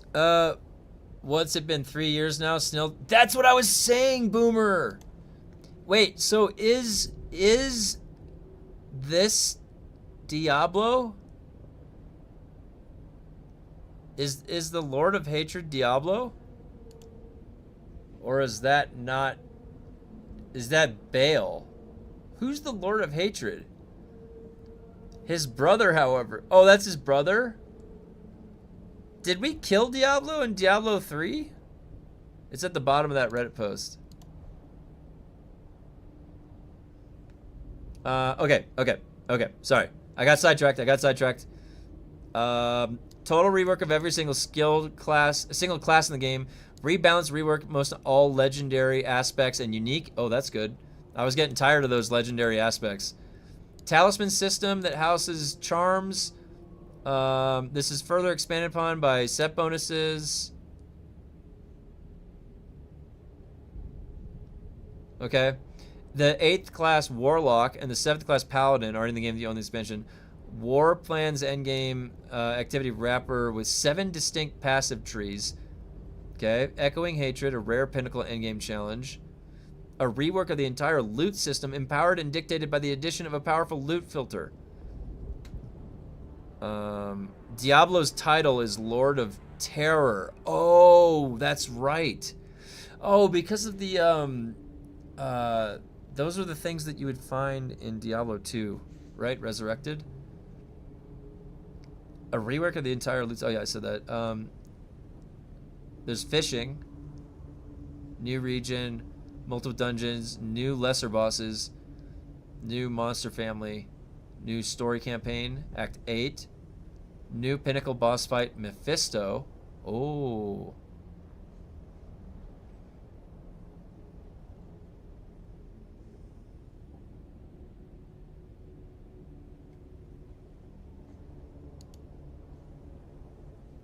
Cool. Well, I guess I can link that in the, where's the Discord? Eldest of the three primaries, ruler of the burning hells.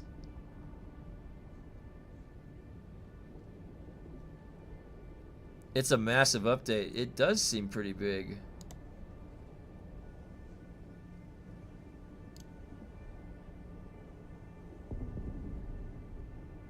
Let me put this in.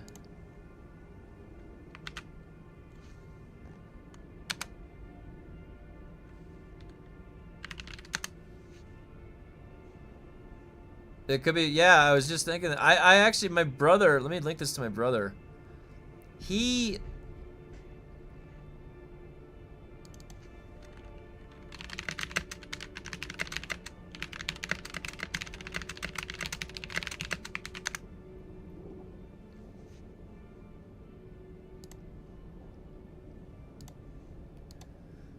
$75 horse skins aside, it's yeah, that's the one thing. So once you do get into the game, so where is it? Here. Yeah, once you get past this barrier here. Now I already own Diablo 4, so I wonder if it's just like, when is this? This is April 22nd? Oh, 28th. So it's like 2 weeks from yesterday.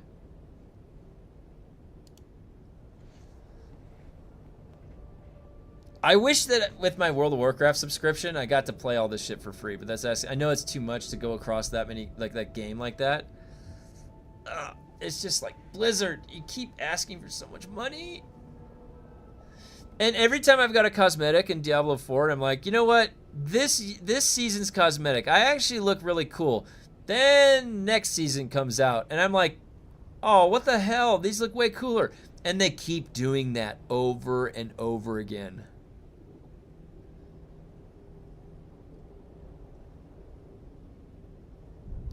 Is there a way to abandon a ghost DD fief that is haunting me? Can you do it from the map? Try pressing M and hovering over and holding X. That's usually the way you abandon it. It's a ghost fief, though. Oh, man. I don't know, actually. Has anybody else had that issue? With a ghost fief? Still pricey, the previous expansion. Oh, so are they, like, bundling a bunch together with this one? I think, you know, honestly, I'll probably check it out. I'll buy the minimum, the smallest version of it. Maybe I can tell what that is from my Blizzard launcher. Let me see. I'm gonna look. Let's see what my Blizzard launcher says. Guys, if you haven't added me on Battle.net,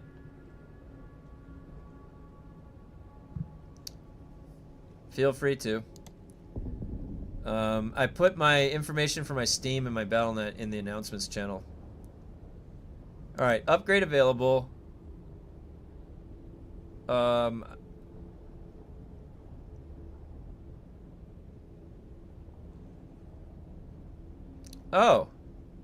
Lord of Hatred Standard Edition, $40. So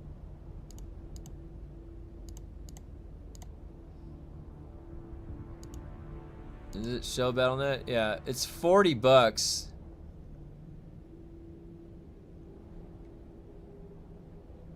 I've heard Diablo described as a half-decent ARPG wrapped in predatory price structure, which is sadly true. Yeah, sadly, the thing is that I'm pretty sure Blizzard was one of those companies that kind of pioneered the way where they were hiring psychologists. Like, their job was to work for a game development process, a piece of it where they were coming up with psychology, to how to create better monetization tricks to psychologically fool you. And Blizzard is literally the company that invented that practice. So all of these little tricks to get you to buy shit, they do all the time. So their monetization model is there to screw you over. Now, every once in a while, and the only way to play like the best MMO that's out there, really, like the most polished, is World of Warcraft, is you have to deal with Blizzard. And World of Warcraft, back 15 plus years ago, when you actually had human GMs that could come into the game, and there was actually a lot more players, people that you could interact with at the company, as opposed to just this AI front wall now. Don't forget EverQuest addicts back in the day before WoW, and you know, most of those people probably retired and are playing EverQuest today because you can still farm the AAs. I was an Ultima Online addict, yeah. I started Dark Age of Camelot, was my first MMO. I knew about Ultima Online at the time, but I was just a little bit behind with age, and I didn't have access to a computer really until I went to college, and when I was 18. So before I was 18, it was primarily just all the console systems from Nintendo, Super Nintendo, and 64 all the way up. When I turned 18, I went to college. Then my first MMO was Meridian 59. Now that is a clunker. Wow, dudes went homeless for Eric. What? Wait, let me look at this. Meridian 59.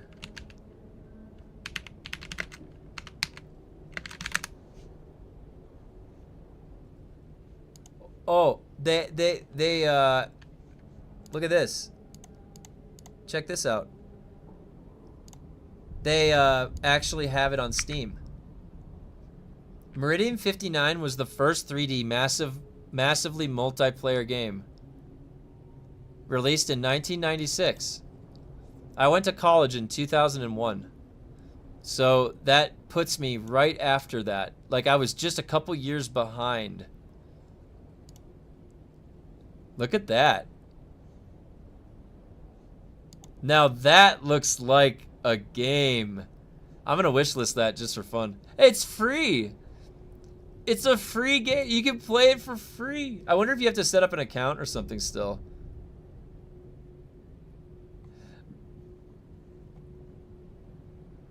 Goodbye, New World.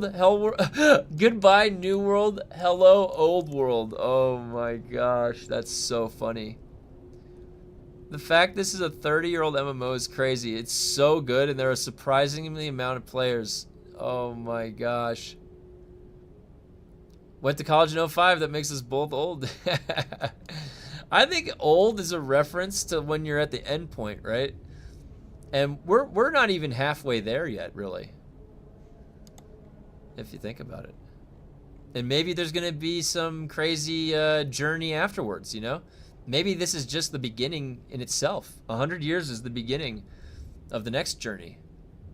And then we're in some kind of other dimension. Doing some crazy adventure with the glowing swords. That'd be cool. Wow, look at this. That makes you youngins. Oh my god, look at this game. This was probably like some next level shit. Look at this game. This is great. I love it. I love it. Oh my god, look. Dude, that was probably so fun playing back then in 1996. I just remember the feeling of being in an immersive world, like with other people. I was like, what? This is crazy. It was next level. This looks awesome. I've always wanted to go back. It was like Doom with 100 people. Oh my god, that sounds awesome. Look at this game.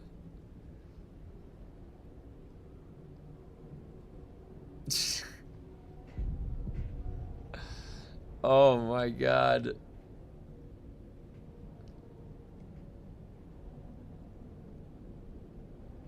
Wow. It's awesome. That is so cool. So it's like one of the first. When was Ultima? When was Ultima online? It was on dial-up. I remember playing Phantasy Star Online on Dreamcast on dial-up. We got a Dreamcast from a garage sale. Ultima Online, when? 1997!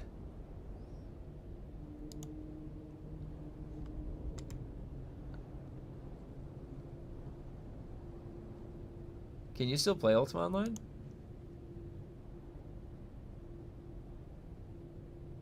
You can! You can play Ultima Online.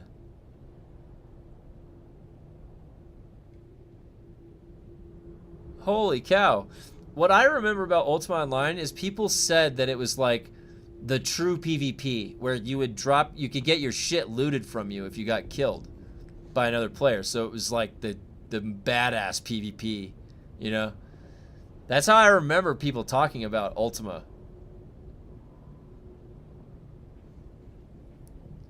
I never played it though, I missed out. I used to PvP on Ultima Online. It was full loot. Was there always a risk that you could get killed, or could you ever get strong enough where you would never get killed? And if you did it too much, the guards would mark you as a wanted man and they'd attack you. Same as Albion Online on EVE Online are. Full loot. Well, EVE is crazy because it feels like when you lose something in EVE, you lose part of your life. Like, I just lost 5 years of my life right there. Because how long it takes to get everything, unless you put real money in or something. They figured out you could just give fish to homeless and it would get your rep back up. Oh my god, that's funny.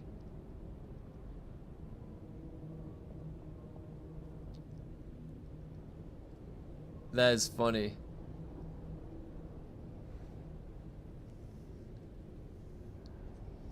I had a lot of fun showing that black hole video earlier. I want to do that. I'm going to start my streams with some weird, crazy universe fact.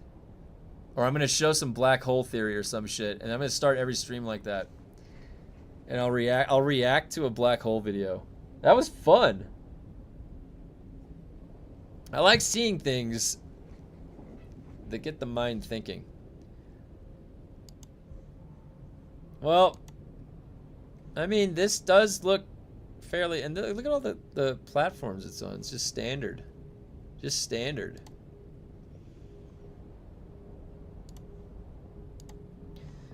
Alright, looks like Diablo's gonna be coming. I had a lot of fun watching it.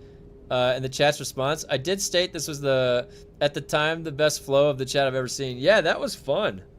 That was a lot of fun.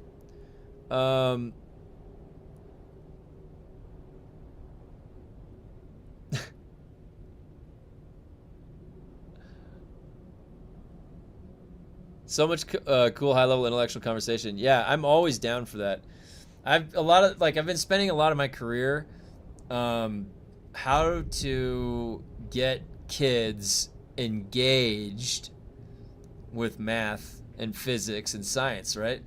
How do you engage kids? Because like they don't, you know, K through 12. How do you? And as they get older, it's even worse. Like, you know, when you design curriculum for a high school, you can't really fool like you're fooling a second grader into learning. You know, when you're making curriculum for a second grader, you can have like a cartoon character that's talking to them, that has a personality, that has like a name, and they're guiding them through the journey. If you get to a high school kid who's just hitting puberty, he's not going to give two shits about that little cartoon character that you made. So you can't exactly make the curriculum the same way. It's like, but you still have to engage high school kids. Like, you're still making curriculum. That's where a lot of the robust curriculum comes in, and fun curriculum development comes in, is at that level. How do you engage a high school kid? They don't give a shit about that. There's a ton of different things that you have to do and think about. That's where the gamification ideas come in. And there is a theory in gamification, or in making a game design, called competitive balance. And it's this idea that if, on the simple terms, if a game is too easy, it's not fun. And if it's too hard, extreme, it's not fun. So there is this perfect balance, a sweet spot that's challenge and ease balanced, and you get something that creates something that's more fun. When you give a person a challenge to overcome, they can work at it, and then they overcome the challenge, and then the harder challenges that come after, they're still building a skill set with to overcome those challenges. Those are all elements in game design that can be deliberately laid there for you to feel good. And one of the things that From Software does really well is that. The architecture of their games and the challenge that they offer relative to what competitive balance should be is near perfection. And it's literally like, and they said their process too, using the creative director to balance test, as if he can't beat it, then no one can, because he's like the lowest hanging fruit.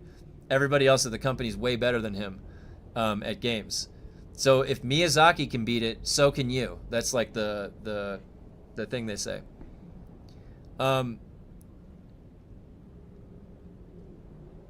But competitive balance, so you have to know, though, how to structure things like that. And you have to take some risks and make things challenging and test it. I got sidetracked again. Sorry. Yeah. Wow. The problem with competitive balance is balancing how the same power creep is scaled against the PvE mob. Yeah, so the thing that they did for competitive balance, like they didn't even think about competitive balance. They didn't even consider it.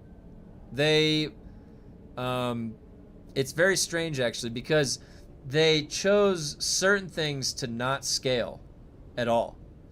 Like, for example, your health. The total health that you gain by going all the way through all the specializations, and then look at when you put all the grade 5 gear on, all this, like, now, all right, enemy mob health times 1800% times 2500%, okay? The boss, like the mob health, HP. Our health, it's plus 25, plus 5, plus 5. It's like they forgot that certain parts of us need to scale, also defensively as well as offensively, to match where the mobs are scaling up to in a standard framework. Now, this isn't necessarily like we're going out into a level, so I'm zoning into Nagrand Basin in World of Warcraft, and all of these mobs in that area are scaling to me. No, this is where I'm in a dungeon that I'm controlling the difficulty tuning, and it's amplifying it up on an exponential growth scale. At least it seems like a powers of something, right? That's exponential. And we are not really matching in certain stats on an exponential growth scale. So we have to basically flawlessly get no hit. And then sit there and whittle away all the way for like 10-15 minutes. That's the state that you get to when you balance it the way that they have.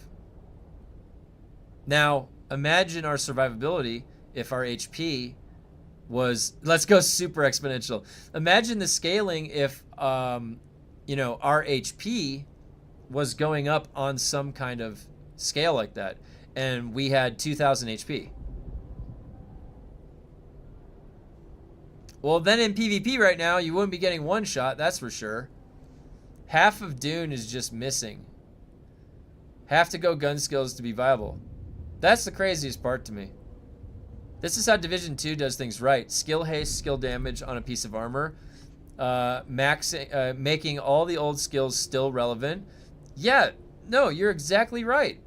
Ski Run, that's exactly right. Division 2 knew right away how to scale things. And if you look at every single thing, every perk in Division 2, every stat in Division 2, it is, every part of it scales. They knew exactly how to set that up. Now, Division 2 is not necessarily a survival MMO, that same exact style. You still have a third-person character you're looking at. You still have gear you're wearing. You have a level that you're increasing. You have skill trees in both. Very similar mechanics on the back end a little bit, but you know, what we are left with in this game is there's no room to breathe, to do anything. You only have white stats, these white numbers. There's no actual stats beyond a damage number. And then it's swing timer, which in melee you don't even have any attack speed increase augs anyways, so it doesn't matter. Like, why isn't... They don't even know how to do attack speed increase like that on melee. Like, you're going to swing all fast? They put in fast slow blades with the dual blades. I don't want to hear... Oh, shit. I'm just tired of all these, like... Nah, they probably can't do that because of its technical limitations. Like, just put any... Do you think that, like, these other companies... Alright? They're like... You can't put that in the game. It's not possible. Go look at Borderlands. Alright? Go look at the Borderlands games. Alright? You have guns that shoot like a shark at you. And then it explodes into teeth or something. Like, the most creative, fun, weird things. Like, when I reload this gun, I throw it at you, and it spins around shooting, and then it explodes like a grenade. Right? Creative. Borderlands is full, and now maybe they don't need to be funny perks or funny guns like that, but it's creative nonetheless. And it's not just as simple as like 10% damage increase. There you go.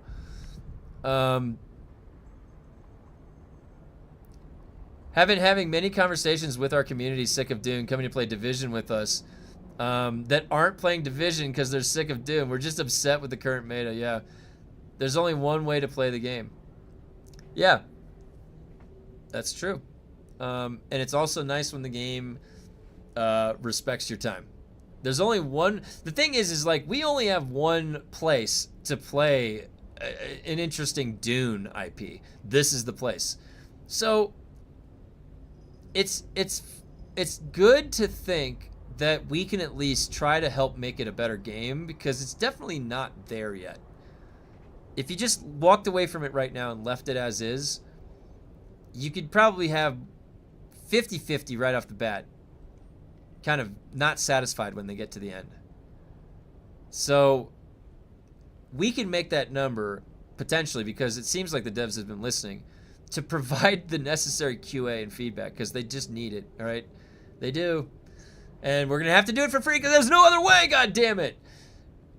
And you just got to put the effort in for them, because they're not, or they need help, or it needs more effort. Maybe the nature of the game itself needs more effort, fundamentally, because of how they've built the game. I don't know. But either way, there's no other Dune anything. So it's like, I kind of like the Dune universe, to be honest. Once they showed me it, it's pretty damn cool. I'd like to keep playing in the Dune universe. So let's keep putting the whys into this game, Funcom. Give me a reason why I can keep coming back into this game. Please. I have confidence. Maybe not confidence. I have faith. Question, for the PvE endgame players that can now infinite farm DD resources, what do they do when they have 100k melange? Is there some goal after that? Well, I mean, you could argue, like, the thing is, too, for a PvP player, I mean, any player, what are you going to do when you've played the full game? You know, it's like, anybody could argue that you're free to put the game down at that point. And then some people want to stick around. I just want to play this game. I just want to play this game. So, you know, you'll find a reason to play. And even if that's, like, my reason to play is just, you know, going and doing stuff in this world. I get to build a base. I get to set it up each week. I get to go farm stuff. You know, that could be for some people enough to just play the game. And that's fine, you know, I guess. Again, both parties right now, I think, PvE and PvP, are missing a Y. A Y for PvE is a little bit different. What does the Y for a PvE? Why do I want to engage with the environment? Why would a player want to go against the environment? The why is important. Do we have right now in the game a Y for PvE? Have they already put one in there for you? Now, a Y in other games like World of Warcraft, what would that look like for PvE? Well, there are prestigious raid titles that some people find importance of acquiring them. It's a showcase. It's a trophy. Those can be displayed over your head visually. There are also set gear pieces that you would only be able to get in the raids.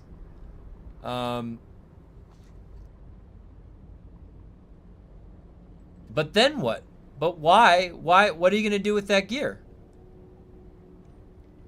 World of Warcraft has a lot of Ys actually for PvE and a lot of social roleplay and stuff. Like, they have tons in the world. Like, their main city is in an interconnected hub of a ton of different servers. Okay? If Arakeen had social gathering places and the game had a better chat and the Arakeen was connected from all of the servers in North America and then like all the servers in Europe, something like that, then now I'm like, I want to go show off all of my shit to all these people I'm going to go bump into in the town. Yeah, that's a Y. That's a Y. It is. I get to socially go show this off. That's a PvE Y. They have very little mechanisms of the Y, even for PvE in the game right now. Fashion is the end game. They need to do that. Yeah. Like, when I go fly to Silvermoon in World of Warcraft, there's a shitload of Ys. There are people that are just crafters, and they're just doing work orders. That's a whole loop just in itself. They completely are just engaging with the market and then the crafting interaction and not even doing the player versus player. They're not even doing the player versus environment, really. They're just crafting. And they can completely fill their day with that kind of fun, what they like doing. The thing is that the game has to offer you those different systems. That's what I say when it's robust. That it offers enough for everybody to have at it. The thing is that then World of Warcraft's just had too much, like so much more time. There's no way you can't just like start there. You could have done some research and borrowed from things, but yeah, like I said, and both PvE could use it too, and PvP. You need the why. We need the why. Why do I want to come in and interact with this game like this? Darktide has the tower between missions to show off your... Yeah, yes, I agree. And also, we added in the mods for the Y ski run for Darktide. My mods in Darktide are the Y. I want to achieve higher on a scoreboard. There's a Y. So you want to be the best player, you want to have the best gear. You want to know the best talents. You want to play the best and just become the best, right?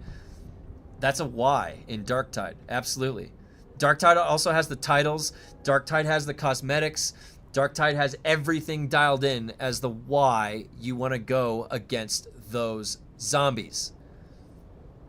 Absolutely, Skiran. Thanks for bringing up Darktide. Darktide is a great showcase of the Y. Now, let me tell you what the extra added things that I added were for the mods, like the veteran level. You stop at level 30 and it closes the door and you just see level 30 in Darktide. Veteran levels, because the game continues to calculate the experience you gain, it extrapolates that to a veteran level. So then That's a why. I want my number to go up. It's a simple thing. I told you honor kills, a number going up, right? It seems simple. No, that's a why. That's a why somebody would want to do something. I want the highest kill count of anyone in the world. There's a register. You can see it. Here's my proof. That's a why. So, and then you could be lazy and not put in like the vendor and you're collecting ears, you're not buying any equipment, and it's just kill counts. That's what World of Warcraft launched with vanilla. No, sorry, that was 2 months or 3 months or whatever it was when the raids launched, when they came out with the honor kills. World of Warcraft had a state in vanilla when it didn't have any registry of kills either.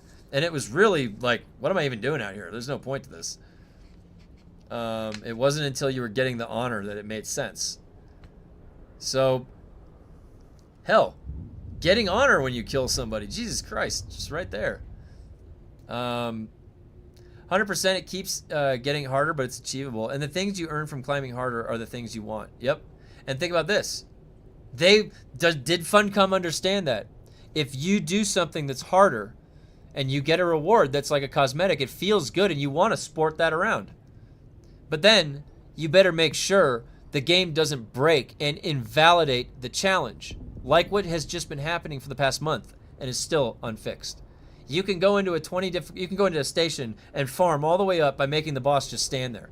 Good job, Funcom. You have implemented a system that has literally none of the coveted feeling behind it for an achievement because it's nullified by the game being broken.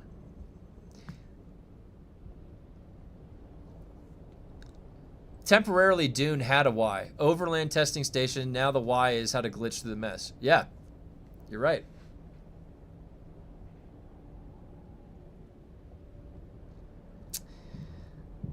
You know, and I'm not trying to doomsay, because it still had, like, you at any point in time, some of the developers could all team up together and be like, you know what, we're putting in the why. God, they just develop.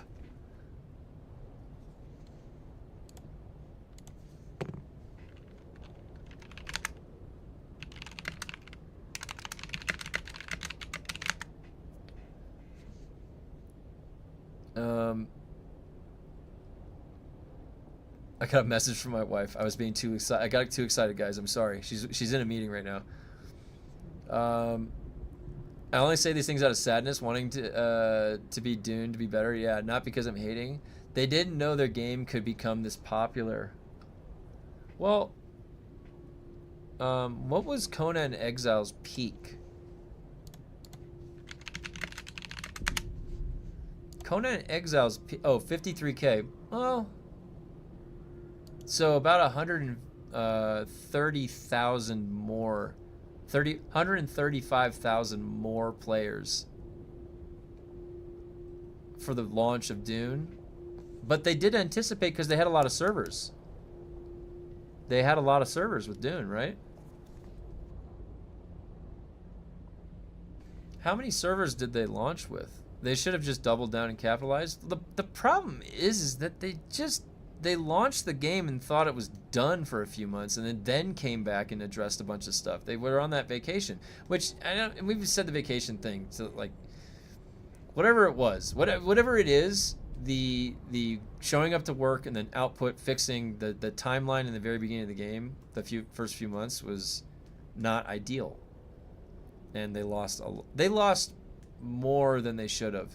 Because they put enough in the game for like 6 months easy, like for a casual player. And the fact that there was so much of a drop-off within the first few months like that, it speaks much larger. It's not just the game at that point. It's not the game at that point. The casual player was running into bugs and there was no one there.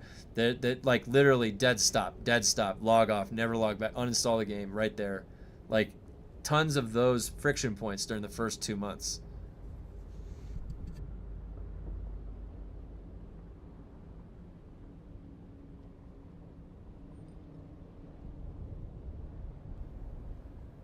Dune total players 4,862, capacity 3. Wait, that's how many players there are right now?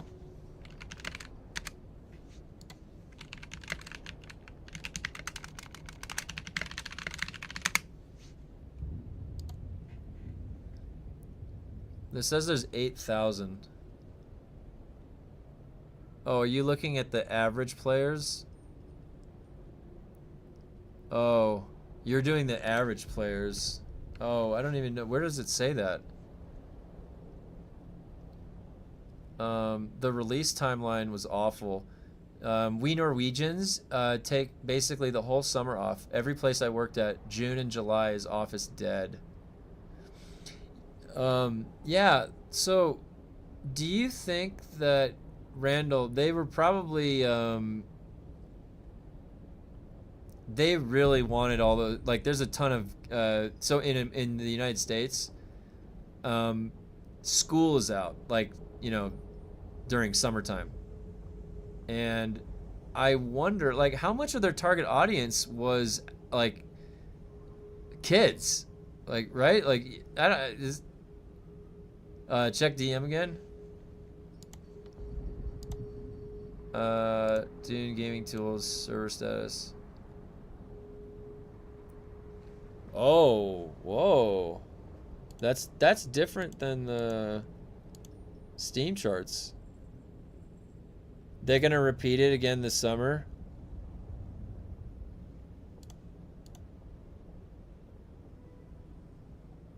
Do you think we're gonna get chapter 4 like right before they go on vacation or right after?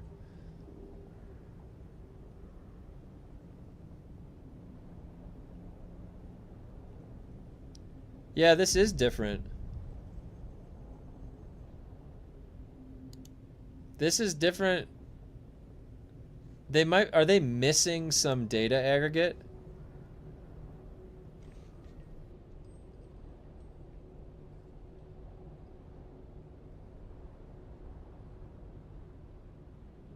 Let me see if where's the no. Oh, wait. Oh, you can't do all of it. Oh, this is what's going on. Look. Okay, I figured it out. Europe, 4,800. North America, 4,000. So if you add the two numbers, it's actually if you add up all of the numbers. Look. It's combining Europe and North America and South. Oh, that's the 8,000 on the Steam chart. That must be what it is. I actually thought that there was more European players, but this looks like it's even. There's 4,800 European and 4,100 North American. Very similar. Oceania. That's how many players there are? Is that where you play on Skirun? Is Oceania?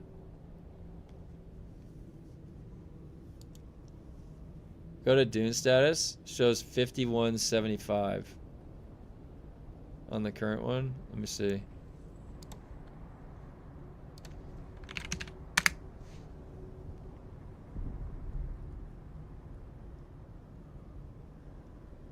Whoa, weird. Yeah, no, that is a little bit different.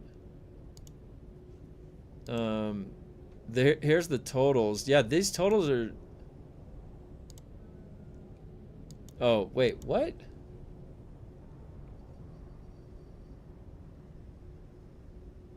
Servers, players?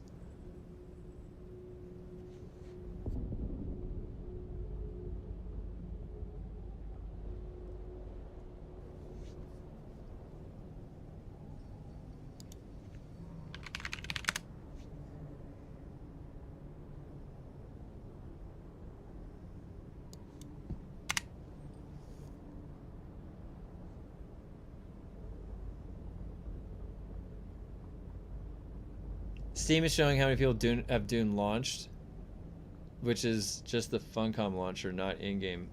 Oh.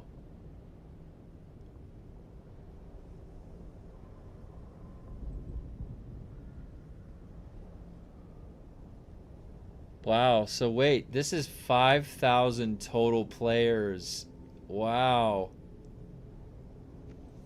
Holy shit. Wait, you were right. Look at that. So 1,700 in North America and 3,200 in Europe.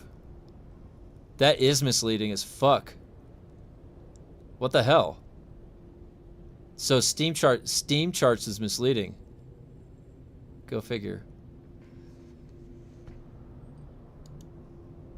That's a lot lower.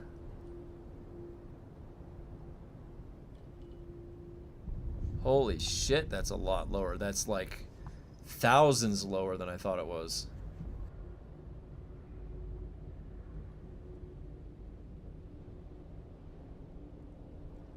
Now wait, is there a way?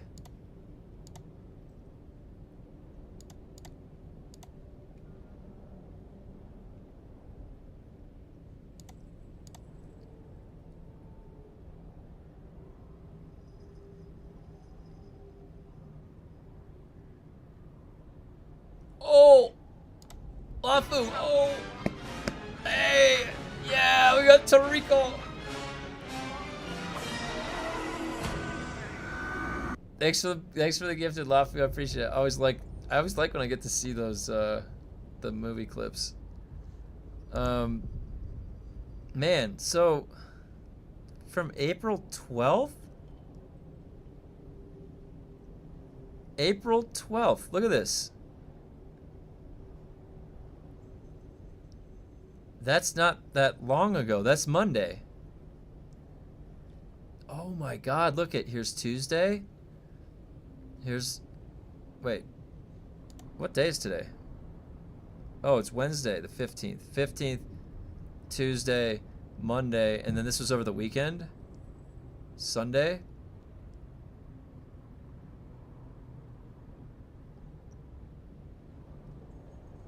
Was it 5,000 back here?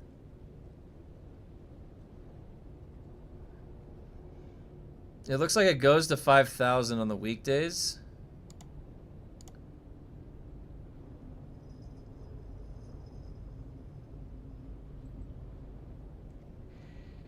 There's more playtime on the weekends. Is there a trend down? It's hard to tell.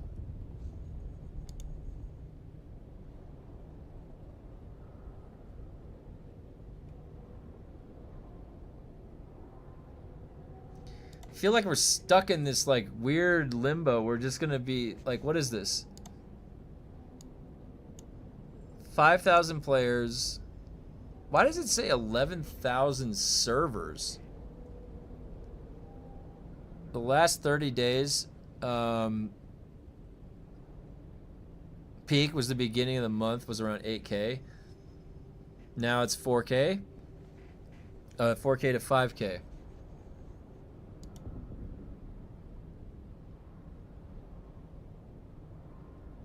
Damn.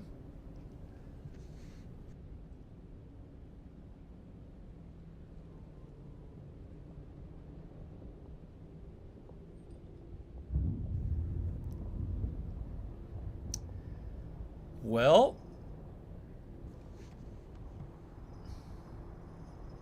yeah, that's only the last 30 days. So, what are we looking at here? Like, we have, today is April 15th, April 22nd, April 29th. We got 2 weeks left. They implied they would not be doing 2 patches in a month, in the same month. They said maybe, Iggy said maybe that can be the April patch, and then the next one can be the May patch. He said that.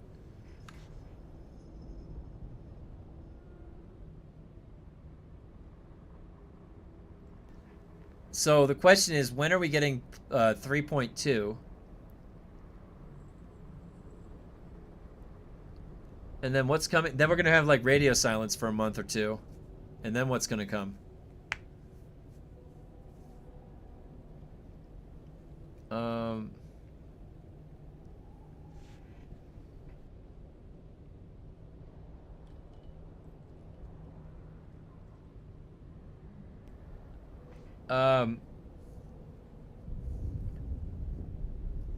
Are we even going to the polar caps?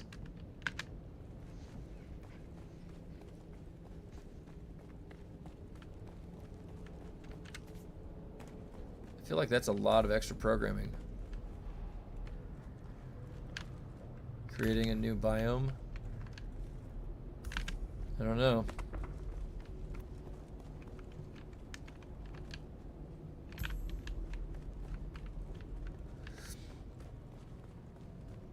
That's my presumption. Almost everyone in my guild is doing dailies until Funcom fixes the dungeon scaling.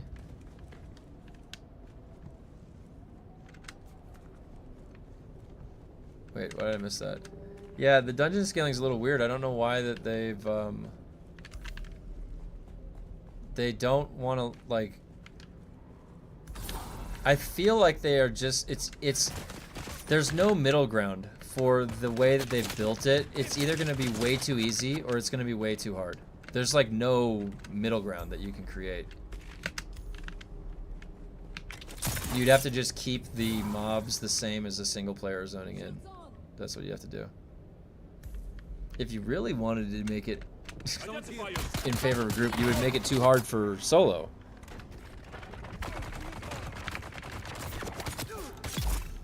If you make it too hard for solo, then you're going to have to group up. But there would be problems with that too. A lot of people play the game solo. So you wouldn't necessarily want to, again, create an isolated thing for anybody. Which is what they seem to do a lot of. For what I saw in the 1.3.2 patch notes for the PTC, they'll miss the mark again. The issue is the number of ads. Yeah, I agree. I agree completely.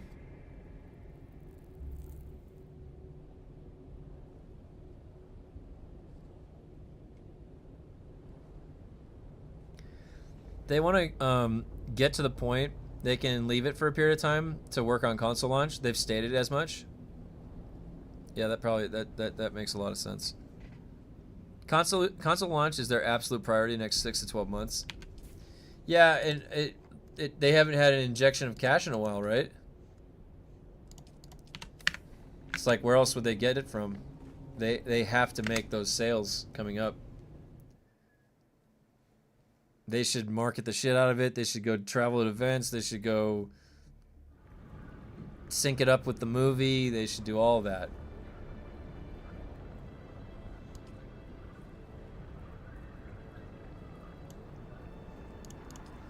Yeah, at least they're remembered. The question is, when is console launch gonna come out?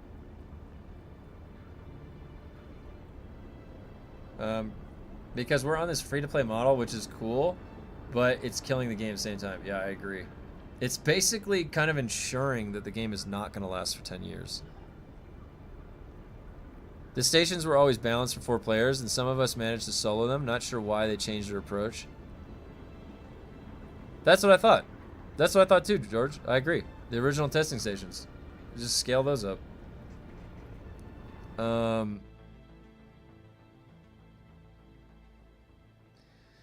They did say that they had this original idea and it didn't work.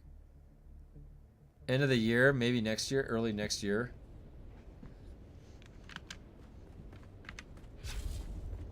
They have to time it with the movie. There's no way they're gonna delay it past the movie. That's like their only hope. It's like at the movie or right after the movie. No, you'd have to do it like leading up and during and after, right? You have to do all of that. You gotta really hammer that movie. Who's that? You know, there wouldn't be any way to coordinate some of this stuff too, because they don't even know what's gonna happen in the movie, probably. You wouldn't be able to. They wouldn't risk a leak.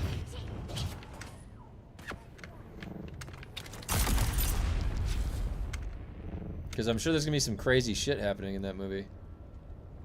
Don't get me wrong, but it's always hard for a solo player to get all done, and all the maintenance you have to do for you and your base. It is. It has always been a little bit harder. Honestly, when I first got to tier 6, I remember looking at everything and I was like, these values look like they're for a guild to go collect. It's like, there's no freaking way I'm gonna be able to do this solo, right? Like, there's insane requirements From my mind, at least, when I was first, you know, when I first got there to the end game. Shields up. It's almost like the game, hey, Sent, it's almost like the game was designed from the ground up for when you go to tier 6, you're supposed to group up with people. And you're supposed to go get it done as a group because the values are that big. Like, you just look at them, they're that big. To craft stuff, it's not anywhere near with the other stuff. You were able to do all the other stuff like fine solo. They just take too long to balance changes. It can be that hard. It can't be that hard to tweak. The scaling is just moving some numbers around. Yeah, it's like just time. It's like just doing it. The process, like, and getting, and yeah, you're right. It does seem like they're slow. It does seem like they don't know which thing to prioritize first in their fixes. They're just going through the list like as it comes in. There's no prioritization. God, I'm finally getting through this. 22?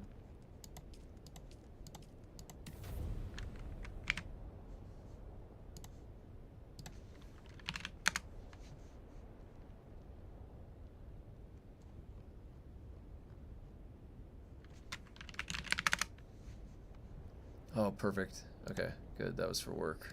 Just waiting to hear back from that. Oh, I got sidetracked.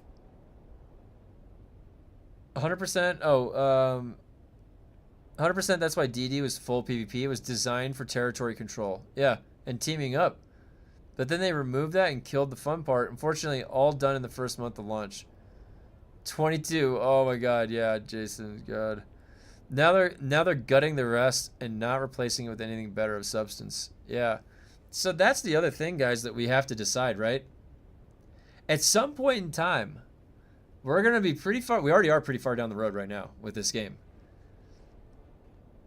But you have to ask yourself, is this worth my time anymore to put into? Now, I want to complete my character, so I still have some mind-numbing stuff ahead of me. But okay, so they're going to be coming out with changes. They're going to continue, and then they're going to leave the game for a while. And we're probably going to have to sandbox it. I'm already bored, yeah. There's no systems to engage with. This was the system. This was the Chapter 3 system to engage with, and they made it very boring. Beyond the mind-numbing grind, but then what? Yep. That is the worst PvP design I've ever seen for a game. Do you mean only 22? I completed 70 yesterday. Oh, man.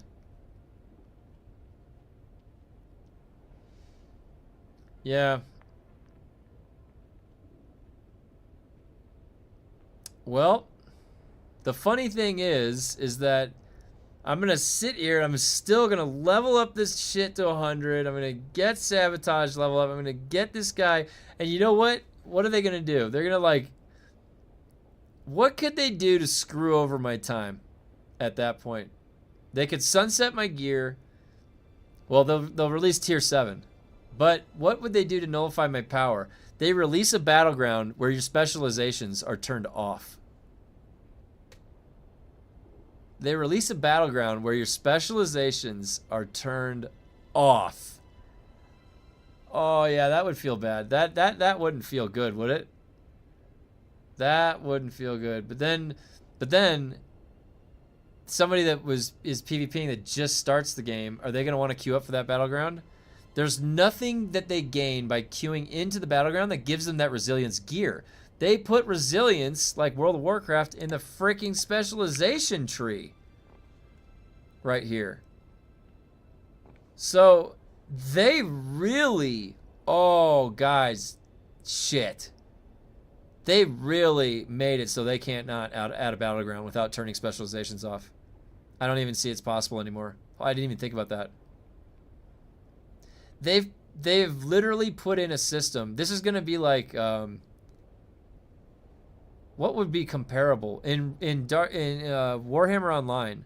I could have been renown rank 80. Would they pair me with a fresh 40 renown rank 1? They could have. Okay, maybe it's okay. So even if they added a battleground, who in their right mind is going to queue up for that battleground that's not just maxed out? Because they don't have to farm resilience gear doing that to then go beat you eventually. No, they have to farm the fucking Landsrat missions for a year, and then they can contend with you.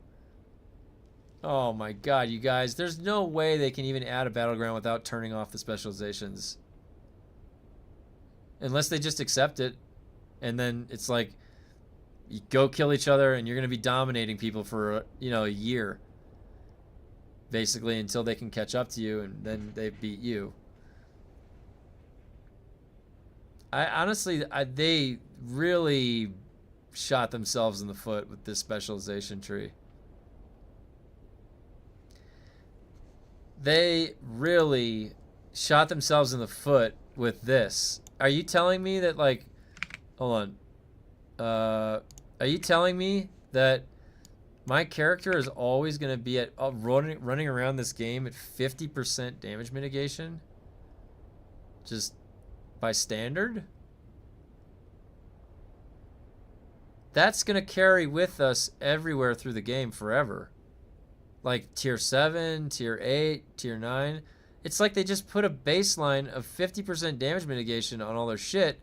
That's going to make like the entire normal world, whatever they could even possibly add at any point later in the game, incredibly easy unless they make it hard. And then if they make it hard for you at that point, then it's going to be damn impossible for anybody lower level. But that's maybe where it should be. That's what an MMO is. If you go to too high of a level area, zone, you can't do shit. You get annihilated. And that's okay. If you got some points, whatever, for the battleground, even though they sucked at PvP, they would still be a reason to enter. That's the thing. Allegedly, people were having fun solo glitching the overland stations, but then Funcom fixed the bug, but didn't fix the scaling, which was the reason people were glitching the stations. Have you gone back and looked at how the spec sheet from the developer update? And looked at how they... You mean the, which one was that? Was that, this one? No, that's the big one. Let me see. This one.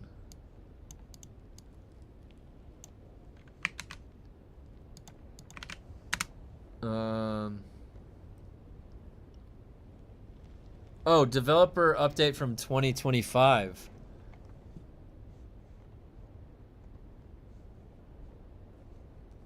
Do you have that pulled up?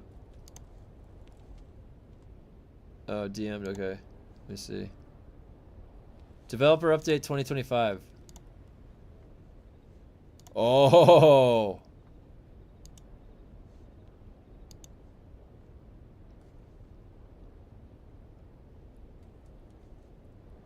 Alright. Cargo containers. Player event log.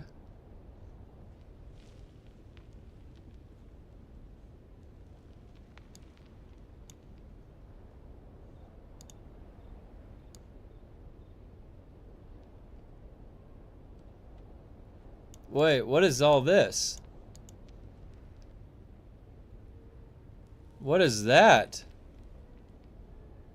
On the specialization tree?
Yeah, what the hell is that? Is that a turret? What is that?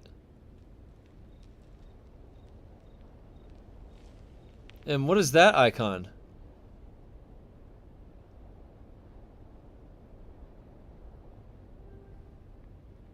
They intended more and gutted it.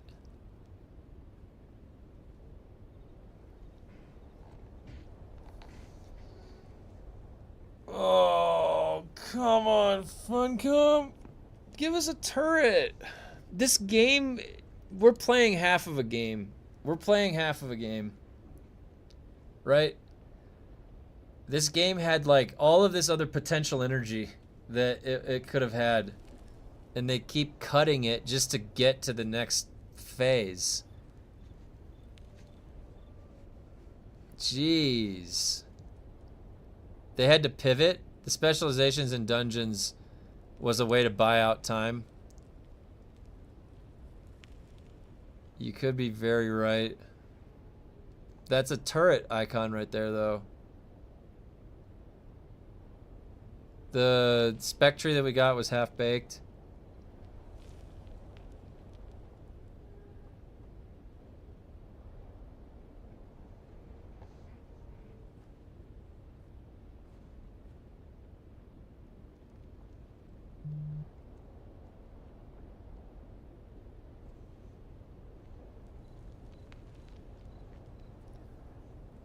Oh, man. I guess we'll never know. I guess we'll never know.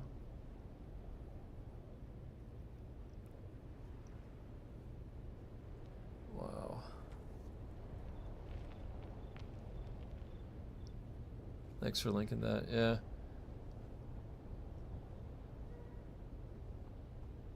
What's that crouching skill? Yeah, this one. That looks like something like you kneel forward, and then it's got some. That must have been another voice, like a different voice cooldown.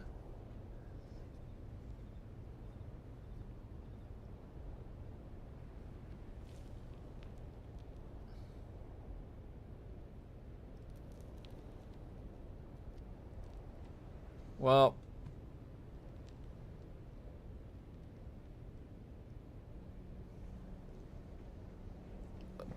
Give me 1 second.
Okay. They need to make the station fun again. Some hours chatting with people and friends running them. Yeah. I agree, George.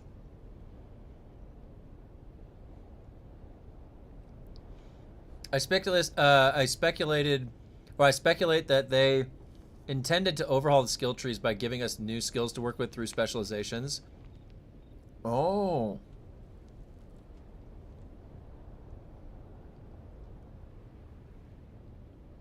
Oh, very interesting. Maybe you're right. Yeah.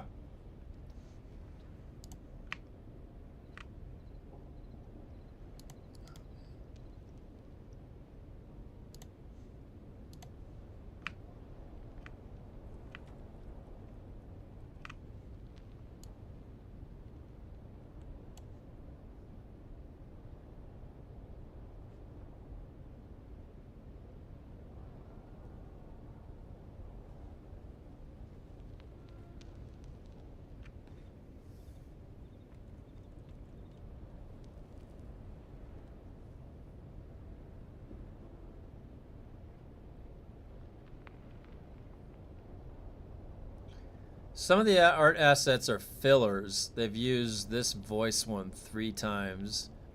Some of the art assets are like populating in here from an array.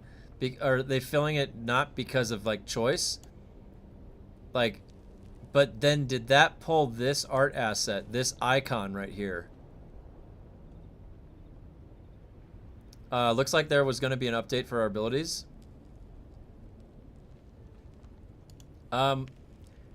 Would I recommend the game from somebody to start from scratch at 0, or is it too late? No, it's never too late. And let me, do I have that video linked? No, I don't. All right, so let me, should you play Dune in 2026? Here. There's my thoughts. Should you play Dune in 2026? I think go for it. It's $40. Who gives a shit? There's a lot of Dune fun to have. There's not as many players populating the servers on a fresh wave like there was when the game first came out. The closest to that you're ever going to see again is probably when console launches and then the Dune movie comes out. You might see some fresh start servers or something for console, you know, some surge in that way. But right now, I would say it's not too late to start. They're about to split the Deep Desert into PvE and PvP. Mesh exploits up again, less than 48 hours. Yeah, they had the mesh exploits all posted, all 5 in the Discord last night. I should have bet something.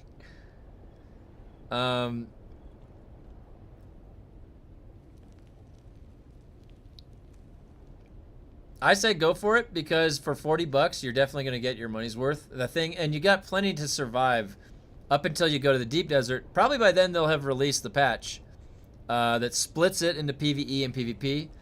So for your journey starting right now at 0, it'll probably be a little bit better than what it's been. And every one of us here has hung on to this damn game, most of us, and like it in some way. So we keep coming back.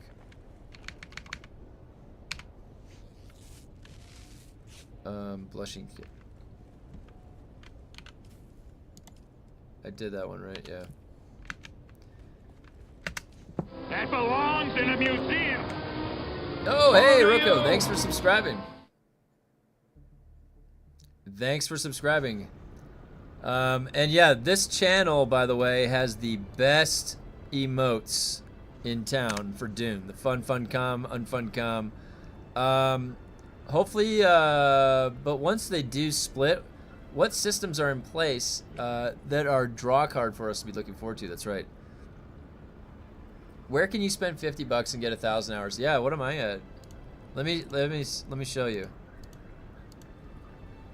All right, should you buy the game? Okay. Should you buy the game? Well, I have 1567 hours in it right there. And that speaks for itself. Like, you get a ton of, for $40, you get a ton of time to play. Ton of time to play. It's the closest that you'll get for a survival game that'll take you that far as the hours go. You got my money's worth. Yeah, I mean, if I look back on, like, Valheim, it's beat my hours in Valheim. It beat my hours in, what were the other ones that I played? thing is that you can just look at it like that. It's given a ton of time. I've enjoyed it. I like the sci-fi theme. It's really cool, the Dune theme. So, and they honestly have put just enough in there to keep me coming back. Even us at the end game, I can't miss like my character. The thing is like the idea has been the moment that they add in PvP again or they revitalize the deep desert, I'll be ready. And I don't know if that's even worth hanging on to anymore in general. And just embrace the game for what it is and don't worry too much about what's coming, because I don't know. Like, I really, really would love to do worm riding, but I'm worried they're going to give us a cutscene with us riding the worm at the very end of like chapter 5 or something like that.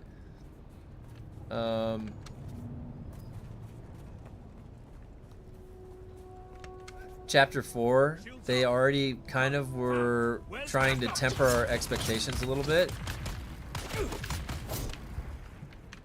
And I don't know why, like, you know, so chapter 4 is going to be like a 3.15 patch, which is what we got now, compared to chapter 3.2. Hey, Tao. I could be wrong. Wait, the true revitalization I don't see happening for 6 months.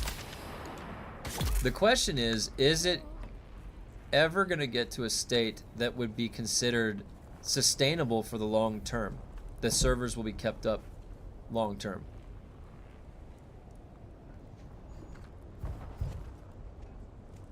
I see someone.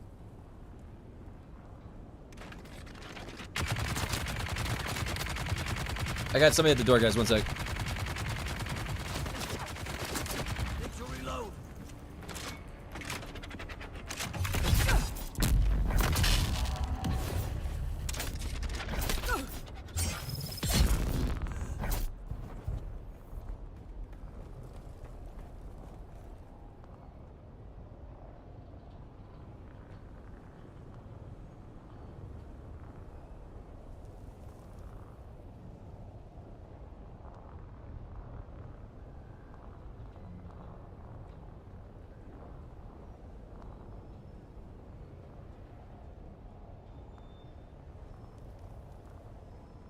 I was like, what is that that noise I was just hearing? It was somebody at the door.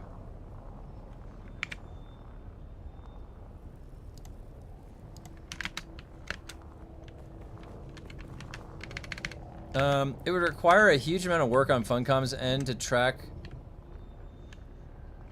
Shit.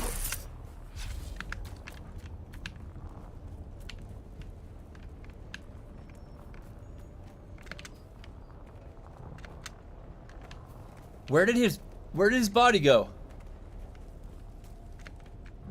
Oh, there it is. Thank God. Give me that. It would require a huge amount of work on Funcom's end. Track record up until now makes me question their commitment to quality player systems. You know, the thing is, Age of Conan was really fun at times. Like, honestly, it really was. And I know that they have the potential to make really fun things. It's in the name, right? Funcom? But the track record with this game has been a little weird. It's almost like they're trying to neuter the game down too much. Instead of buffing the game up, they like try to water it down. I would speculate they need a cast injection, but they aren't planning on paid DLCs. I don't know where the money is coming from. Age of Conan sold stuff. Dune isn't. Also, Conan Exiles sold stuff. Oh, I need that. I always forget to take these. There's nothing monetized in Dune.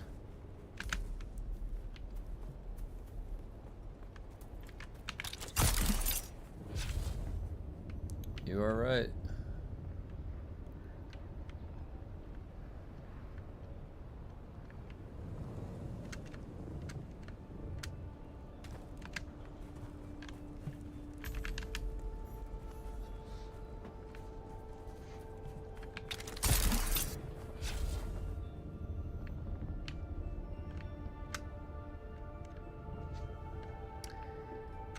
Yep.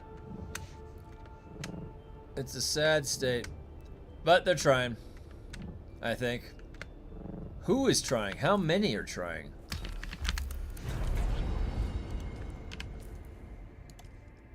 Oops.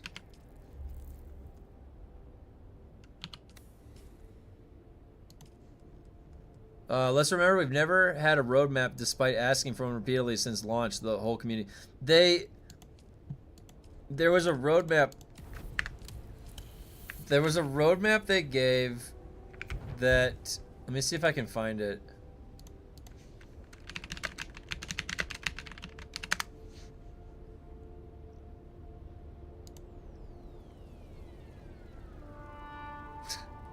This was funny.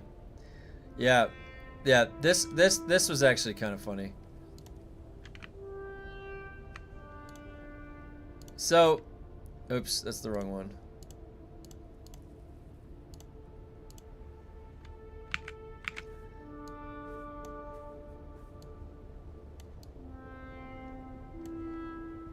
So, this, all right. Look at this roadmap, guys.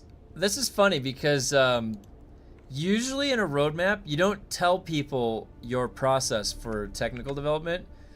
Look at this. Monitoring player feedback, bugs and cheats, reproducing internally, implementing fixes and improvements, patching to test live, tweak as needed, patching to live, coming back to monitoring player feedback, reproduce. So here's the process. The monthly process, right? Usually you do not tell people that you're doing your job. Hey guys, just to reassure you, this is us doing our job right here. And if you're curious what that job is, this is what that job is in this order. All right, you don't put that on a roadmap. All right, what else is on here? So we're in April to June. Water wars. Water is life. The water shipper families are at war, fighting for control over the polar caps of Arrakis.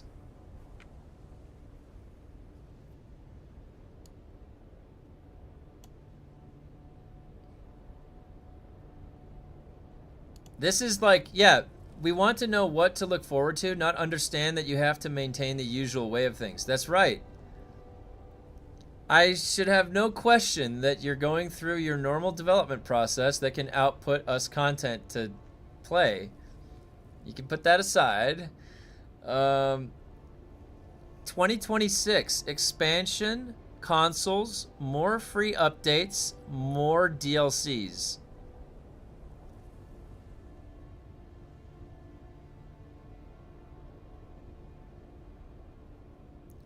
We've had the expansion, so now it's console.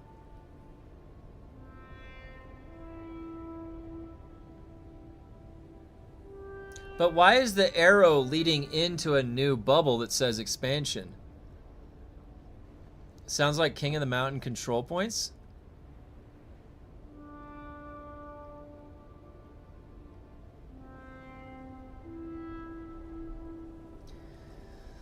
I would be very interested to see polar caps and a new zone map. Dude, you know what would be really cool? Is if they gave us a different hagga. It's like a new zone to go into. That'd be really cool. That's a lot, though. That would be a lot. Is that what they've been working on? This roadmap says we're getting nothing until console is ready, and they intend more DLCs after that.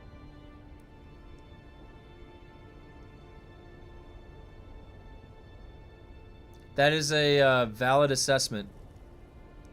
If they do that, they'll nuke the game like New World. I feel like they're betting on console release plus the new movie for an influx of cash, but who knows? Feels like it all went downhill after a huge layoff. Yeah, Narvosa, you could be right.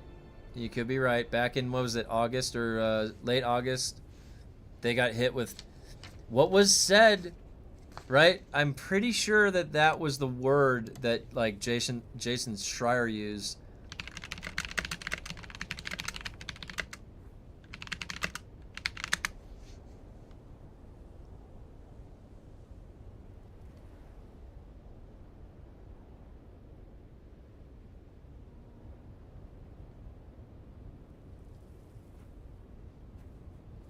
Right here.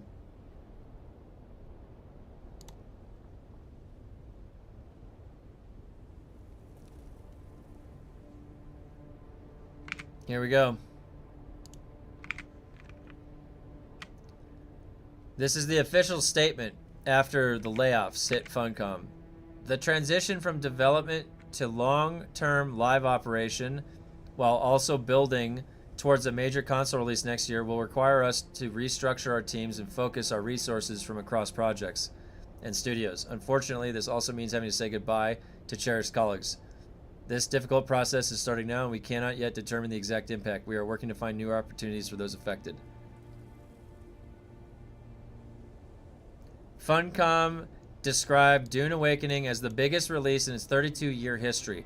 After all, the game quickly reached 1 million players just 2 weeks after its launch. But since we are in a video game industry, the Norwegian company has nevertheless announced layoffs as part of restructuring the team.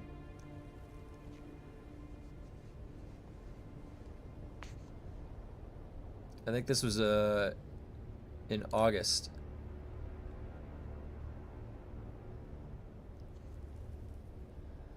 So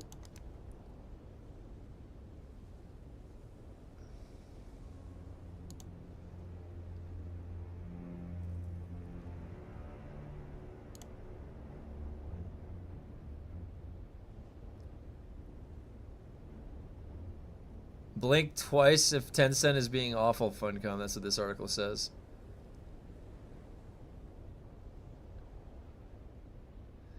Yeah, look at this article. This article says, Funcom is already doing layoffs in wake of Dune Awakening's huge success. October 1st, 2025.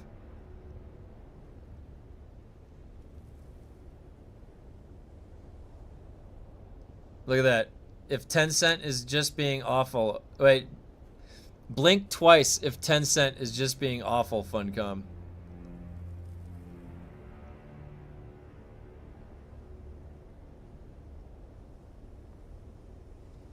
You know, you're kind of like, yeah, the statement of that it hasn't... This is like, they came back from vacation and then had a month or two and then they had layoffs. They got back from vacation and then there was layoffs, like immediately.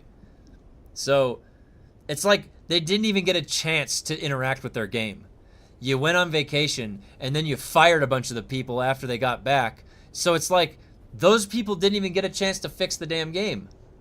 It's like the people that made the game were gone, right, guys? It's like we've been saying that the whole freaking time. It's astonishing to me. That huge success should have been able to inform and fuel a bunch of good creative development right after that. And our whole year should have been full of getting cool shit. New stuff, new ideas, new systems. Instead, they are just... What's up?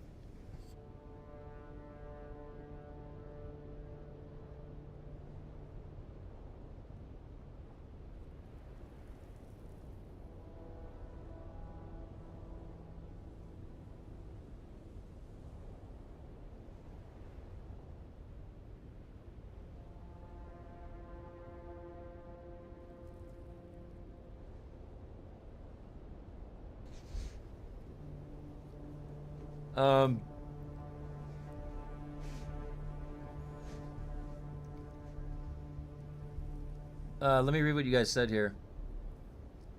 If the current player numbers reflect after release sales, they're struggling. The self-hosted server is a good step, though. If that becomes a thing, if modders get their hands on the game, it'll be just like Conan, which has been kept alive by the private server base. Yeah, we'll have to see what Sin thinks of what they make available for the server. Is it going to be everything that will then be under your control to... Is it detached from Funcom at that point? That... Yeah, I mean, you're right. That would be interesting. That is something good to add. So they restructured all the PC development team, laid them off, pushed whoever's left to console release, and then put current Dune PC on Skeleton Crew. Yeah. And I didn't use that word Skeleton Crew. Funcom did. Funcom was the one that used that word.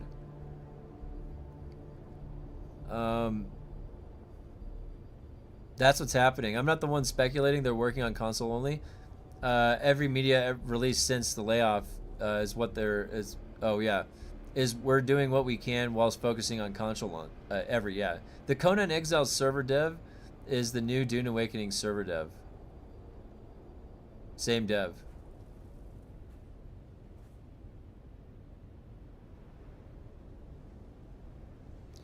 Now, Conan Exiles just had... And what's their Steam charts at? Pretty solid, and they were up to 8,000 players. Just look at this. The Conan was up to 8,000 players. You see this? On April 12th. Yeah, I heard that there's some stuff brewing. I think there's some people testing it, and they're under NDA though.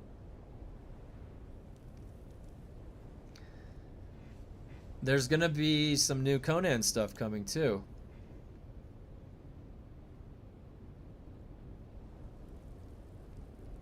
Is there anything that's said? Did they say anything? Conan Exiles new content.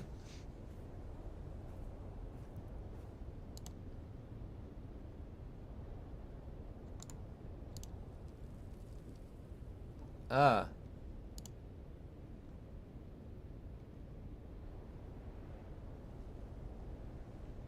Oh yeah, this is what I looked at yesterday. They did have something for Conan that just the R15 update is out April 14th. Character transfers. So we were saying this yesterday that they're doing character transfers in Conan right now.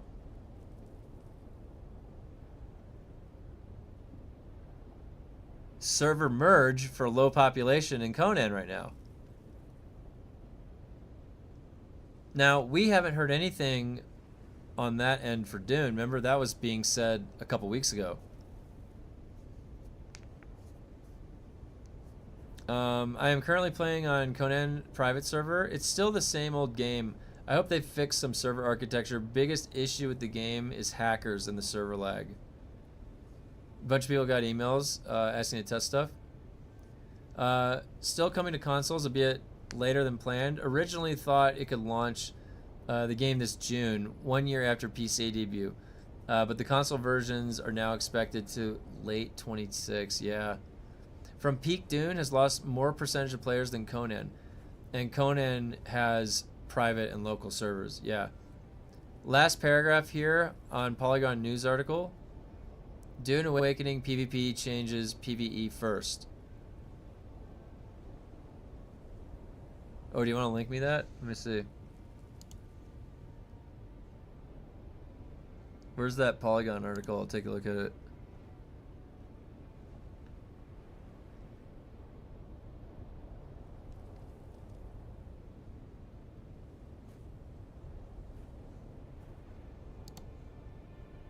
Alright, let's see.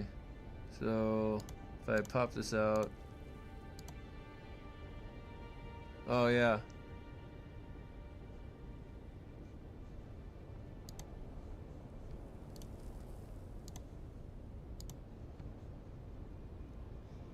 Why Dune Awakening devs say they're going PvE first for the Dune survival game.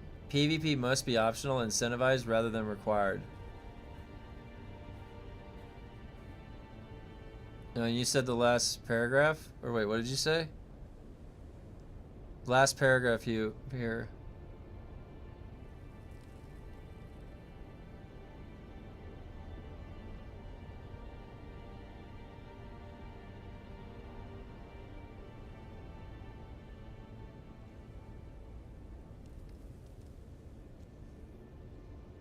Okay. So far the response from Dune Awakening players to the upcoming PvP changes has been positive. Oh, you just DM. Yeah, oh yeah, I got it. Many say they've been asking for less emphasis on PvP since the game's debut.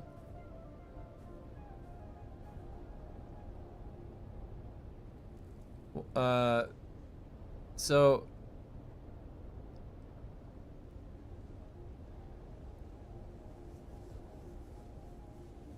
new link. Let me see.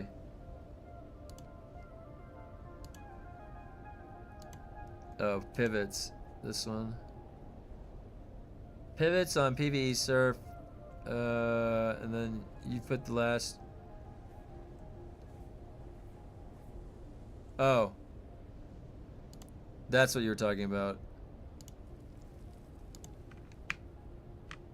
So this was DUNE Awakening pivots to PvE first, confirms self-hosted servers and 2026 console launch.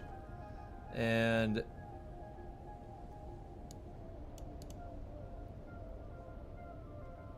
lastly, the studio confirmed that DUNE Awakening is still coming to consoles, albeit later than planned.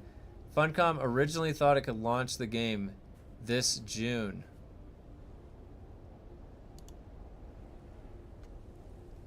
And this was written in August 25th, 2025. DUNE Awakening to launch on consoles roughly a year after PC. Crossplay will depend on Sony and Microsoft. At Gamescom 2025, we interviewed DUNE Awakening game director Joe Bylos. How do you say his name? To discuss the game's launch on PC and the upcoming updates planned for the survival sandbox MMO. Among the various topics, we also inquired about the status of the console version, which have long been scheduled for release. According to Bylos, the game will debut next year on PlayStation 5 and Xbox Series with an internal estimate that should take around a year. We're working towards a launch on consoles sometime this next year. We've just begun after launch and started really digging into it. I've seen it running on PlayStation 5, but there were a lot of texture issues. Still a lot of work to do. And then we have to do all the different requirements for the different consoles and optimization. The game shaders to work properly with the different console hardware. So there's a lot to do. We usually assume that's going to take us about a year to get it up and running properly on a console. So yeah, sometime next year. Now probably we'll have one launch at the same time as GTA 6 laughs. So there's 6 months. Crossplay is unlikely, yeah. So there's 6+ months behind where they expected to get a cash. Oh, that's a good point. You're right. They're behind when they were supposed to get an injection of cash. Sony Xbox are problematic to work with, especially for true crossplay systems. I wonder how there are certain games that are like crossplay everywhere.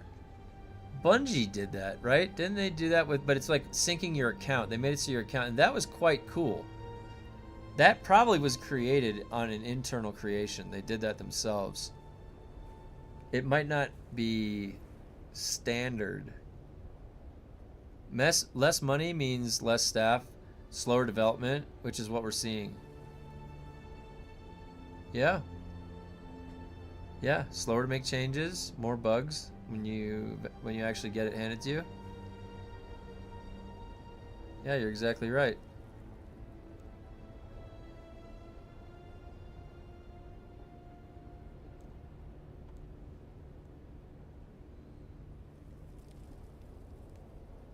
Man, oh man. The more capable staff working on console release now.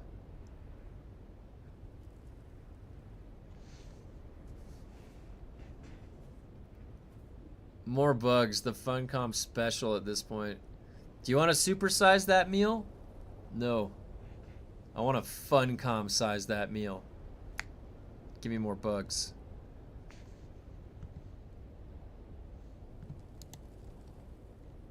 Alright guys, do you want to see where the secret base is? You guys want to see how to get to the secret base?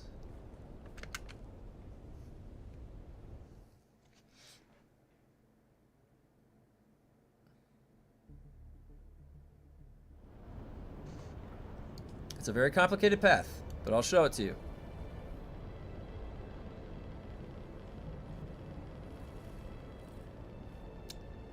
Sorry to be a Debbie Downer, but it's important we all understand where we're at. If we want Dune to do better, we will just have to wait because it isn't gonna happen quickly. That's true. Oh wait, is that thing in the way still? Hold on.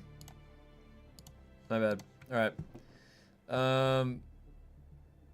There might have been that might have been the intention. However, last year, given that the movie is launching in December, they stand to make more money delaying the launch to coincide with the movie. I agree. News articles hiding. Thank you for letting me know. I'm sorry. Still think the game is worth the money for the hog experience alone. Just have dreams that it could be so much more. Yeah, no, Vrosa, that's honestly, that's a really good way to look at it. That's a really good way to get value out of your time too, because I agree. I mean, guys, look around here. Look at where I'm surrounded by. You see all this? And yes, there is even one of these on the server, guys. There's 2 balls and a shaft. Okay, it's exactly what you think it is. Thank you, Nad Smasher. Look at all this stuff that's built around me. Are you gonna tell me that none of these people think that the game is worth playing right now? Like, I think we're all kind of hoping it's gonna get better, and we're just gonna see where this goes. Really, I mean, that's kind of where I'm at. All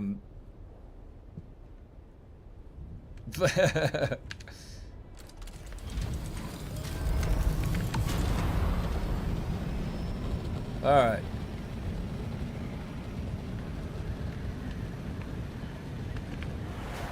Where to go to get to the secret base? Well, you got to do a little bit of a Batman flight, all right?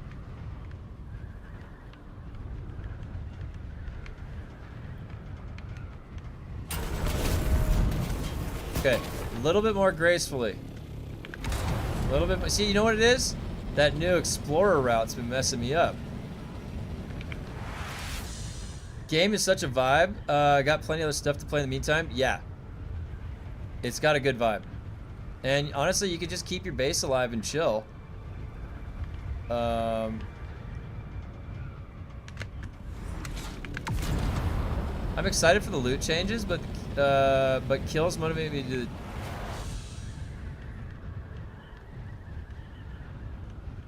Oh shit.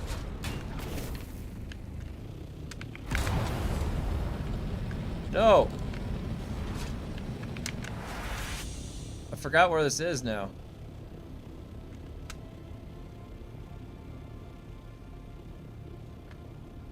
Oh yeah, that's right.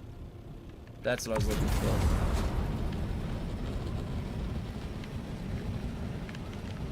No. Ah.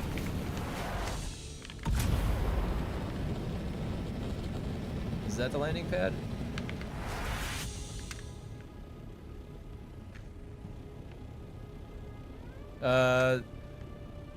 TSC goes overland testing stations, I presume? Yeah. Okay, there we go. High altitude, high fuel consumption.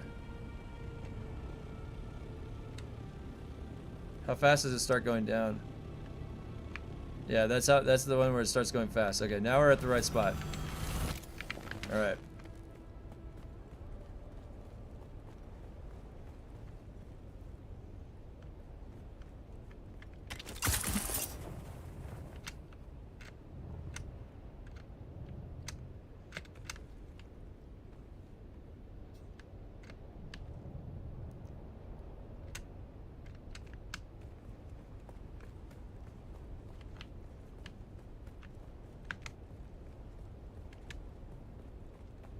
Yeah, I was doing 40s. Revoke this man's top license. He's drunk. Get off the road. Yeah, the loot changes will be good.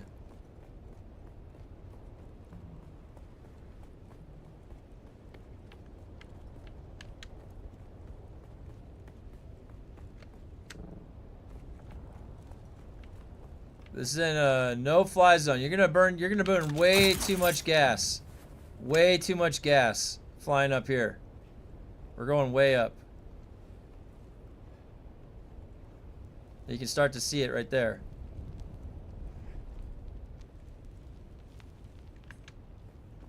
Now check this out, all right? Look at how big my zone is.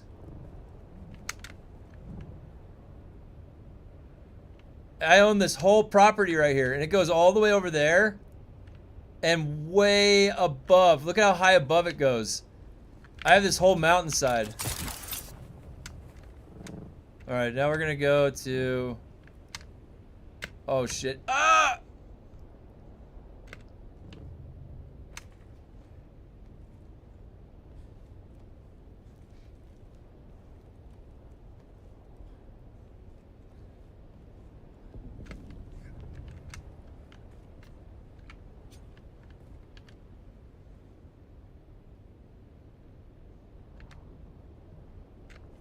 And look, there's a mailbox.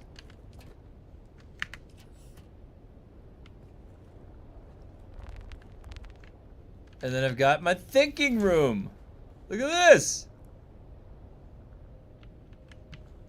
Okay.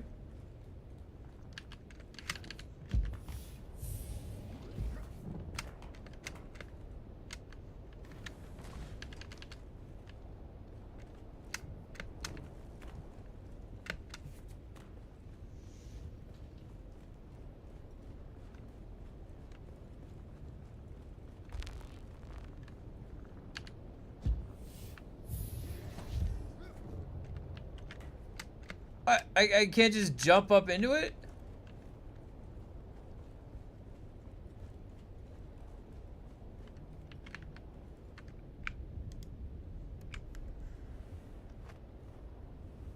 And then this is the view from the top of the world.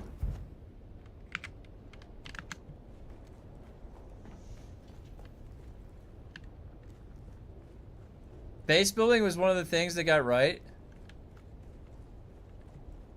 Yeah, like, I've got some cool views in this place. I'm not done. I spent an hour on it last night, so I still have to, it's hollow. It doesn't really have any decorations or anything. But I do like this entrance area with the, it's way up high. You can fly, but you can fly up here, but it'll make all your, the max height you can have is like 61 or something. Let me see where the end of this is at the top. It looks pretty good from the outside. Like if you look at it like this, you see this? It looks pretty solid. The visual. Now, look at how high up I can go.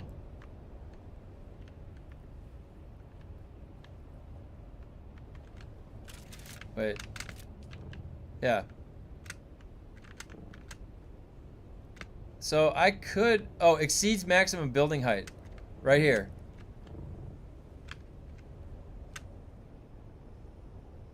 I can go right here.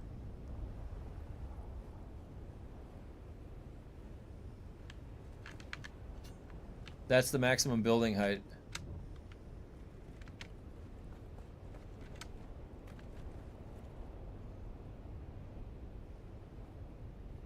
One thing I really want with building is more building pieces and unique building pieces that aren't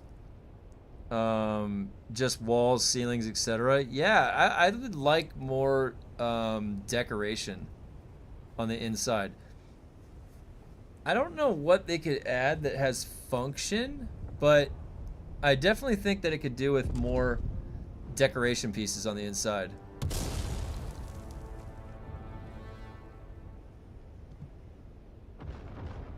I'm under fire! I've been found!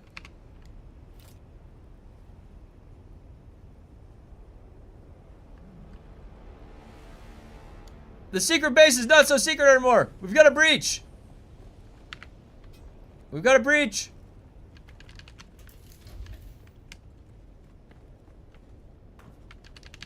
Code blue. Code blue.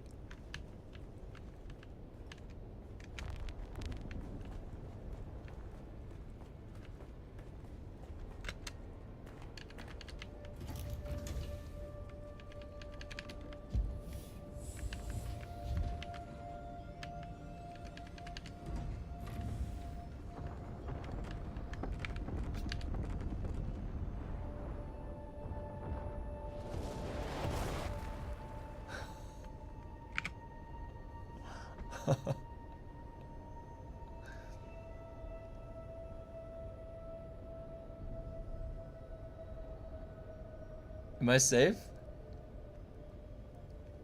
I think I'm safe.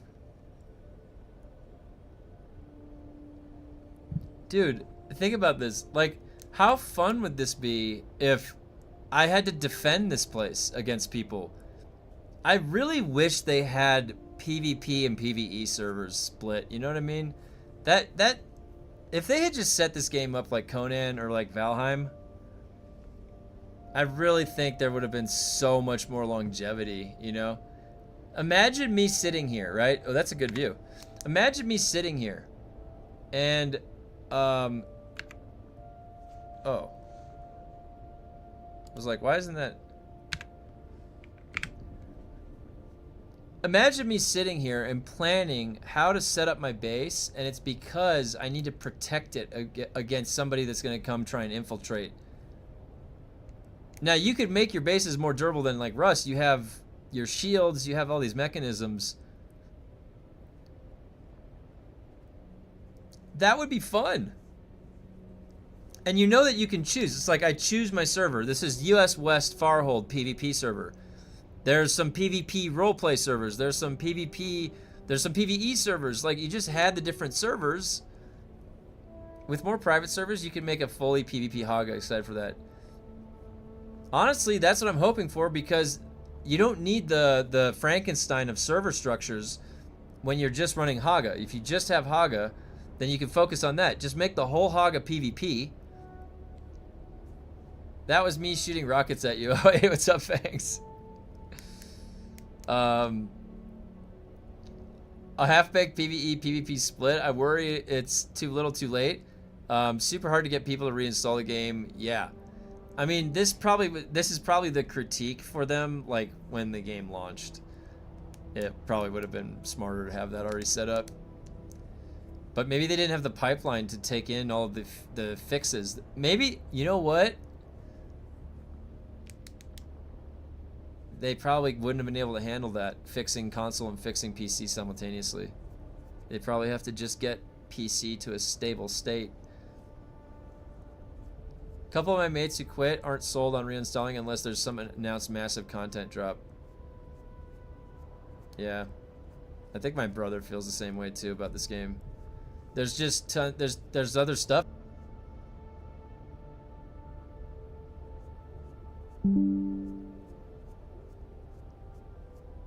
That's what I'm saying. Yeah. They've been focusing on getting us stable. Yeah, that's definitely what it feels like. Them focusing on the console release, yeah. Nasty Nate dropped a video for actual glitches. Feels bad. Yeah. Yep, I saw that earlier. Yeah, they were the first day they cracked the code of the mesh holes again. Immediately. Console launch and movie release will bring them back. I'm excited. Yeah.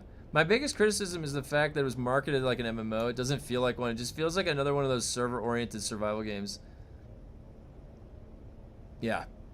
I agree, Narvosa. I thought the same thing when I started playing.